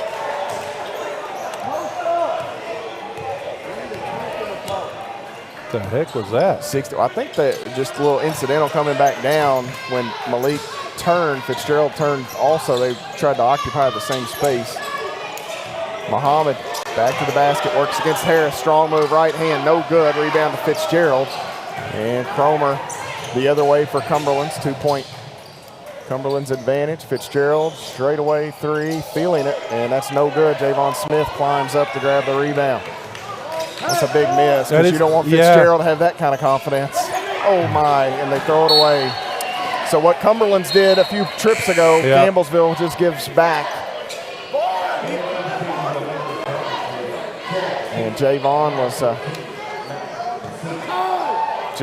was throwing it back to Keeston, and Keeston was, I'm not sure, Benji, exactly what Keeston was doing. He just wasn't ready for the basketball, wasn't ready for the pass. 7:31 to go, Cumberland's by 2. Peyton off the screen from Fitzgerald. Out top, Hall. Muhammad does a nice job closing out, and they find Henson on the lob. Hall did a nice job, just landed up there where Henson could go get it and pitch it in off glass. DeSouza hands it to Smith. 4-point Cumberland's lead. Back to DeSouza, working against Fitzgerald. Goes up the left hand, around and down for Malachi DeSouza. DeSouza limping a little bit. I don't know if he came down on a foot. Peyton out to Hall, gets it right back. Ooh, Peyton carried that or doubled inside, finds Hall. Peyton wanted to pass that to Hall, changed his mind, and then just put it right back down. Yeah, I thought he carried it. Yeah, got away with one there. Muhammad out front, right side to Sousa. DeSouza into the middle, out to Key. He'll drive. Now right side of the lane. Cromer again. That joker has been pesky all night. And he's got to get Javon out. And here inside, DeSouza drives, and Hall's just fouled out, and he's hurt. I don't know how they didn't call one on Jace Wallace at midcourt there when he and Peyton kind of incidental ran into each other. Wallace is hurt too. This is... Well, it is a football match out there. This has gotten a little wild here. So that's Hall, and he's done. Alston Hall had a nice couple minutes when he first entered the game. Certainly made an impact early. And foul trouble here has not helped his cause to get in any type of rhythm. Lamar Harris back in. 64-60 the score, 6:25 to play. Malachi DeSouza at the line here for Campbellsville.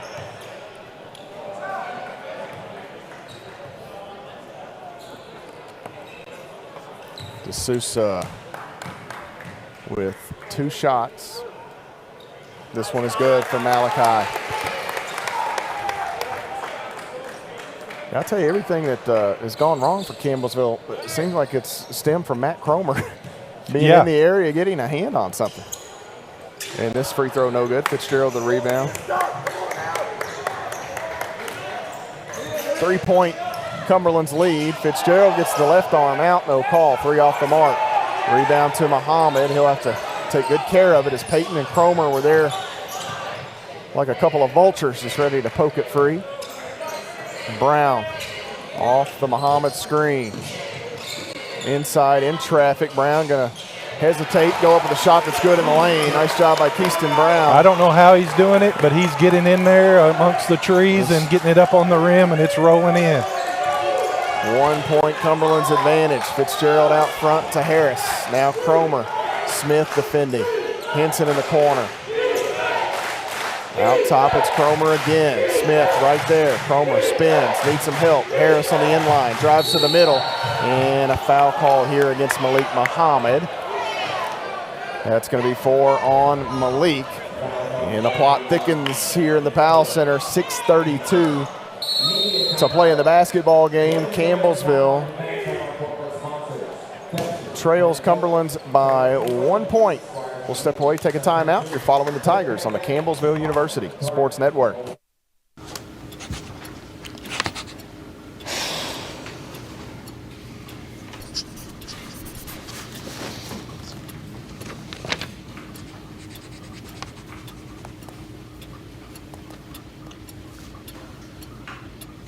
If you love them enough to relearn math so you can teach them math, then surely you'll check nhtsa.gov/the right seat to make sure they're correctly buckled in the back seat.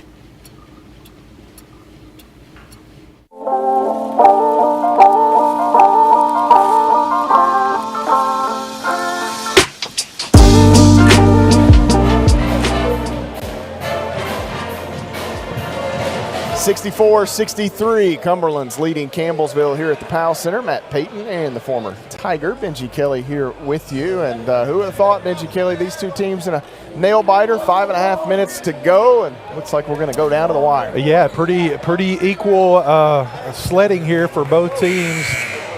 Campbellsville is 23 of 52 from the field, and Cumberland's is 23 of 52. Campbellsville 24 of 52.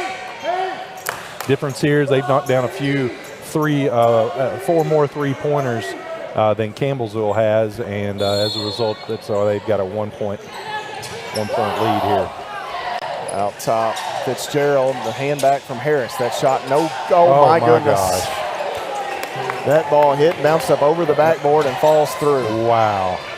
67-63. I thought Malik Muhammad was getting ready to fly in, grab a rebound. Here, D'Souza drives in. Nice, strong move with the left hand. Malachi, he's fighting through something here. He's that hamstring. Left hamstring. Jace Wallace has been rolling out a issue over here on the bench himself. And that's a moving screen. Inside, Fitzgerald out. Cromer spins, goes up the right-handed floater. Tough shot from Matt Cromer. 69-65. Brown comes near side to D'Souza. Muhammad going to set the screen. Now D'Souza goes back the other way. Up off glass. It won't go, but Malachi will take another trip to the free throw line. On Fitzgerald, his third. So it takes away one of the one-and-ones. Malachi a chance to go here to cut this thing to two. 69-65 the score. D'Souza at the line. This one is good. Front of the iron and back of the iron and through.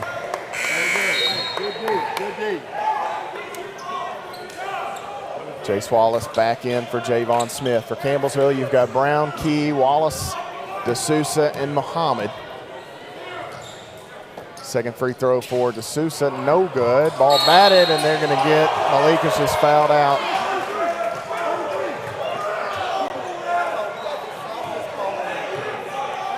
So that's come on, guys. Hit on Malik. 4:33. Wow. So Malik's done. 8 points, 7 rebounds in just 16 minutes. Stayed in some foul trouble here. Fitzgerald down on the low block. Harris goes to work against Clements, and oh my goodness. 69-66. He's this pathetic. So Chandler picks up his third. Ooh. Harris had dribbled himself too far underneath. That was going to be as challenging as it gets. And they nab Chandler Clements for his third. Harris, free throw here is off the mark. Lamar Harris struggles at the line, just 32%. He hit a couple earlier.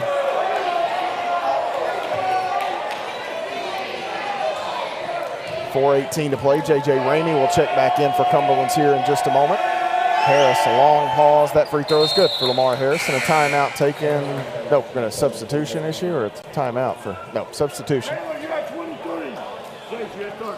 70-66. Keyston Brown, the basketball for the Tigers. These two teams have had many classics over the years. We'll see how this one ends, and a hold here on Cromer. That's going to send Jace Wallace to the free throw line, and that's never a bad thing if you're the Tigers. Chance to score here with the clock stopped, as it'll be the final 1-and-1 situation of the ball game here for Campbellsville. They will shoot 2 the rest of the way, 4:08 on the clock. Chandler Clements will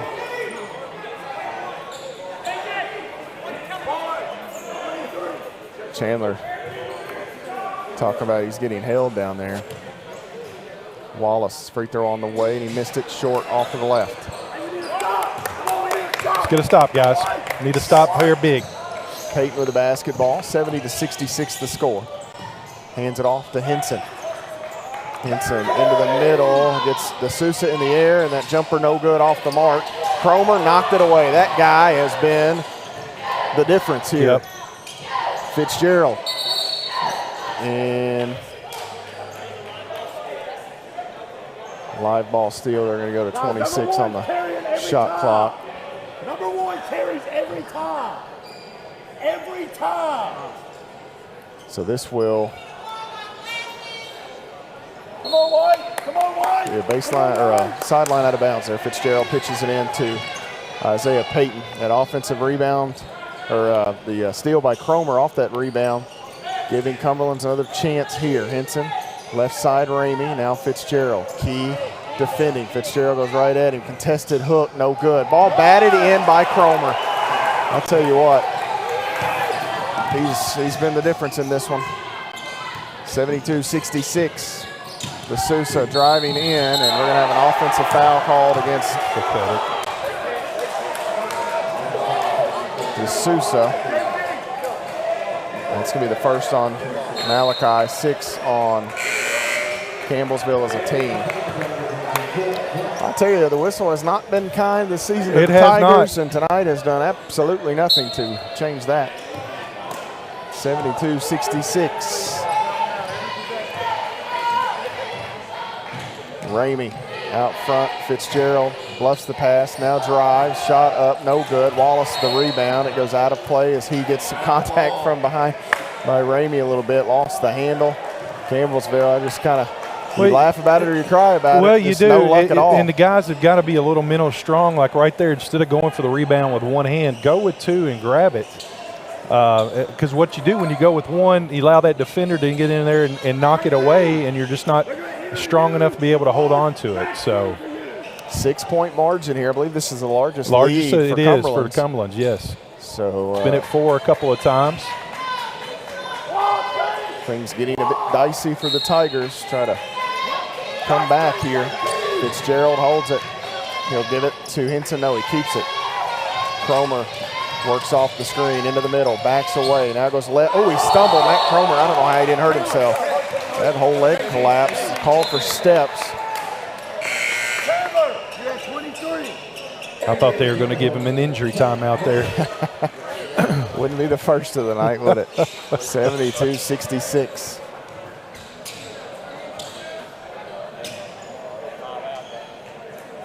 Campbellsville needs a bucket here. 2:50 to play as Keyston Brown comes ahead. Yeah, this is a big possession right here for the Tigers. High post out to Clements here. Key, now Wallace. Right side to Sousa. Driving at Fitzgerald. Goes up in the paint, shot no good. Batted, knocked out of bounds. It will be Cumberland's basketball. Jordan Graham going to head in for Campbellsville as Chandler Clements will exit. And Coach Matt Daniel wants a full timeout. Benji, this is all you, my friend. 72-66, 2:35 to play. The Tigers trail. You're following the Tigers on the Campbellsville University Sports Network.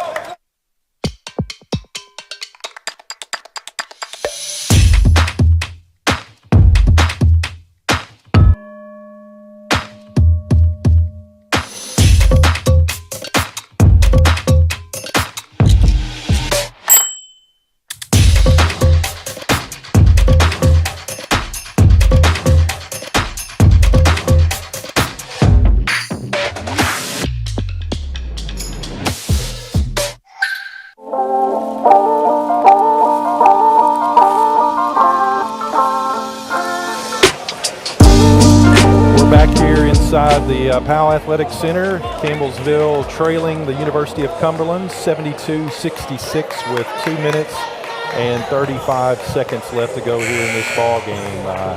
A typical Campbellsville University of Cumberland's matchup. This thing has been physical from the get-go, and Campbellsville had as big as a 14-point lead there in the first half, but Cumberland's has battled back, and now they built this thing here up to 6 points with the ball and a chance to add on that lead. Just been a tough here last 4 or 5 minutes for this Campbellsville team, just not seeing the shots fall, and Cumberland on the flip side of that, executing on the proper end on the offensive end. Good to have you back, man. What I missed. 72-66. Peyton the basketball now out top to Ramey. I think that's a first for me in game, but it just it had to happen. Henson, a three, no good, well off the mark. And now Key the rebound. Brown long ahead to D'Souza. Big possession right here. Wallace on the handoff from D'Souza. Circles out top.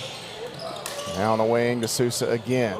Entry here. Key back to the basket, working against Ramey. Looks for a cutting Graham. Ball gets knocked away, and it is Cumberland's ball. Yeah, three straight possessions there. Campbellsville has not got a look at the goal. They're getting the stop on the other end, but just turning it right back over on the offensive end.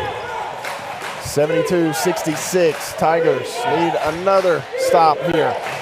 Fitzgerald hands it to Ramey. Ramey out, Cromer wide open, and that is no good. Brown the other way. Tigers still searching. Wallace going to slash in, leaves it. Cutting the end line is Graham. Turnaround, fall away shot good for Jordan Graham. Yeah, that's a smart move right there. Go quick, get the bucket, and now you got a chance to set up your defense here. I mean, we're a 4-point game, minute 30 to go. A lot of basketball left here, Matt. So just over 90 seconds to play. 72-68 your score. We'll step away. You're following the Tigers on the Campbellsville University Sports Network. Jason, let's go see your room.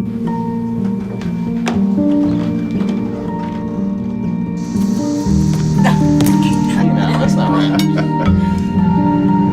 How was it? Is it good?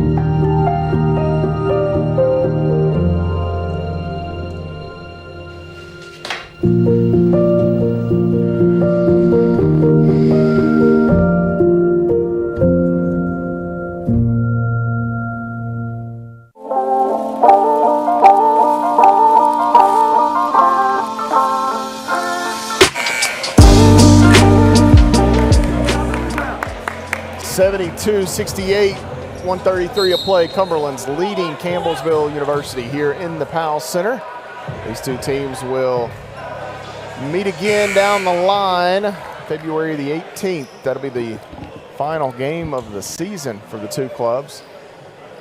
Senior night, of course, I would assume senior night for Cumberland's. No, Jahi Henson has a chance to become their all-time leading scorer. Could still be at stake come that time. Peyton gets the step out to Cromer. Fitzgerald open. I'm surprised he didn't shoot that. Now they want to run some clock. That would have been a good look. Fitzgerald circling inside, working against Key. Fitzgerald goes over the shot in the lane. No good. Ball knocked out of bounds. Good defense of Cumberland. Yeah, great defense there by Jarius Key. Yeah. Great defense. Well, they haven't called it all night, so I call it now. But good defense there. The last three possessions for Campbellsville on the defensive end, locked down, and was able to get a stop. So now let's get a bucket here. Tigers need more points. Clements calls for Wallace. He hasn't. Wallace nearly has it taken away by Ramey, and now he's fouled. And Wallace hitting the chin. Ramey, good sportsmanship, going to help him up. That actually helps us out, sends Wallace to the free throw line here. Well, it's actually a double bonus, so clock stop, chance to cut this thing to 2. 72-68, 59.7 seconds remaining. So Wallace on the season, about 68%. Tonight, he has missed both, so this will be a good time for him to kind of even that percentage up a little bit. Absolutely. Malachi D'Souza has led the way for Campbellsville tonight with 15. He and Matt Cromer. Free throw here by Wallace is good. Jordan Graham checks in. So Campbellsville's went offense, defense with Graham and Clements the last several stoppages. 72-69. Wallace, one more. This free throw is good as well. Jace Wallace had 33 in that double overtime win last year. I think that game, memory serves me correctly, he was 16 of 17 at from the free throw line. He was. Out top, it's Henson, 50 seconds. Henson working against Key. Henson in the middle, spinning. Gets Key in the air, kicks it to Ramey.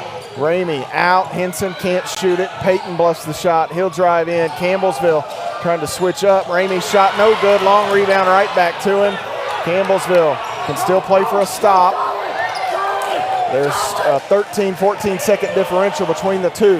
Well, that was a big miss. That big old bounce came right back out long. There's the screen. Cromer now picked up by D'Souza. Henson inside. Shot up, no good. Ball knocked out of bounds off of. And they're going to say, I'm still waiting here. They're going to point to Cumberlands. Shot clock violation. Did it hit the rim or backboard?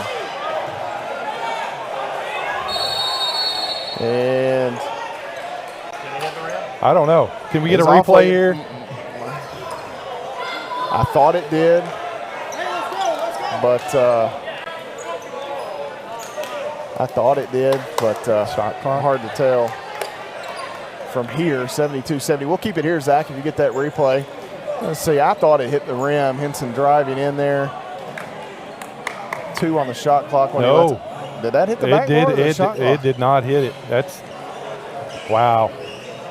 Hey, that's a shot It didn't hit the rim. It did not hit the rim. It did not hit the rim. I don't think so. That came straight down. Run it back one more time, Zach, if you can. Yeah, I know.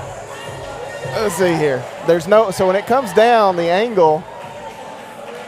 It did. Okay. It did. It hit it. Barely. It grazed okay. it. It grazed it. Getting in a little closer helped. It barely grazed it. So that makes me feel a little better. Is that another angle? You got another angle of it, Zach? I mean, it's the slimmest of margins. Oh, my. I don't know. I mean, and that, again, on those guys, that's tough to. Well, you got to foul quickly here, and this is where we need replay to be able to come in and for them to look at it. That's too big of a call. But, here we are, 12.6, got a foul. They go to the free throw line, and you still give yourself an opportunity.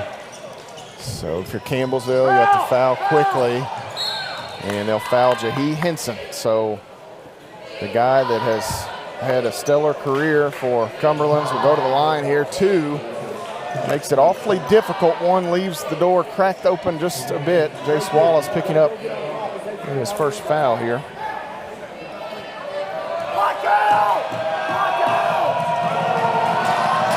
One and the bonus. That's Henson off. missed it. Key the rebound.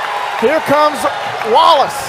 No timeout for the Tigers. Into the corner. Graham bluffs the shot. Takes the 3. No good. Rebound taken in, and that's where the buzzer will sound as the Tigers lose yet another heartbreaker here in the PAL. They had a chance, and Campbellsville just could not. Graham I said bluffed it. He kind of bobbled it. I was trying to get the word out there, Benji, and he bobbled it a bit. And by the time he gathered in, had the wherewithal to take that 1 step left.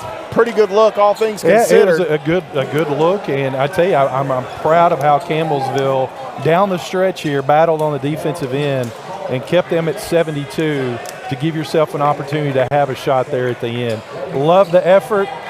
We just can't catch a break right now. There are no breaks to be had. There are absolutely no breaks to be had, which kind of, for these guys with how hard they're working, it's hard to watch because you want them to succeed so bad. It's just, look here. What's that? Cleaning everything up. I know. Yeah. Jace Wallace, one of your captains, he's over here cleaning up stat sheets after the game that have been left on the floor. That's the kind of team they have. Just tough. What a game. Really good basketball game. We take a look here at the final game numbers. 46% from the field for the Tigers here tonight. Benji, they were 25 of 56, 4 of 16 from deep for Campbellsville tonight. Just 25%. 4 made Edward Jones threes, 14 of 20 at the free throw line, 70%. For Cumberlands tonight, 41.3% from the field, 26 of 63.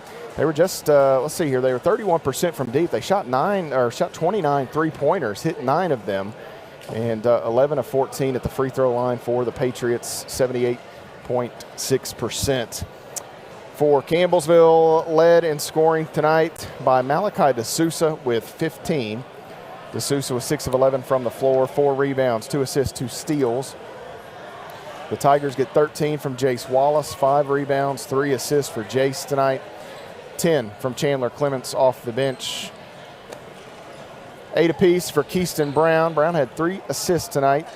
8 from Malik Muhammad, 7 rebounds for Malik in the ball game. 5 from Jay Milburn. Jordan Graham had 4. Javon Smith had 3 to go with 4 rebounds. Jarius Key had 4 points, 4 rebounds, 2 steals, and a block tonight. That rounds out the scoring for Campbellsville. For Cumberlands this evening, led in scoring by Matt Cromer with 15 points. Cromer had 5 rebounds and 3 steals. He seems like he got his hand on absolutely everything. He did, didn't he? 13 for Isaiah Payton, 4 rebounds, 3 assists. A dozen tonight for Stephen Fitzgerald. 5 rebounds, 3 dimes for Fitzgerald. 11 from Jahi Henson off the bench, 3 rebounds for Jahi. 10 for J.J. Ramey. Lamar Harris poured in 7, 2 apiece for Jadrian Flores and Austin Hall, and that rounds out the scoring for Cumberlands. 29 rebounds for each team, 8 on the offensive end for the Patriots, 6 on the offensive side for Campbellsville. Tigers finished with 13 assists, 6 steals, and 15 turnovers. Cumberlands finishes with 12 assists, 6 steals, and 10 turnovers in the ballgame. Enhanced scoring quickly in the paint. Campbellsville a 6-point advantage, 38-32. Off turnovers, 21-12 in favor of Cumberlands. That is a big number there. Second chance, 8-6 in favor of CU. And bench points, 22-15 in favor of the Tigers. 4 times we were tied. 5 times the lead changed hands. Largest advantage was 14 for Campbellsville, 6 for Cumberlands. And Benji, is beating a dead horse to some degree. Campbellsville just needs a little something to go their way. They're right there knocking on the door. It's hard to watch. It's frustrating. Credit a good Cumberlands team for holding on down the stretch. Well, it's a typical Mid-South Conference basketball game. I mean, they were battling both ends of the court, and we can talk about the officiating all you want to, but at the end of the day, you got to make some shots. Campbellsville went a stretch there with 439 to 133 where we had 0 points. That was allowed Cumberlands to get that lead out to 6, but yet we battled back and had a shot there at the end, and you just love to see one of these go our way instead of, like you say, beating a dead horse and just having these opportunities and they're just not falling. But I love this effort of this team. They're not giving up. They're not giving up. And 1 through 10, as they come in, they're playing hard. They're playing their role. And at the end of the day, you just something that's got to fall your way. And right now, it's just hasn't happened here in the last 3 games. Campbellsville falls to 6-6 on the season. They're 1-5 now in Mid-South Conference play, which seems almost impossible with some of these last 3 games. Yeah, 3 losses by 10 points. 10 points, yeah. Just, rough. 10-2 now for Cumberlands. Overall, they are 4-2 inside of Mid-South Conference play as we await the head coach to make his way over. And Benji, they go to be another difficult matchup against Georgetown. That's no easy one. The Tigers have won there in recent memory. You go back to Avion Mason a couple of years ago. The Tigers went up there and pulled off the upset. It's a Georgetown team that, as Coach mentioned this week on the Coach's Show, without Darren Boyd, they're different. They don't have that, over the years they've had LJ and Chris Coffey, and they've had Noah Cottrell and DeAndre McCorder. They've had this monster two-man, 1-2 punch, I guess what I'm trying to say. Kyron Jones and Darren Boyd were that last year, and they're trying to figure that out without a Darren Boyd who transferred to Lipscomb. He's playing about 30 minutes a night at Lipscomb, having a good old time in Nashville. But, it'll be an interesting matchup certainly on Saturday. Well, it's a quick turnaround because, we've got the early tip at 3. They'll get in here tomorrow. They'll probably go through a scouting, very, very light in terms of workout because this was a battle here tonight. A lot of beating and bruising, but I'm really proud of our effort, really proud of how we handled ourselves through that adversity. We didn't hang our heads, and we battled back, and then that's what you want. That's what you want for your team. Eventually, some of these things, they're going to fall and start coming our way. I'll step away. Here comes the coach. So Brent Vernon makes his way over. We'll visit with him here in just a moment as he slides in. The Tigers unable to get over the hump here tonight, 72-70. Our final score. Cumberlands picks up the win as Coach kind of catches his breath here. And, at this point, there's not a whole lot you can say. Just one of those stretches here for CU. Tigers will tip off in Georgetown on Saturday, 3 p.m. Eastern time, the start there of that Mid-South Conference matchup. Coach, there are, That's tough. You know, I know you guys are scratching and clawing, and you just needed maybe one more play in that one, and you laugh about it or you cry about it. You know, you guys really grinded hard tonight. I know just a little short. Yeah, I'm proud of her. I don't have a cough drop to give you. No, you're good. I'm really proud of our guys. That's a very good basketball team. It's a top 25 team in America. One of the most physical teams that you'll play night in and night out. And our guys really battled tonight. Man, we got a really got a dejected group in there because you know there are no moral victories, and we're not ever going to take moral victories. But our guys are really battling. I thought we showed a lot of guts tonight. Played really well. Had I wouldn't even say laps here and there. You know, in conference you're going to have games of runs, and that's what this one was. And a team like Cumberlands, who shoots it the way they do, it doesn't matter what kind of lead you have, they're always in it. You know, we talked about it the other day with us. We don't shoot it as well, so you get down double figures and it's a little bit more. You can get them down 14, 15, and it's like 5 or 6. Yeah. And they made some good shots. I'm really proud of our group, though. And what we have to do now is we just, you know, you're learning to win. And it's tough in this league. But if we can do that, if we can get one, I see a lot of brighter days ahead. Well, tonight, you know, Malik got in a little foul trouble early. You have to, you know, pull him off. Chandler goes in, and you see some of what Chandler Clements brings to the table, and really offensively kind of helped you guys. I felt like Malachi were really just the two anchors for you this evening. Yeah, we had a lot of guys I thought played really well, and you know, poor Malik. I'm battling for him, and he's battling for us, and you know, I think it's tough. There's not many teams in our league who has a big like Malik Muhammad. And I've said this for many years, going back all the way back whenever I was at the University of Cumberlands, and we had Luke Fitzgerald, Brandon Russ, some of those big, strong posts. I feel like posts in our league that are big and strong and physical get punished because referees in our league are not used to seeing grown men like that. And I just, you know, I think he doesn't get the benefit of the doubt, which I think he should a lot of times. But I thought Chandler came in and Chandler gave great minutes. He did a very, very good job today and executed well. And you know, that's a kid who he's a young man trying to still figure some things out. Man, he's a fierce competitor, and he wants to figure it out, and he wants to win. And I thought tonight he was really good. He really stepped up in a time of need for us. And Malachi, he was also good, very patient. All of our guys were good. We didn't play bad tonight. Had a few turnovers in the second half, but I really thought we battled well. We competed against a very good team, and unfortunately just came up, you know, one shot short that we had a chance to win. You know, if I told you before the game that Stephen Fitzgerald and Jahi Henson would combine to go 9 of 28, you would sign up for that number all day, every day. You did a really good job on them. It was just, you know, Isaiah Payton had a really good first half. Matt Cromer, I felt like Cromer may have been the difference in this one. He hit a couple of big shots, but it seemed like he got his hand. He kept everything alive for them at times when there were big plays to be made. It was almost like Matt Cromer had a hand in it. You did a really good job limiting their 1-2 punch. Credit to those other guys for Cumberlands. Yeah, you know, that was our. You know, you talk about attention to detail. We talked about that the other day with last Saturday. We had too many mistakes, and we were still right there with a chance to win. Today, our number one goal was you have to make sure to make Jahi Henson and Stephen Fitzgerald inefficient. And for the most part, we did. I thought Jahi got a little bit in a groove there early in the second half. But again, you look at his shooting, 5 of 15, you can't beat it. Yep. And then they had some guys step up in the first half. They stayed in the game. I thought Isaiah Payton made some shots. And then, as you said, Cromer was a little bit everywhere. Made some shots, did a very nice job getting his hands on some ball defensively. And again, it's what a Mid-South Conference game is. And again, we're gonna find a way. We're gonna get over hump. And when we do, like I said, I feel wins coming.